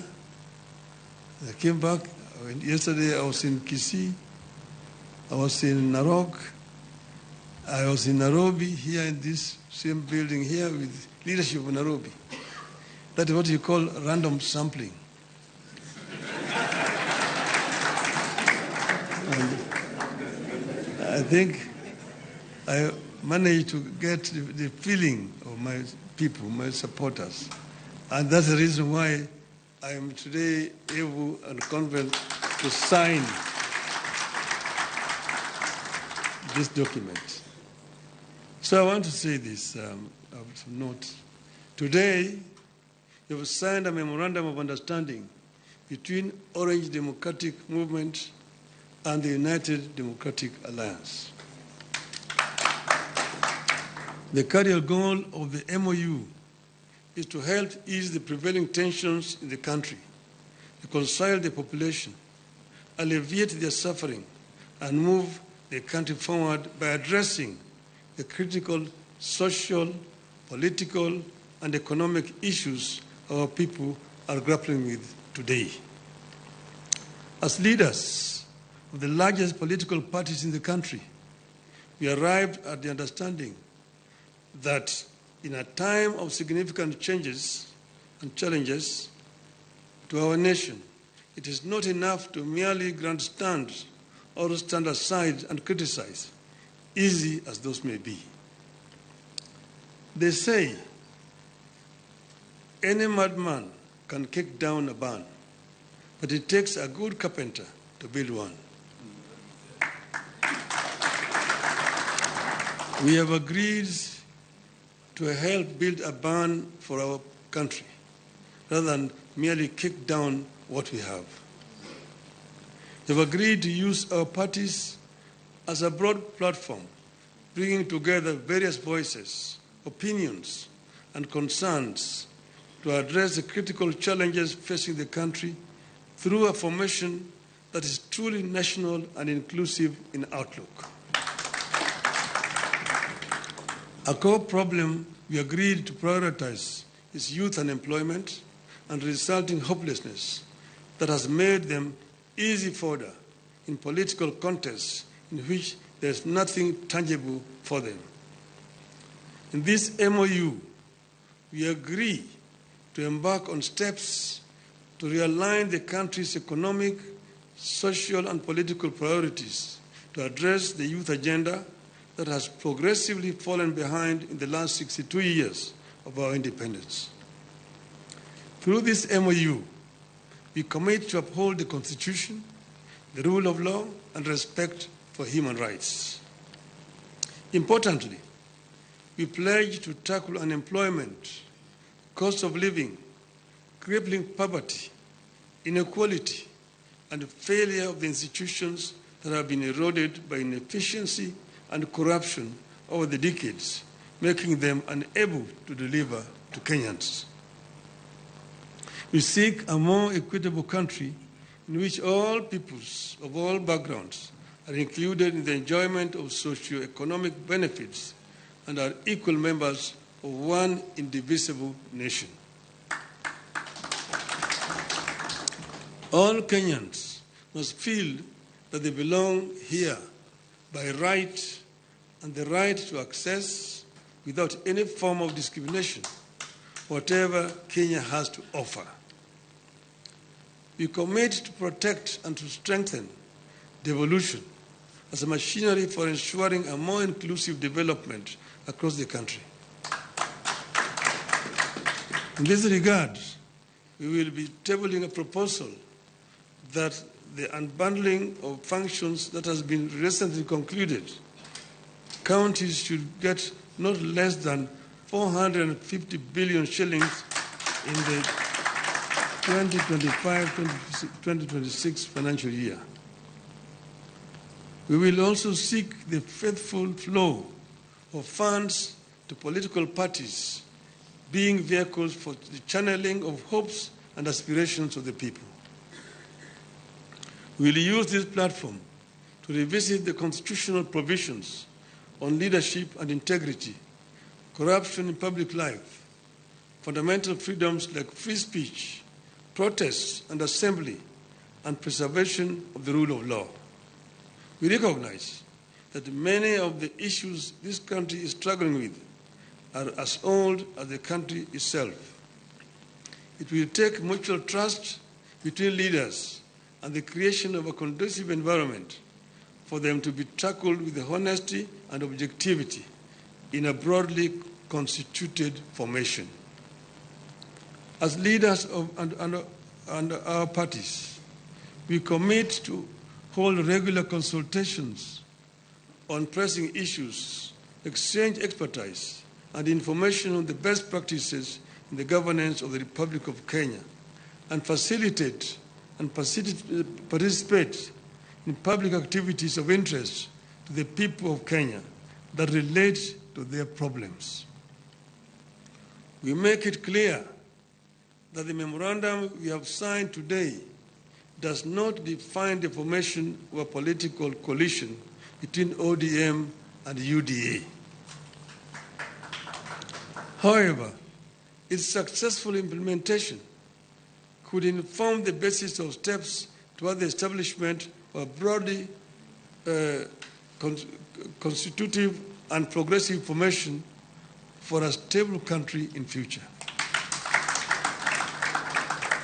We urge all Kenyans who are interested in having a stable, inclusive, and progressive country, devoid of grandstanding and alienation of whole communities and regions, to rally behind this formation in the interest of our nation.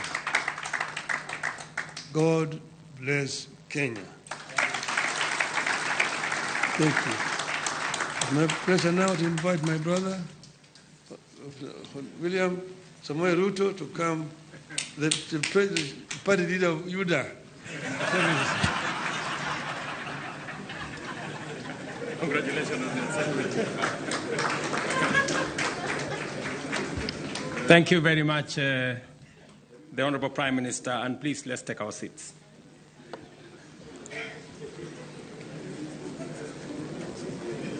Your Excellency, Raila Amolo Odinga, Prime Minister of Kenya and party leader of my former party.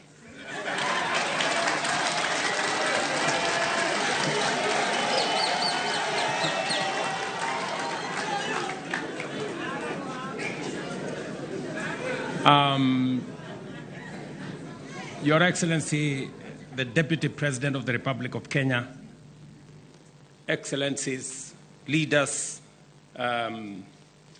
of both UDA and ODM, distinguished ladies and gentlemen, good afternoon. Hamjambo.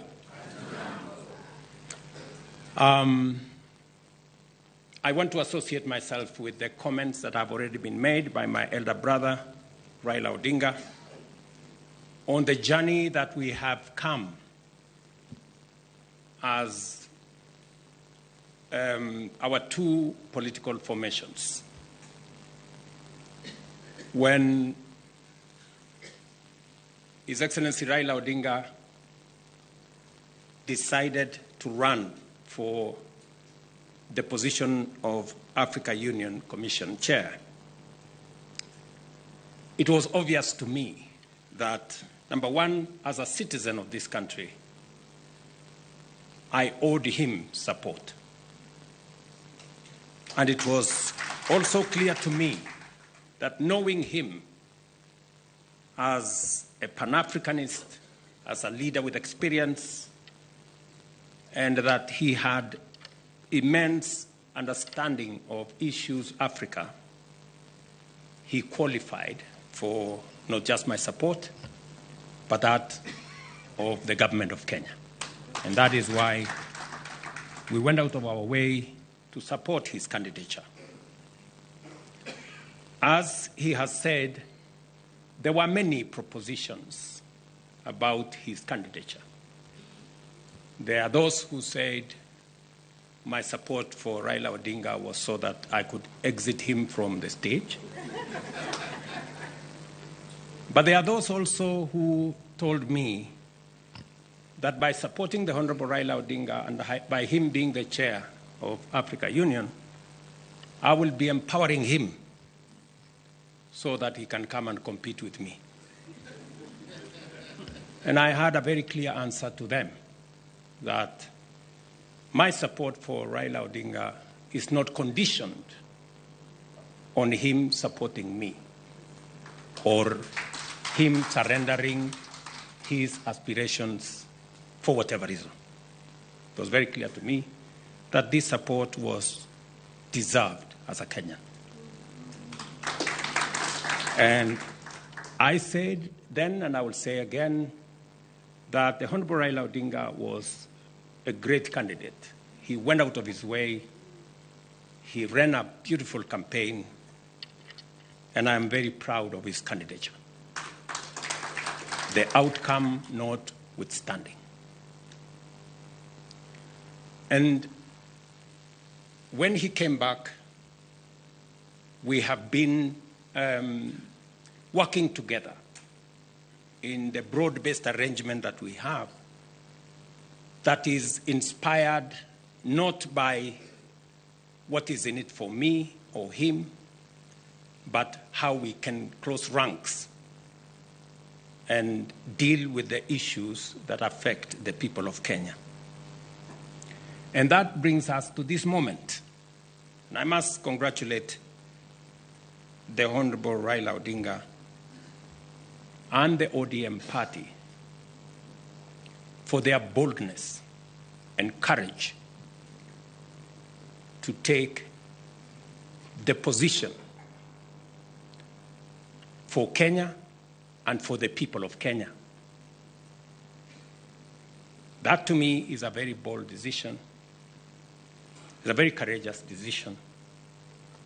It may not be a popular decision, but that does not undermine the fact that it is the right decision to stand with the people of Kenya.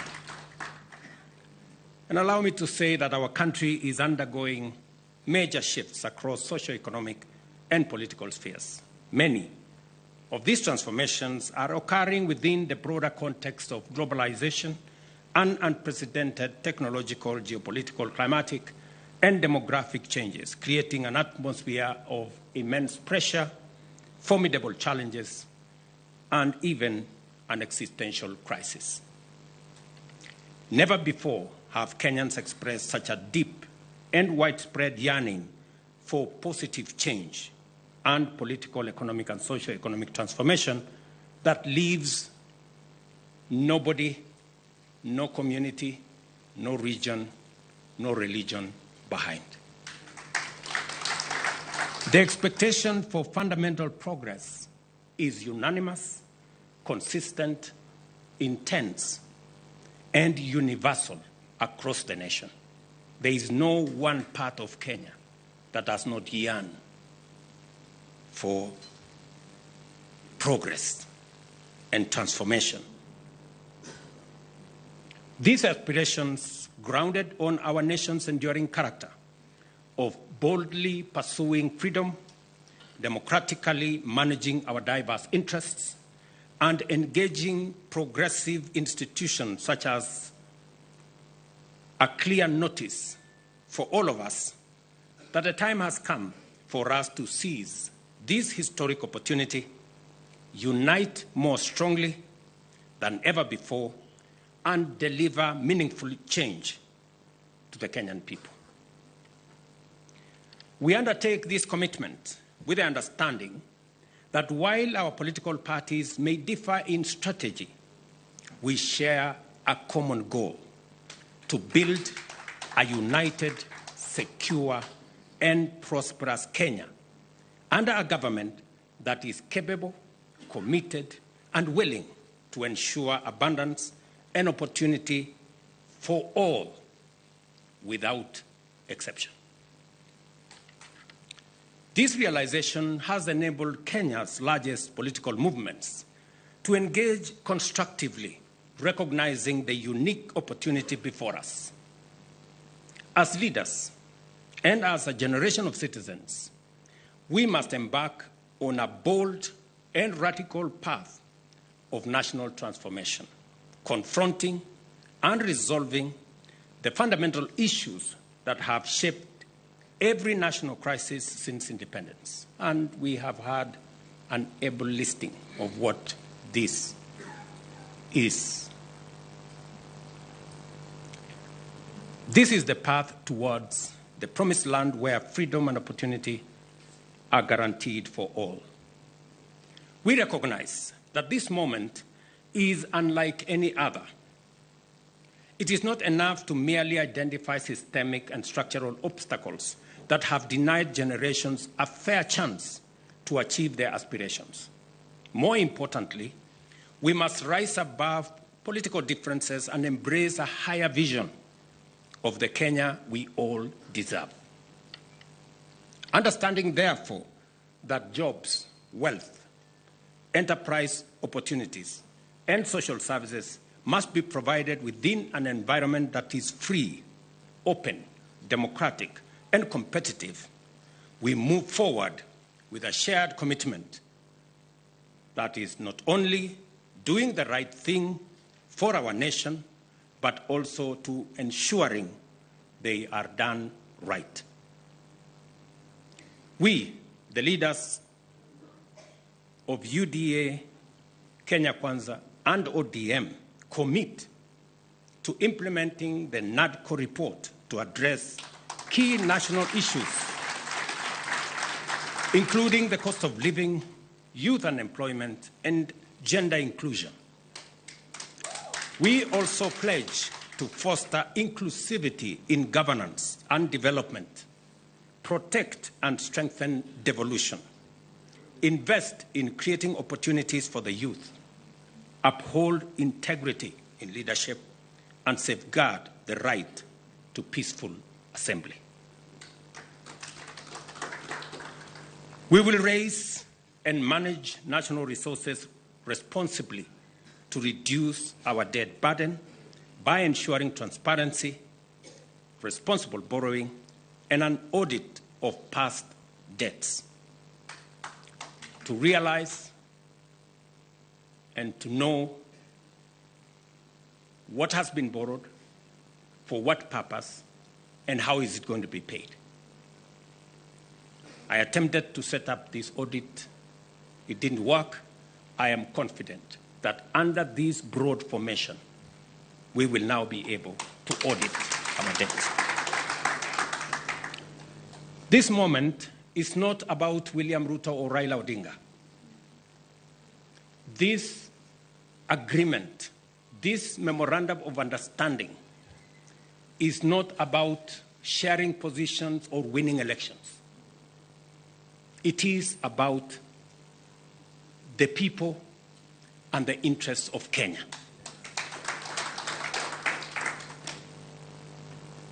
That is what is significant. To me,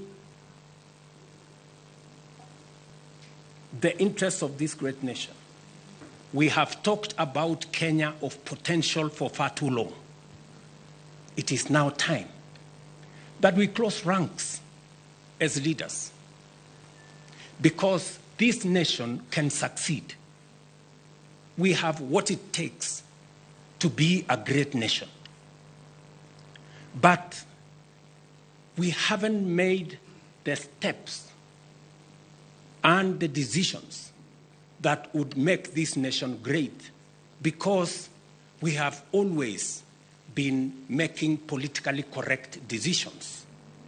We need to make decisions that are correct as far as the interests of the people of Kenya are concerned.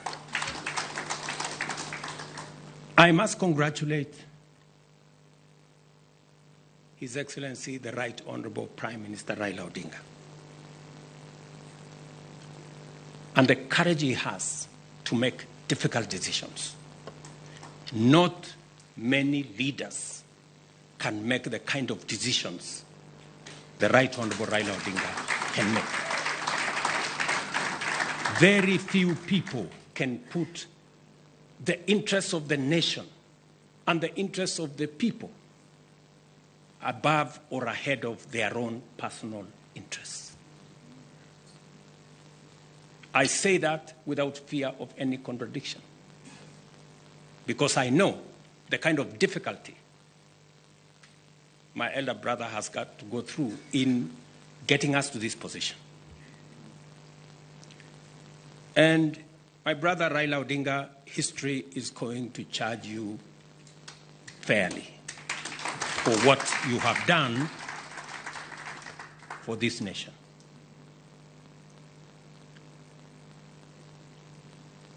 Immediately after the elections, several months after the elections, I called my brother and I told him, "You have been my party leader. You have been my senior. Today, by God's grace, I'm president. I want you to be treated well.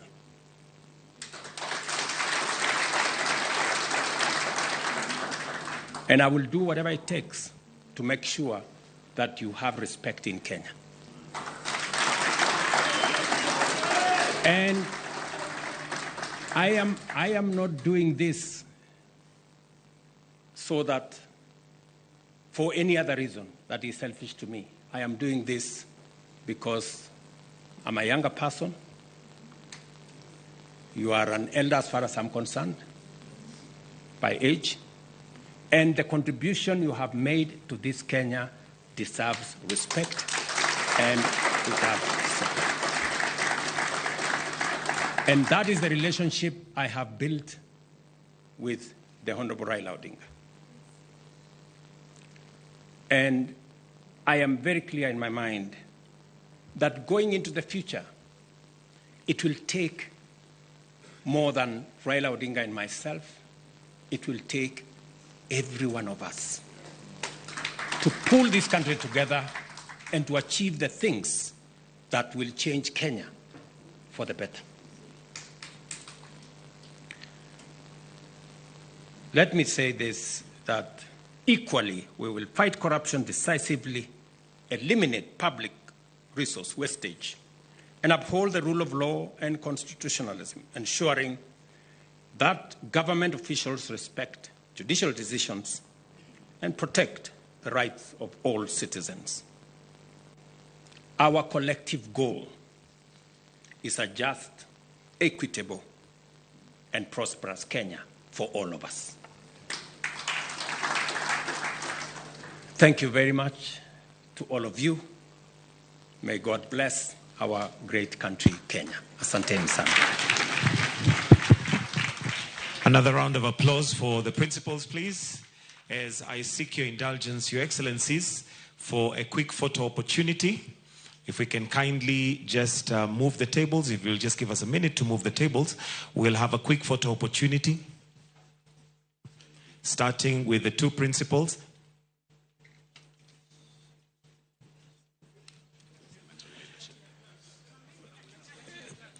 If I can kindly request we just move slightly because of the flags, so that we are in the middle of the flags. Right there, Your Excellencies. Thank you.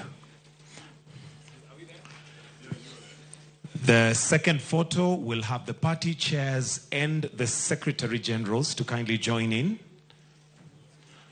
The party chairs and the Secretary Generals to join in.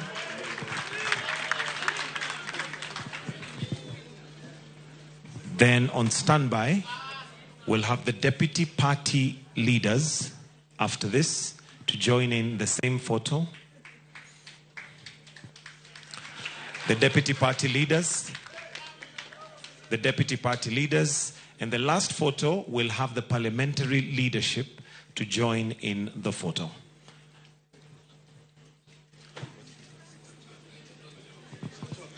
Okay. After this, we're going to have the... Kindly, let's take our seats. Those of us who are in the auditorium, let's take our seats. The parliamentary leadership will be the last photo that we'll take after this.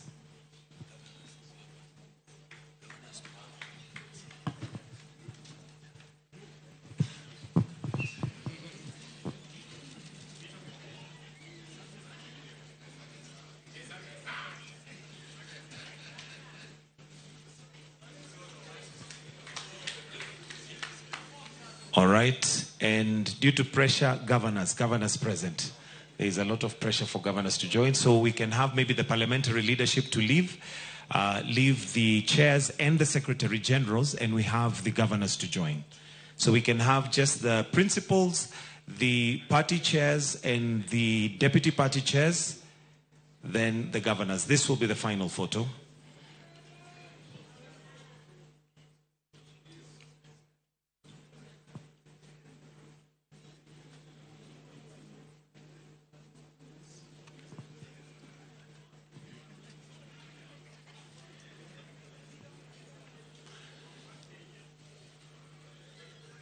And with that, Your Excellencies, we now come to the end of this session.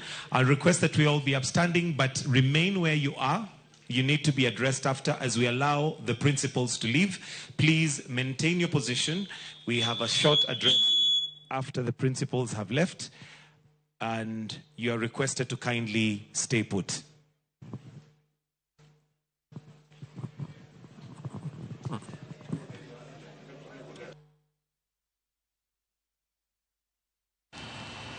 Manakamano mago ne piche ma achiel kachiel mabiro ni kowuok e KICC kata kar romo maduong' mar KICC e buore Nairobi, kama kawuono ogai mar ODM Raila Odinga kaachiel gi jatend piny William Ruto keto girimiti matiyo kanyakla e sirikal masani mar neno ni Kenya oyudo dongruok. En chenro mane ochakore okinyi ma kawuono kendo dhi nyime, kendo jotelo mopogore opogore oloso e nyasi makamano. Gi e thuolo ni jotelo mano yuoro koro wuok ka bende mamoko dong' chien.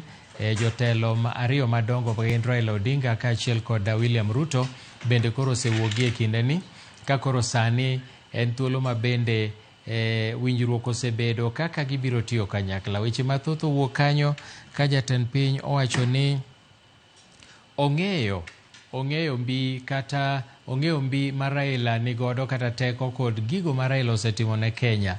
Jogo minyalo neno sani e picha gin jogo mani oko mar kar romo mar KICC e buore Nairobi, kama oketi ogirimiti makamano. Ne giwacho ni ok kete State House, ikete kama huyanga ma ji duto nyalo yudo thuolo mar chwo wang'gi kendo mar neno.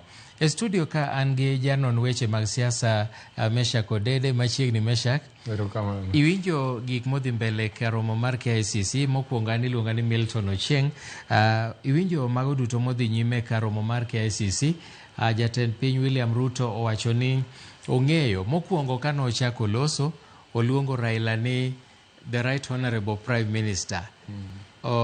Raila en prime minister sani koso Ruto ne temo nyiso jopiny ang'o? Erokamano. Ng'enyne kata e kinde machien ka siasa ne dhi nyime, kata jakom wuon Raila Amolo Odinga osebedo kawacho gino ni in prime minister nyaka yud machielo. Eka koro wacho ni informa machon. Nikech onge prime minister mosebedo bang'e. Onge prime minister mosebedo kanyo. Koro according to jong'eyo kata jolony e wechego wacho ni in prime minister nyaka yud mamoko ka. To kidhi kata mana pinje moko wadwa tiyudo ka pinje machalo kaka Amerika gini. Ng'ato kaka Obama pod iluongo mana ni Mr. President. Ok ibi winjo ka obedo referred ni former president. Ncha winjo ka ne Trump bedo sworn in. No acknowledge presidents mantie. Noluongo mana ni President Obama, President Biden. Mano nikech magi dho wagunda waomo gi oko. So samoro weggi nigi nonro kuom gi moingo. Mana kaka wa bende ka wawacho dholuo ka iwacho ni sembe ipimo gi nyamin to samoro jaluo mong'eyo gimimin moingo kaka jomoko loke. Mana pani emomiyo President William Ruto samoro dipo ka oamua rifa, but nikech seche mwatugo siasa ma ji nie campaign to ineno kamano opposite kata opponent mari ok igomb ni miye duong'. Koro ema miyo seche moko gibiro gi former prime minister iluongi gi gik mamoko. But sani nikech koro en jakori inyalo yie ni duong' mo deserve ma mare mondo obedne. Okay, to wawinjo kendo ka jatend piny oloso korka sir mano siro godo Raila e ng'we laro kom jakom mar AUC kendo wacho ni jomoko nego koko giwacho ni koro imiye platform mobro hingi kata obro hinyi korka siasa ma Kenya. Jomoko be nokone ni chal ka gimneno ni chal ka gima nogolo Raila Odinga e siasa ma Kenya mondo yud kako telo. Teno wacho ni mano nok pache nong'eyo mbi kata nyalo kata lony ma Raila nenigo mane nyalo tayo Afrika. Kineno gini ere kaka ne paro mane en go momiyo nikech immediately bang AUC to koro giduogo gitiyo kanyakla. Erokamano Milton, ing'e ni mano mana wach president to nitiere kaka ng'ato ka ng'ato nyalo nene. Jopiny nyalo nene lens mopogore kata gangolo mopogore.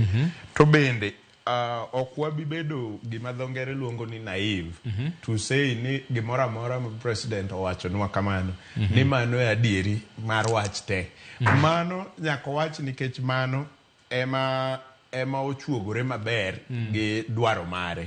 To samoro ok apar ni kama beteni wanyalo bedo naive gi dho ngere mwapar ni kadine bed ni dwache ne en ni mondo ogol Raila e siasa madala ka mondo dong' otawala do wach nwa mano e podium kamochung'e ok onyalo wacho mano. Jakuo moro amora onge mawacho ni an tasebet kakwalo. Jakuo te wacho ni ma kende manatemo ma kende manatemo to mojukeno kende manotemo nikech ok wabi expect ni mondo bende wach ni an asebedo kakwelo ma asedhi alanda ma muyudani mar 1,000 onge jakuo mawacho kamano samo. So kata president bo kanyalo expect kama bete no biro nyiso wa ni adieri nagombo ni jakom Raila Amolo Odinga owuogi mondo wenwa. Koro yes mano ne pach jomoko but bendo wacho mare to kamwa bete ni Nyasaye manyalo ng'e adieri ka dipo ni pach joka ema ne ratir adieri mane nitie kindena but gima wong'eyo ni sani to koro giseyiere ni mondo giti kanyakla. Okay, piche munyalo neno go gin achiel kachiel kowuok e laro mar karomo maduong' mar KICC e buore Nairobi kama no oketi ogirimitie kinda jatend piny William Ruto kaachiel kod Raila Odinga e odiechieng' eri ma kawuono. To jomoko nene mopogore nikech e kinde sirikal mar thuon gweno mar KANU ne jatend piny Kenya machon mano Daniel Arap Moi mano senindo ne owinjore gi Raila Odinga magitiyo kanyakla. Mano handshake mokwongo ochako biro e loch mar Kibaki kane wecho kosebedo maber lweny nobedo ne giwinjore magitiyo kanyakla.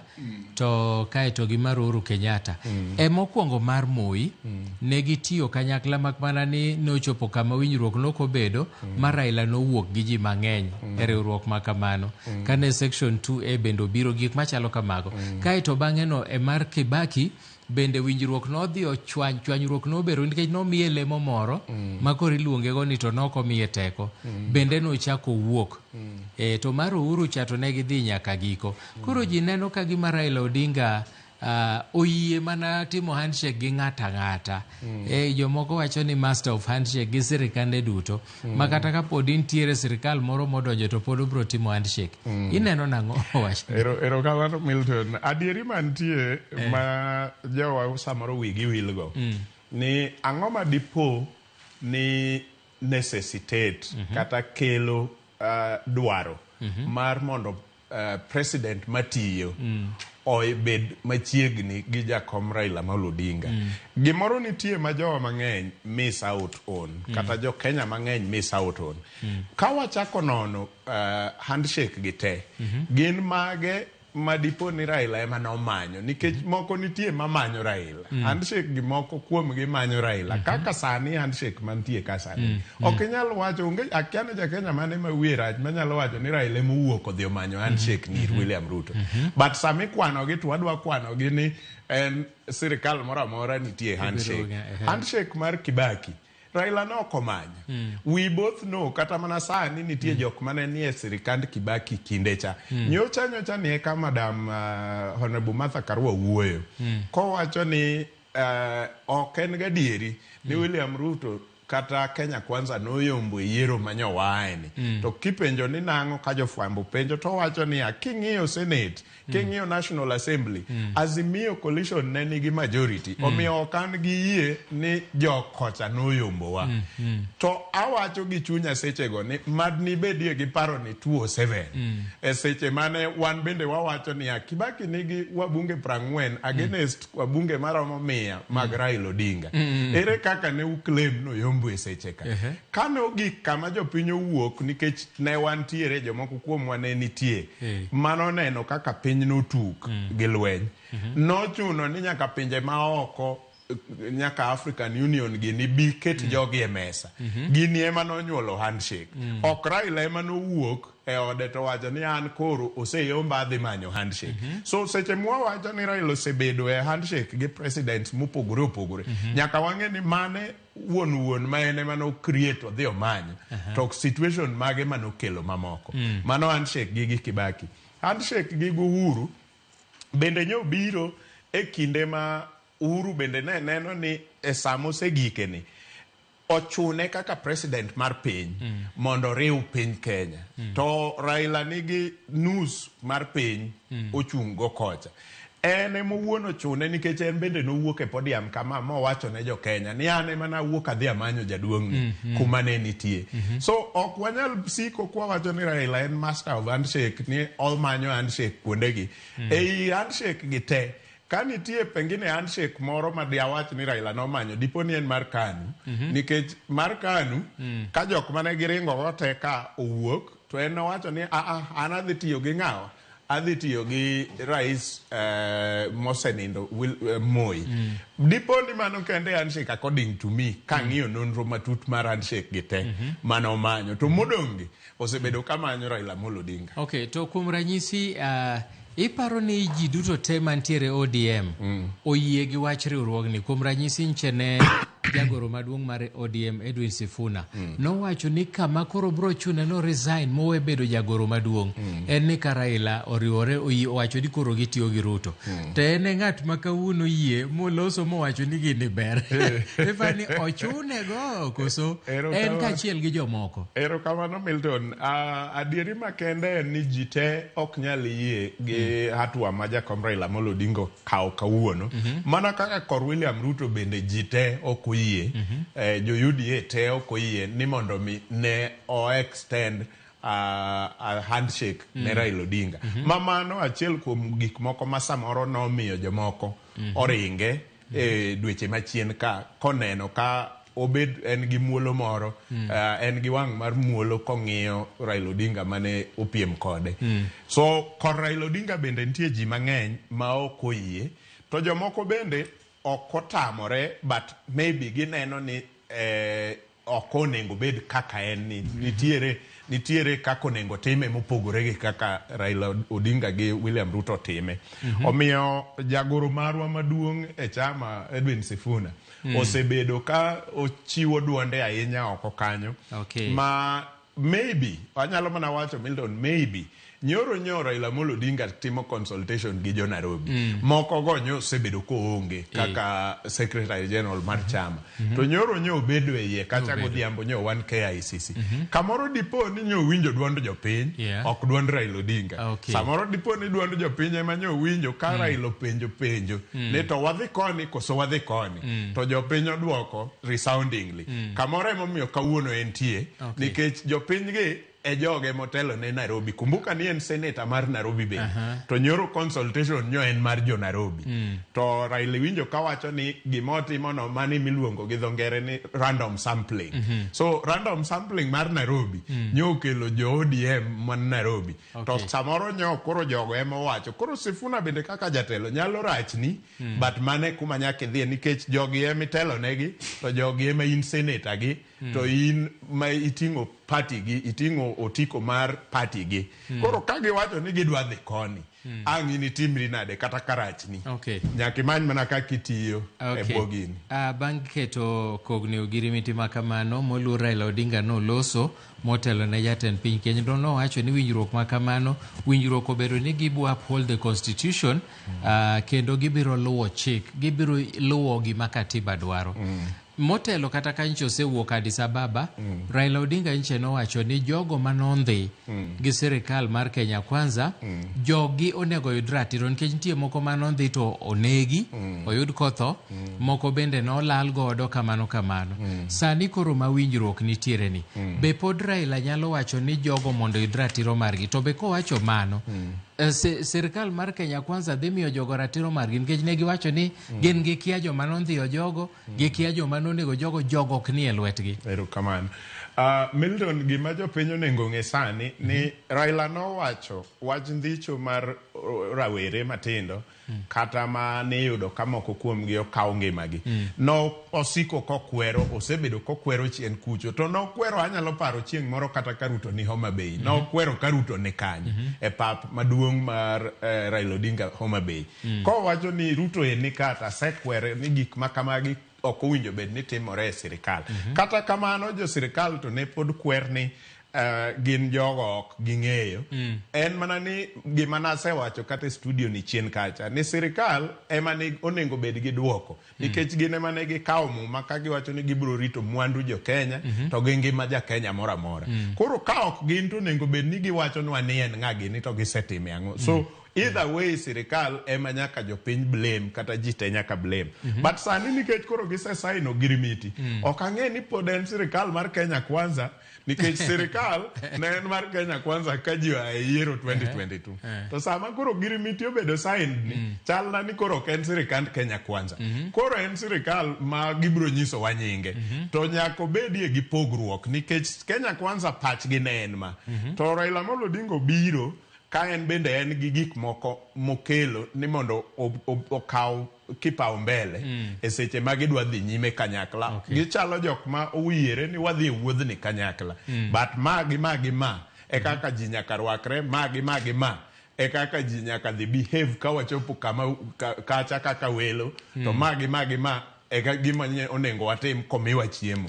Koro gik ma gin rikonwa ma gisomo kawuonogi ema onego japiny ong'e in details to wachnwa niya ang'o ma important ma giweyo monego bede gino, tang'o man kanyo ma ok gine ka muhimu, japiny ok ne ka important. To ka nitie gima ok important, to giwach jopiny kae monego feedback koro wuogie ni gik ma uwachonwago ma ok priority mar jo Kenya. Ka giwacho ni youth employment, to youth feel ni mano ok priority, to giwach ni wan mano ok priority wa en gima kamaka.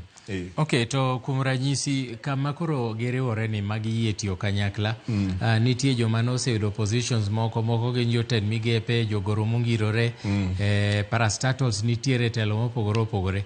Donge ma koro jok mobiro mawelo gi bro dwaro positions moko. Ang'o matimore? Nitie joma dhi wito thuolo magi magisemako e sirikal. Mano is very obvious, Milton. Nyaka koro jomoko dhi wit tijegi nikech mokwongo san manolos sirikand Kenya Kwanza mana se lieko ni samoro ok en sirikand Kenya Kwanza koro.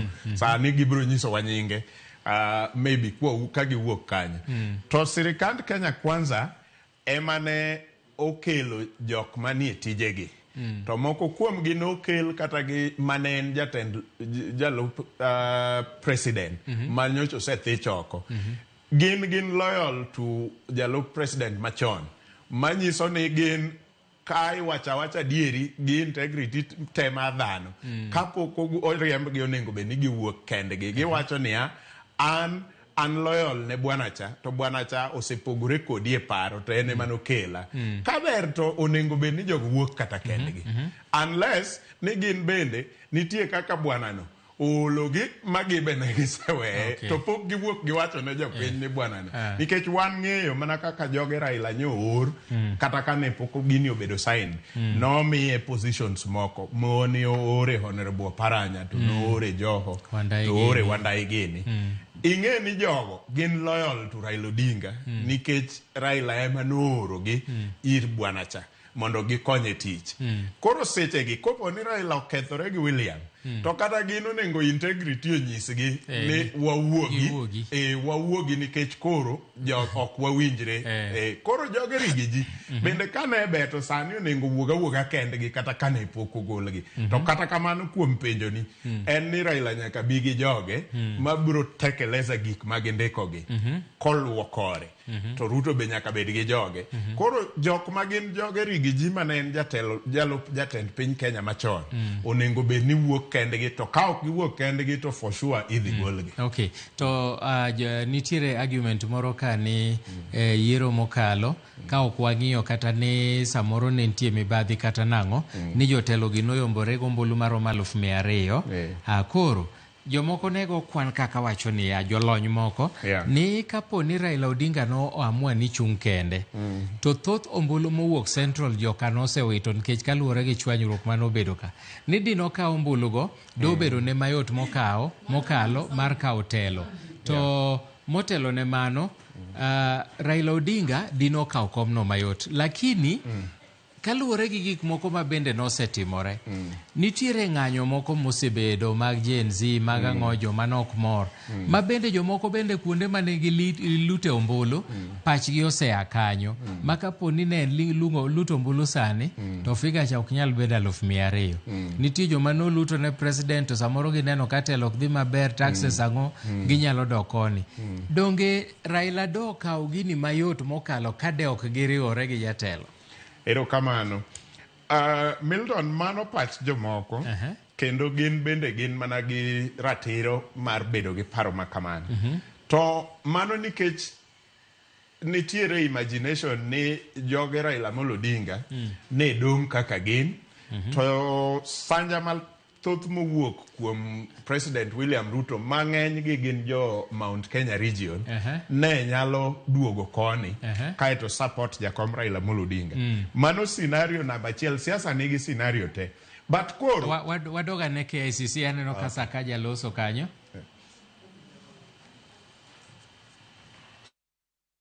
kuwaziba vijana wetu waje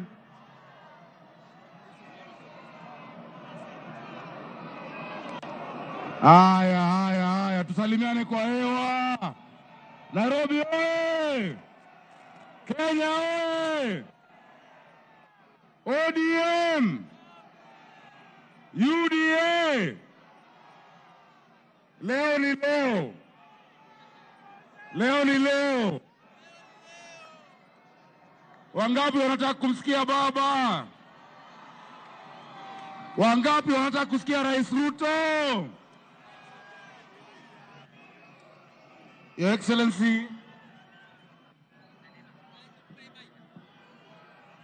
Excellency, kwa haraka, tuko na viongozi wengi ambao wako hapa leo hii. Tuko na magavana, tuko na maseneta, tuko na wabunge, lakini zaidi tuko na wananchi ambao wamejazwa na furaha. Wananchi hao wamejazwa na furaha kwa sababu wanajua nchi yetu inahitaji umoja. Si ndio hiyo? Leo mmemaliza siasa za ukabila kwa kuja pamoja kwa ODM na UDA kukubaliana kufanya kazi pamoja. Tunataka Wakenya wote wawe kitu kimoja. Si ndio hiyo? Wangapi wanataka umoja ya Kenya yetu? Mnataka umoja uendelee namna hiyo? Kabisa. So bila kuchukua wakati mwingi, we want to congratulate you for the bold move that you have taken Baba and that you have taken Rais William Ruto. Nairobi ndio headquarter ya broad-based government. Sisi tayari tulikuwa tumeanza kufanya pamoja na leo tumefurahia sana. Nataka kuchukua nafasi hii. Nataka mjitayarishe. Sawa sawa? Mnataka kusikia baba? Mko tayari kusikia baba? Nataka tumpigie makofi baba Raila Amolo Odinga. Haya. Vijana hoye! Vijana hoye! Nairobi hoye! Asanteni vijana. Vijana. Vijana. Tafadhali kae kimya hapa. Kae kimya hapa, kae kimya hapa. Kae kimya hapa. Kae kimya hapa.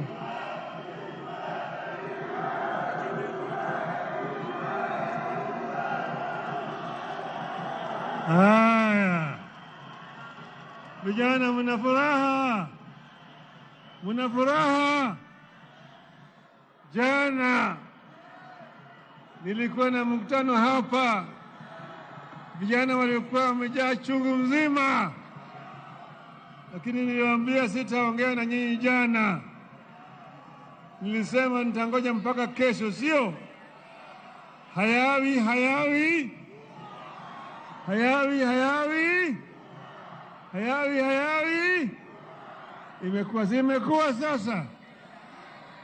Leo tumeweka sahihi kwa mkataba ya kuleta ulewano, ya kuleta amani, ya kupigana na maadui ya Wakenya wote. Ugonjwa, ujinga, umaskini na utawala mbaya, kidhuluma na kimabavu. Sawa sawa? Mara hii tutatembea pamoja. Tumesema tunataka kuunganisha Wakenya wote wawe kama kitu kimoja, ili vijana waweze kupata ajira, gharama maisha irudi chini, bei ya unga irudi chini, kodi ya nyumba irudi chini. Sawa sawa? Na matibabu vile vile imarishwe. Yale yote tuko tayari kushirikiana na serikali ili ifanyike kwa Wakenya wote pamoja. Kwa sababu haya ndio nimeweka sahihi siku ya leo. Sawa sawa? ODM. ODM. ODM. ODM. Waje Bwana Ruto asalimu nyinyi. Aya. Nairobi hoye! Nairobi hoye! Nairobi, assalamu alaikum. Bwana asifiwe.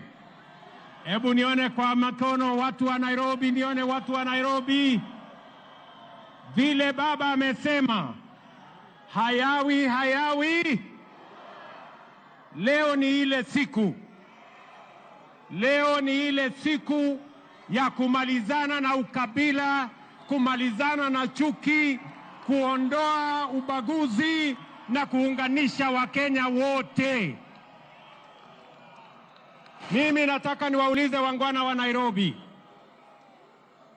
Leo mimi na baba tumeweka sahihi maelewano ya kuunganisha taifa la Kenya iwe taifa moja. Tulete jamii zote za Kenya pamoja, dini zote za Kenya pamoja, sehemu zote za Kenya pamoja. Na wauliza watu wa Nairobi, munasema tuungane ama tutengane? Tuungane ama tutengane? Wale wanasema tuungane, jameni, nione kwa mkono. Mimi nataka niwaeleze, nimshukuru ndugu yangu mkubwa Raila Amolo Odinga kwa kunishika mkono na kuunganisha Kenya mzima, anisaidie kuweka Kenya pamoja, ndio tuweze kwa pamoja tukabiliane na changamoto za taifa letu la Kenya, tuweze kutekeleza mipango ya kilimo ili tupunguze gharama ya chakula na tupunguze gharama ya maisha. Tuungane, tutekeleze ile mipango ambayo itapatia vijana wa Kenya ajira. Tuondoe matatizo ya vijana wa taifa letu la Kenya. Tuungane, tuondoe ukabila katika uongozi wa taifa letu la Kenya. Ndio Kenya iunganike na tuweze kusukuma gurudumu ya kupeleka Kenya yetu mbele. Mimi nawashukuru viongozi wale wengine wote ambao tumekubaliana ya kwamba tunatembea pamoja.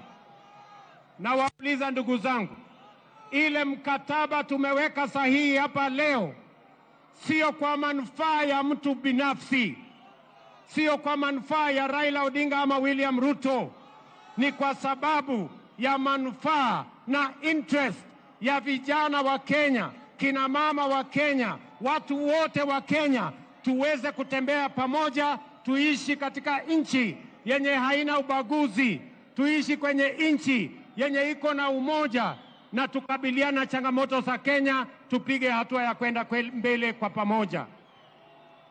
Ndio leo jameni, tunakuja mbele yenu kuuliza ruhusa yenu.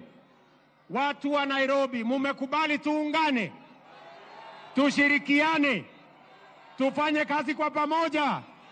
Hebu nione wale wanasema tumekubaliana tuungane, tuungane, tuungane.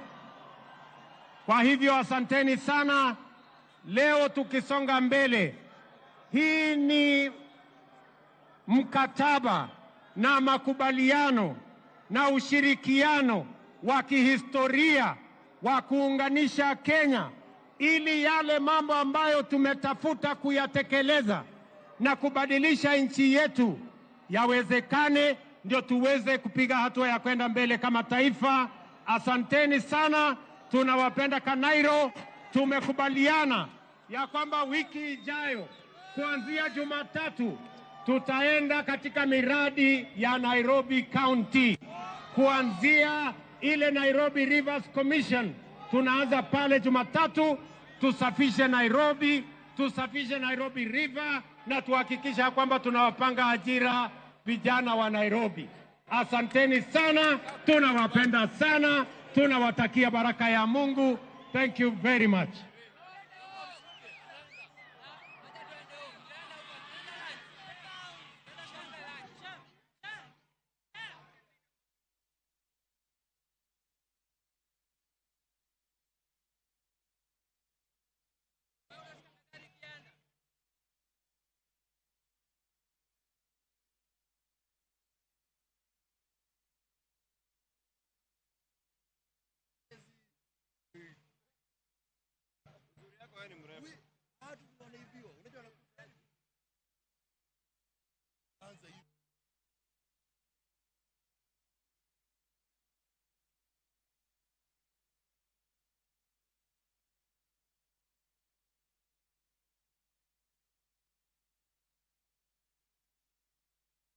Mana kamano, mano jatend piny William Ruto kod ogai mar ODM Raila Odinga kane gitwagi jopiny e laro mar KICC Nairobi, kama gitemo nyiso jopiny kit winjruok moko ma gibedo godo. Mesha Kodede, iwinjo ka jotelo ariyo eko loso kendo gitemo mana nyiso jopiny ni gima osetimoreno en gima ne gisechano, ma gineno ni nyalo kelo winjruok achiel kuom oganda jo Kenya. Jopiny bende oting'o mana badgi ni giyie ni mondo jotelo gi eki oriwre. Gima duong' kanyo en report mar NADCO. Ineno kidhi chop, nikech jatend piny no wacho ni achiel kuom winjruok ma gikete sei en chopo report mar NADCO. Erokamano. Milton, kapok abire penjo ni nitie ma wawuko gi e kore. Mane iwacho ni jopiny moko nitie mane paro ni ma e thuolo ma baba ne 2027 e thuolo ma baba ne nyalo bedo president e yo mayot. Kaluwore gi shift mowuok kuom ombulu mag Ruto mane oyudo Mount Kenya ne nyalo riwore koni. But jomoko kuomwa to wacho ni kama thuolo kaie kichope kata higni mar chien to nyaka ipar ni kato gimoro nosetimore so wang'iyo mana evidence ni to yot mane mogandawa ma jo Kenya modak e alwora mar Mount Kenya ni godo mar gone Raila Amolo Odinga kura nikech e kinde machien gisetamore nganga to kinde ma 2022 ema ne waparo ni ne ginyalo goye kurano nikech achiel kuomgi mane ni e kom nyo support Raila Amolo Odinga to Raila Amolo Odinga wanyalo assume ni chien kucho Raila Amolo Odinga ne piem gi yawuotgi koro ne tek mondo giwe wuodgi ka gigocho ne Raila Amolo Odinga to 2022 Raila Amolo Odinga ne piem gi ng'ama ok wuodgi to ne pod giwe Raila Amolo Odinga ma gidhi kocha giolore kamiende yaka wino gi dho jaluo to koro sani to ere evidence ma wan go ni ne koro ginyalo weyo William Ruto to gibiro ir Raila Amolo Odinga ma ema miyo jomoko kuom wachich ni mondo chich gogoya ka samoro en mana bando manyo rigi jidiro ne jakom kut to ka jakom kethore gi William ni to gichak giwuok gidok ir William no kata ng'ama chielo to jakom nikech ne gise declare ni jakom en ok en option ne jo Mount Kenya ma tema dimi moko kuom wach ni doga kuma wasebede option before nikech jo holo marokakgi waseyudo evidence margi ka gi support chien kucho to jok ma wacho ni wang'ne nitie kech kata Sifuna nyo wacho achiel kuom shows mag Citizen ni en kaka SG ong'eyo ni nitie milion 1 kura manoyudore mag jakom to Milton anabedo gi to e wachno an gi to maduong' e wachno nikech onge kaka kata Jubilee ma party gi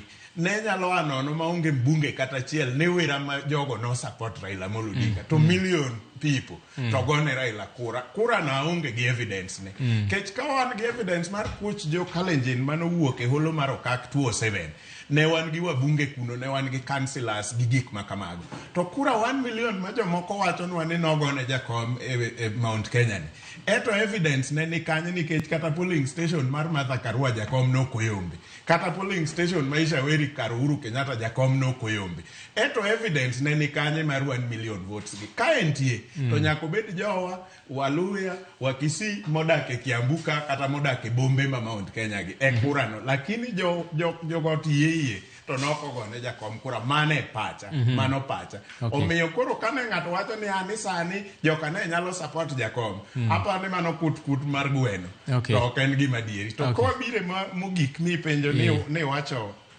ni wacho mogik ni penjo wach gine wach mar NADCO NADCO report mokwongo gimonengo japiny ong'e ni NADCO report ok en report Raila Odinga kata William Ruto jopinye manodhi e mbele komiti cha to wacho pachgi to komiti no ndiko parogo te to keto kanyakla to ter e parliament ni ma e kak gima jo Kenya dwaro anyalo paro kata jowa moko inyalo paro kizungu madongo machalo the people shall and may ka otero duondgi kacha jopiny notero duonde mopogore nyaka jolemo omiyo ma report jo Kenya ka ji ariyo gi owinjore ni kaka wajotelo ma otelo ne oganda maduong' watim dwach jopiny an ok ane makosa kanyo nikech NADCO ne en dwach jopiny girube mopogore nodhi e mbele komiti cha to wacho ni ma e dwachwa kaka jo Kenya to NADCO osebedo kokan kanyo nonengo bed ni tere parliament gi gik makamago koro ka gi implement kik ng'ato bichak wuondre ni dwa wacho ni NADCO en dwach Raila kopo ni NADCO odhi end up gi gimoro momiyo Raila kom maduong' kik wabuod chak walokre ka ni wan wakia NADCO Raila nokotero kata duonde e NADCO jopinye manotero duondgi e NADCO an nok aneno ka Raila present dwache ni ma e dwacha kaka Raila Odinga ne NADCO NADCO nobedo negotiated gi Kalonzo kochea korwa to Kimani Chungwa kochea kocha to wate wan gi clips nyaka sani onge chieng' ma bende ODM nodhi demand ni gidwaro ni mondo Raila mikom e NADCO no kopo ni NADCO obedo implemented dwach jopiny mobedo implemented okay ne wawinjo bende ka Raila Odinga wacho ni winjruok magi kete kogno biro medo omenda madhi e counties nyaka bilion 450 to iyudo ka serikal Kenya Kwanza ne ok yot negi mar golo pesa marom kamano e kinde mokalo ma nyisa ng'o ne counties counties osebedo ka yuare gi national government e wacho omenda ma seche moko nitie ma gini dhi nyaka court, nitie seche moko ma senators gore. Inyalo paro kata senator wa ma Nairobi ma bende en secretary general mar chama mar ODM ka wacho ne Madam Anne Waiguru governor ma Kirinyaga ni kar mondi bi kelnwa ywak nika dogi gi senator ni masama wago kura e senate mondo medu pesa to enogo kura opposite mondo kik medu pesa. Jo UDA governors mag UDA anyalo paro ka Sifuna wacho negi dogu goru gi senators magu ma wan jo senators mag Azimio wago kura mondo medu pesa to gin gigo kura against us to samoro giingo wa gi numbers kaeto uchak uduogo ywaknwa to gin wegi oko kucha. So aparo ni sani kaber to governors e jok monego bed ni mor gi gini moingo ng'ata nikech show me one county mok dwar pesa. Gidwaro te. Every county dwaro pesa. Okay, Meshaka, awinjo ka jatend piny owacho ni gik ma Raila osetimo deserve respect. O deserve respect. To motelo kae nche ne owacho luonge mana gi nyinge mopogore mutua kitendawili Muganga. Koro donge siasa moro ni ka nikech koro sani ya koro oneno ni Raila okajuoga. Okay, ya kitendawili o deserve respect gik mosetimo na Kenya. Gini Milton kata jopiny onego ng'e ni siasa en siasa. Ok en lemo, ok en upadiri gi kanisa. Gini en one. Nikech kata mana Raila ong'e sani Ruto ni president. To kendo luongo ni my younger brother. To chien kanyo bende Jakom nong'e ni en Zakayo, ma wa bende watene wang'e ni en Zakayo. Mana kaka jomoko bende ong'e ni en Kasongo sani gi gik makamago. Ma en siasa to bende notemo dimin Jakom e kinde machien no nikech ka ulero gi ng'ato sama ruadhi gi ruadhi loka cha ruadhi emipako kata ruadhi dieo ma dende rach tinge ang'eya ni amate ruadhi emipako en emimiye nyinge madongo ipakego to ruadhi joka tiwacho kaka ng'etne owuok kopidhe maber otimore nade mane kaka en seche lweny to sani to koro giseduogo kanyakla gigombo ni mondo giti kanyakla gimonego bed concern mar jo Kenya ma jowa bende onego bed go gi concern maduong' ni ei riwruok gini ang'o ma jo Kenya nyalo yude ma important mane gimonego bed concern maduong'. To kwachak wanaro down to Luo Nyanza to wawach ni jo Kanyanam ang'o ma wanyalo yudo e riwruogni manyalo kelo dongruok e ngimawa kata dakwa kaka jo Kanyanam. Okay, to nitiere kaka Raila Odinga nowacho ni gibiro luwo katiba e telo makoro giriworego ni to ma nyiso ni mogo kuom gigo mane chando rowere mag Gen Z samoro ibro losi nikech nyaka winjruok bedi. Winjruok makoro bedo ni oweyo joka Gen Z kanye nikech ing'e ni Gen Z nobedo gi power kapod ODM bende pok noriwore ahinya gi UDA. At least ne gineno ni opposition be gorega gi sirikal koro gimbe ne gidonjo gi power to power margi sani koro chopo kanye. Erokamano Milton, wach ni to en wach monego wawuoye malong'o kendo waler ayanga ka jopiny winjo.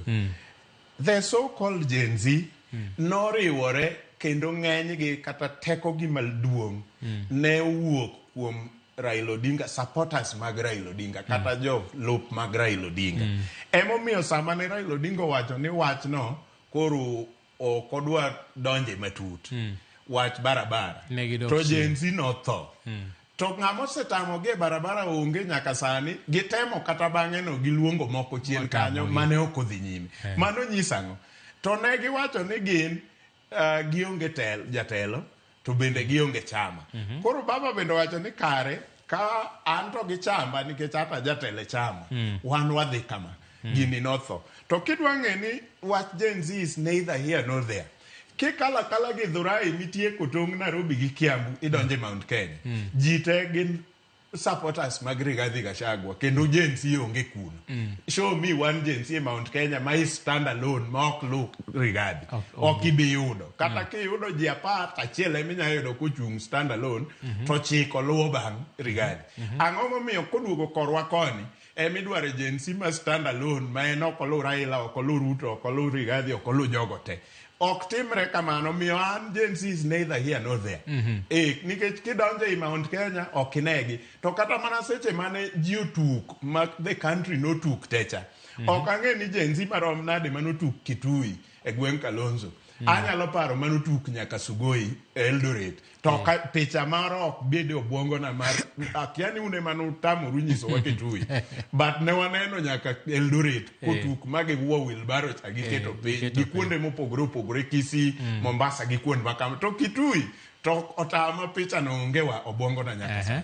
Okay, nitiere jomoko ne oro temoro ka motelo ka Joyce ne nitie to ne ogiyudo thuolo maduoko ni Raila Odinga nosingo ni kodhi e sirikal maybe ka en president to nitiere households mok nyal mane dhi yudo siling 6,600. Koro jomoko ne wacho ni baba nikech idonjo to chal nus negotiate no mondo wayude kata ka en 4,400. Ero kamano. Sani to mano to adieri, mano ok miriambo. Baba ne nigi manifesto ne mane o believe ni dhi miyo Kenya sudo mbele. Manifesto ne no onengo bed ni sani achiel kuom gik ma gindiko gite. Ging'iyo from one manifesto to another. Ruto gi manifesto ne, Jakom gi manifesto ne, to ging'iyo ni ma nadwa kelo. To e seche ma kama nitie jo Kenya ma seche moko gik mamiyo gibedo frustrated mogik en ni ng'ato ni kata gi nyithinde ot to onge kaka nyalo chiemo wakel gini to already sirikal kata machien mar Uhuru Kenyatta gi chien kocha nosekelo social protection ma en pesa ma dhi ne jodongo. Koro sani baba ne dwa rwako mana aspect mar household. Inyalo rwake sani nikech samwa wueni kopo ni gidhi ging'iyo gichak ginono nikech for sure wang'e ni gidhi nono positions mag cabinet gi PSS gi to gibro rwako jogegi mopogore opogore to kanyo ema bende nyaka manifesto mar Jakom gik manodwa timo ma muhimu ahinya inyalo kel malosi. Omiyo jok manopenjo no adieri to en ni onengo koro negotiate nwa wayude ayuda 6,000 ok adek kende. Ok adek kende wayude ayuda 6,000 nikech koyude 6,000 pongezi ok dhi ne kende. Even William Ruto. Nikech William Ruto tema pod president. Ene ma gini bro konye nikech jo Kenya te bro wacho niya kotel nwa e Kenya ngima gi rais William Ruto. Waseyudo 1,2,3 manyalo miyo nyithindwa chiemo. So ogonengo bed negotiated kata to 4. Obeda 6 mane Jakom wacho to kaber. Nikech Jakom no wacho 6 kende to koro gin gi Ruto dhi kata 10. Okay, bende ne Raila no wuoyo ni winjruok mag iketo kono bro address weche mag unemployment bedo ni ji onge tije gibo chuogo thuolo mag tije ka achiel bende ging'iyo cost of living pek mar ngima mantie sani ma nyalo timore nang'o nikech thuolo mag tije mosega chuogi mosega winjo ahinya gin mag affordable housing kuonde miwacho ni affordable housing omiyo rowere thuolo mag tije to kotiek gero udigo rowere magedogo bro dhi kanye sani koro Raila wacho na achiel kuom gik ma giketo winjruok en neno ni rowere yudo thuolo mag tije ka achiel bende giduoko chien pek mar ngima. Ere kaka ginyalo timo ma mondo nyalre? Erokamano Milton. Mokwongo mana kaka wawache seche machien dakika machien kanyo ni Raila ne nigi manifesto mare mar jo Azimio gi group temane supporte.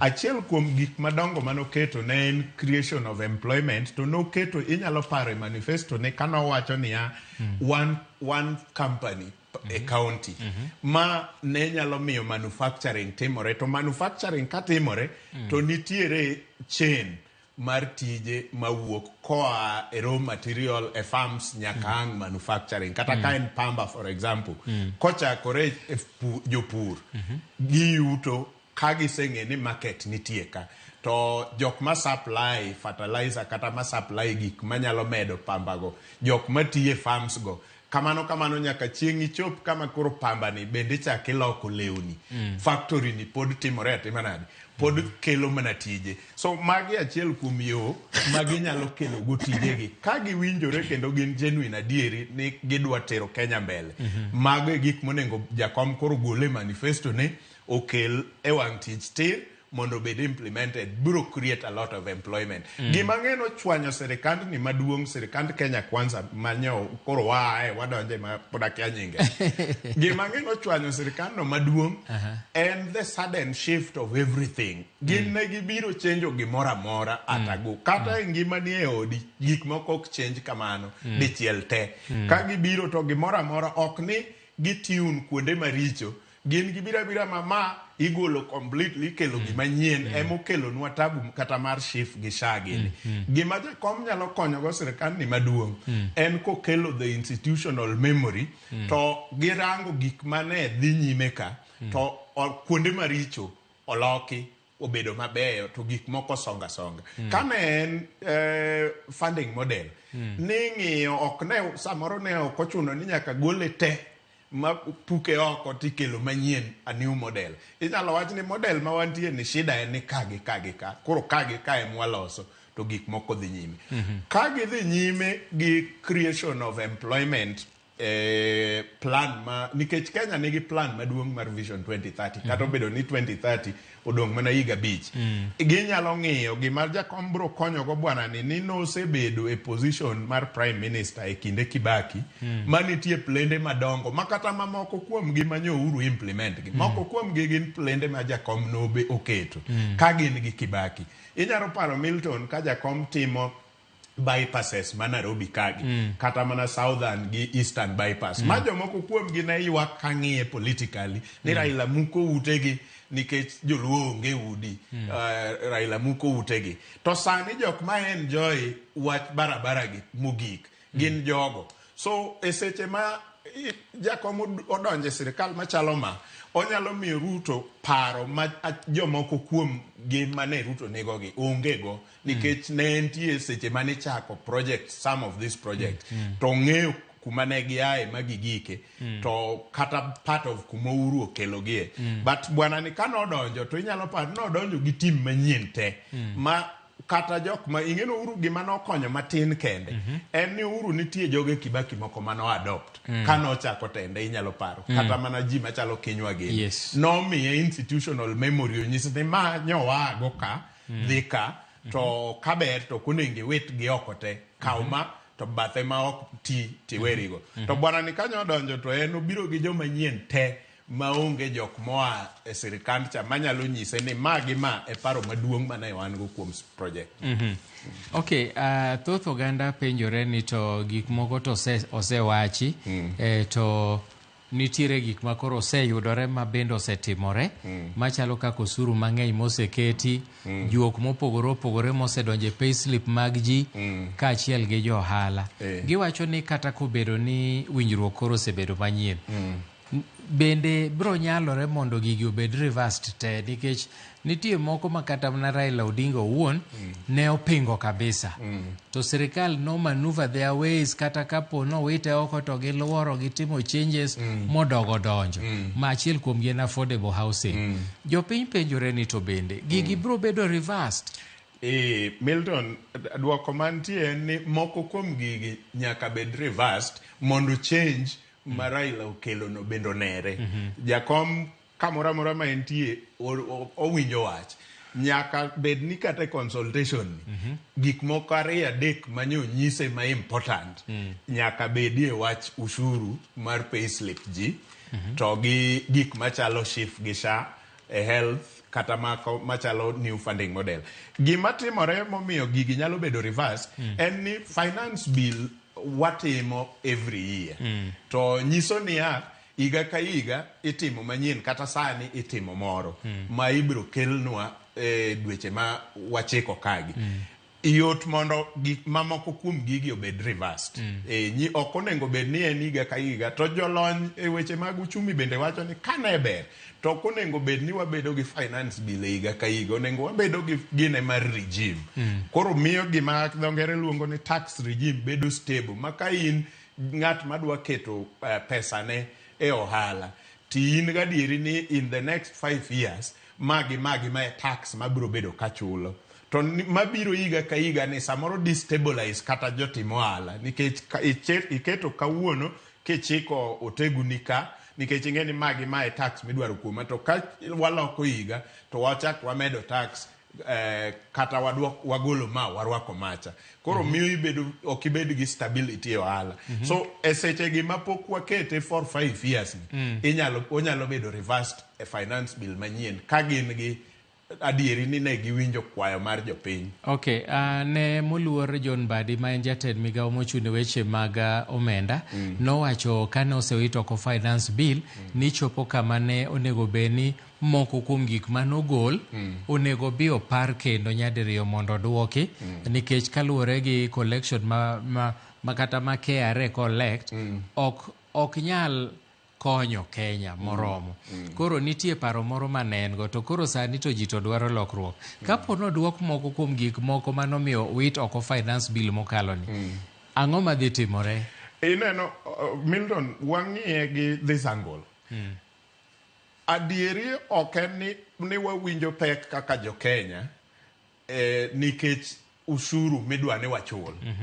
Wawinjo pek nikech waonge gi pesano. Ohendni wa ok kel pesano. Milton, ka in go ala sani mami 1 million in a month, tidwa ni chul ushuru. Ere gimomiyo ushuru dang bed mapek ni chul? Gini bedo mapek ni nikech ionge gi pesani. Ya ohala to pesa onge ofuke ji, koro kata ka in ja uso to kiusi, to kogik end month to wadwa ni chul ushuru cha. Koro kumichule from onge. Koro William Ruto gi jakom Raila Amolo Odinga kadwa chenjo mamiyo jaduong' Badi gini ok onego obed ni bedo burden to the people konene to neno ni maja ushuru. Onego bed ni gik machalo ma wawuoye chon machalo manufacturing gini ka nitiere timore kendo ohandi moro matin miyawo chien kacha kelo pesa. Kokwayo ushuru dang tamichulo nade to pesa no to nitie. An problem kata mar cost of living ma ji wacho ni. Ok onego bed ni sirikal approach ni idwa duoknwa bech mogo chien, idwa duoknwa bech gicha gi gini chien. Kata duok mana nyaka siling' 10 mogo mar kilo 2. Taonge gi siling' 10 no pod adhi nindo mana kech. Ini gi kaka iketo pesa e ofuku na. To kata mogo siling' 2,000 to an gi 1,000,000. Ere gima dang bed problem. Koso kiwinj gima wacho. Ok onego wa approach uchumi ka wang'iyo wan tich wa en mana ng'iyo kaka wadwa duoko gik moko bech gik moko chien. Piny sudo gik moko nyaka songi. Sirikal onego ket maino e yudo kaka pesa bedo e ofuku na. Nikech Milton ka an gi siling' 10,000 mar mogo to mogo ing'iewo siling' 300. Ere gima miyo dang gino bed na mapek. Adhi kawo 300 tang'iewo mogo nyithindo chiemo. To kidwoko mogo nyaka siling' 50 taonge kata 50 no ofuku na ni nono. Ere kaka dang' apam ni konya. Omiyo koro gima watimo en ni chulo ushuru ok onego bed ni the problem. The problem onego bed ni jok mwakwa ushuru go be nigi pesa go.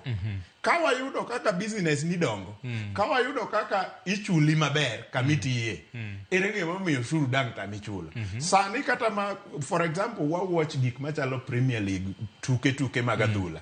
Kaka ichulo jotugo maoko. Bing'e ni gichulo ushuru mamalo nyowuoyo. To gi complain nikech pesa no klab chulo. To kadwa ni mondo jagor Mahia bo chulo ushuru machal gi mang'at chulo. To Gor Mahia to onge gi pesa moromo chulo gi kaka chulo joka oko. Mae kama ananeno ka disconnection bire. Onego bed ni sirikal keto maino te kuom creating jobs machudo maber. Kage kwawa ushuru ero wachulo. Problem ja Kenya ok en chulo ushuru. Problem en ni gimidwa na chul ni aonge go. Ohala manya yao ni ji onge pesa ofuku gi aleo gi goods gage ka tun ko gi end month to dwaro ushuru. Mae kama onego wang'iyego. Ane kaka nene. Okay, jomoko bende nene ni ok ang'eyo ma pach jomoko aneno ka jomoko oro na oteka ni kata mana jo Central Kenya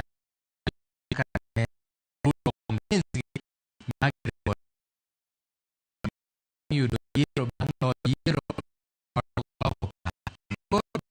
samoro bende Raila Odinga nyalo tiyo kod ni mar Ramogi to ka oseyudo to dhi lokore makata portfolio ma minister ko miya to dhi bedo mano maonge power kaka ne Kibaki otimo. Anyalo paro ka Raila no fire Nyachae gi Ruto ni to Raila no fire gi e Ministry of Agriculture kod Akiani Education to kae to Kibaki odwoko gi ma Kibaki wacho ni am the appointing authority. Koro jomoko neno ni samoro ma edio ma bendi tiyo godo gi jakom koseketo Ruto e tam mar ariyo to Ruto lokore chako tiyo nikech onge no dok laro kendo.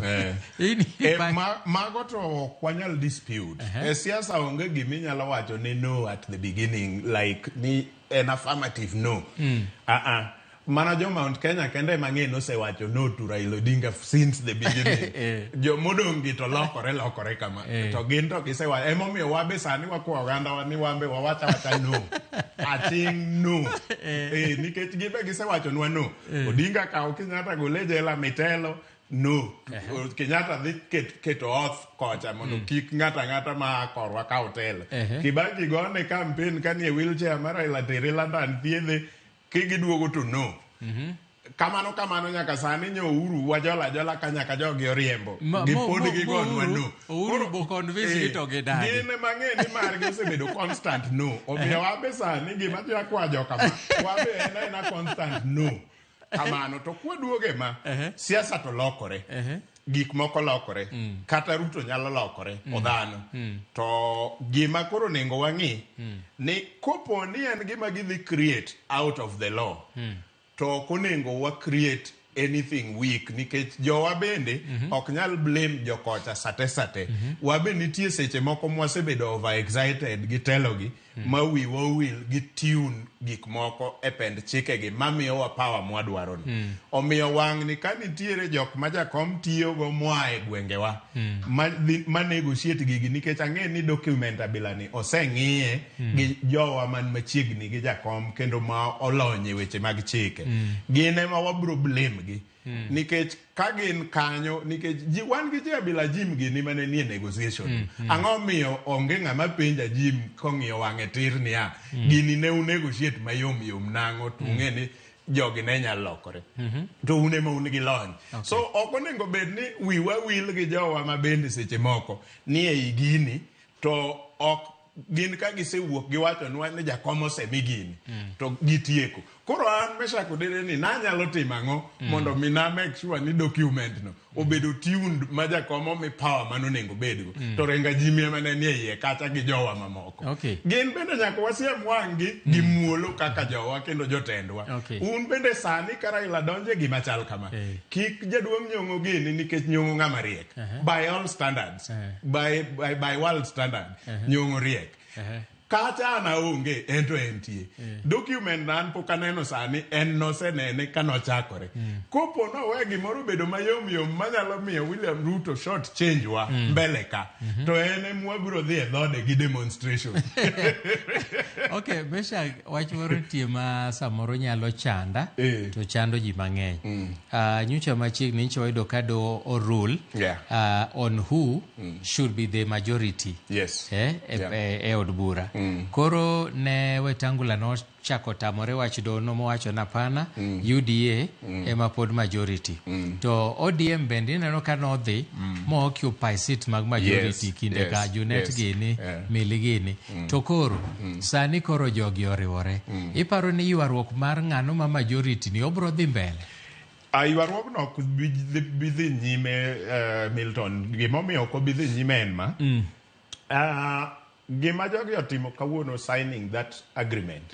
Agreement no nengo bedni according to the law give the deposit give register of political parties.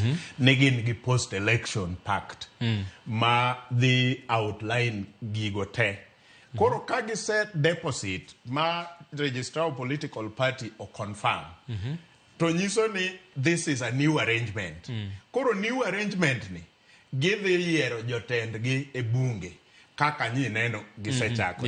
Koro ma bro nego wach mar ODM majority nikech from election yes Azimio ne nigi majority kane ji dhi e yiero parties te mano subscribe under Azimio moter nyingegi ka registrar of political parties against parties te mano subscribe under Kenya Kwanza mano ter bende ne the same registrar of political parties kane election result wuok ma ABC ochiwo report ni mage jomoyombo for sure Azimio ne onego bed ni nigi majority to Wetangula nodhi ong'ado bura kien kucho nikech ywaruok kata larruok kisiasa but Samuel Weni ka court no golo verdict to arrangement mwaneno kani ne onge to ne ywaruogno dhi bedo throughout to nikech kor arrangement ni nika gibro kawo ma gitero gi deposit ka register of political parties ma samoro gisetero samoro sebedo deposited to koro ma nyiso ni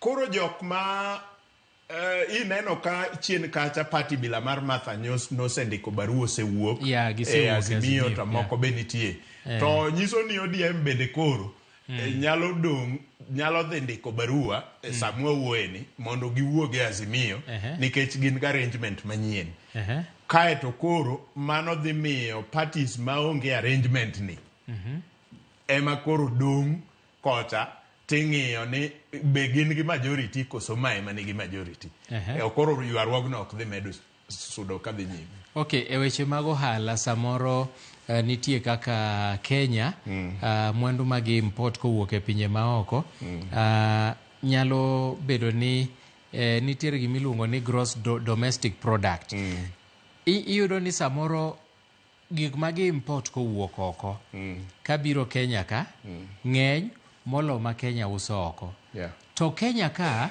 nyalo bedo ni nigi potential ma loso moko kuom gik moko mabedo imported. For example, iyudo kata toothpick iyudo ni made in Taiwan kata kibrit made in piny mane to Kenya nyalo loso gigi en rieko mane ma ginyalo tiyo godo mondo mi gik minyalo los Kenya ka olos Kenya mondo mi wach moro kata ni koro nikech sama gichuogo thuolo makamago kata jo Kenya nyalo yudo tije aneno ka koro tije sani tero ji sijui Qatar kia kure en ang'o minyalo tim e winjruok mosebedo sani ni mondo mi gik ma inyalo tim Kenya ka otim mondo mi pogruok e kind export gi import at least obed e line achiel. Erokamano Milton kato bet ni poka bet an authority economy sector mar economy but nitie gik moko chuno ni nyaka yud PhD eka ng'e kata ja Kenya mora mora Milton gimiwacho no en the big deal en the deal breaker economy mar Kenya ka to en emonyalo solve gik mang'eny ma kata nyithindwa kata ojendewa ma Gen Z yuagore about number chiel wan gi economist maseche moko ipenjori kata in kumibete ni eni to part of economy mane moka understand kabisa nikech for example sama ng'ato nyisi ni esechegi koro wadhi keto tax maduong' kuom gini ma oko mondo chiw thuolo ne mekwa miloso ka to pok wang'eyo ni mekwa miloso ka in terms of quality and quantity be giromo for example wadhi kata gik ma ji tiyogo pile kaka mchele wan gi mchele ma Pakistan gi ma kuonde mamoko to wan gi mchele Mwaka to gi mchele Ahero kacha bende sirikal osewuok motimo nonro malong'o mowacho ni mchele ma Ahero gi ma Pakistan ma Ahero gi ma Mwea oromo pidho population marom nade Kenya ka to ka ok oromo pidho population mar Kenya te to ang'o mwatimo mondo wa increase quantity production ma Ahero gi production ma Mwea mondo rom market need ma Kenya ka instead of the keto nikech sami dhi keto tax maduong' ni mondo decrease level mar mchele ma Pakistan inego mana jo ohala ma omo mchele ene miketho tije to kiseketho tije to ma be okoromo ma wan go kani be okoromo koro wadhi dong' e Kenya ka jomoko starve manyo mchele onge koni bi keto caveat ma kik bi ka be ok increase production so gimiwacho no to me is very important one tek ni wakao sirikal waringo ga waketo caveat ni waketo taxes kagi kacha to aeto wabiro explain gik mok donj ne jopiny ni mondo mi man kani oti karecha China kuongi nyisa ni mwagolo Lake Victoria oromowa to ka ok oromo titim ang'o twin Chris mondo oromo. Erokamano ahinya Meshako Dede kuom kolonwa moko kuom gigo motimore kawuono. Nyakwara Mogi en odiochieng' mano ma jatend piny Kenya William Ruto koda ogai mar ODM Raila Odinga oketo winjruok mar tiyo kanyakla e sirikal, kamago ema bende ne watemo kelonu e thuolono duto. Chakre seche mag okinyi nyaka ne winjruokno chakre, nyaka oketie sei nyaka tokeno kaka giloso duto. En erokamano ahinya kuom miyowa thuolo mari. Wendona ne en Meshako Dede ma en janon weche mag siasa, kaachiel gi welo mamoko mane wasebedo godo motelo Tom Nduku, kaachiel kod Bilian Ojiwa gi wakili bende ne wan go ka. Waduoko ni erokamano ahinya kuom bedo kodwa e thuolono duto. An iluonga ni Milton Ochieng'. Wachak warom sa 10 e weche manyien mag kagi kacha. Oriti masani.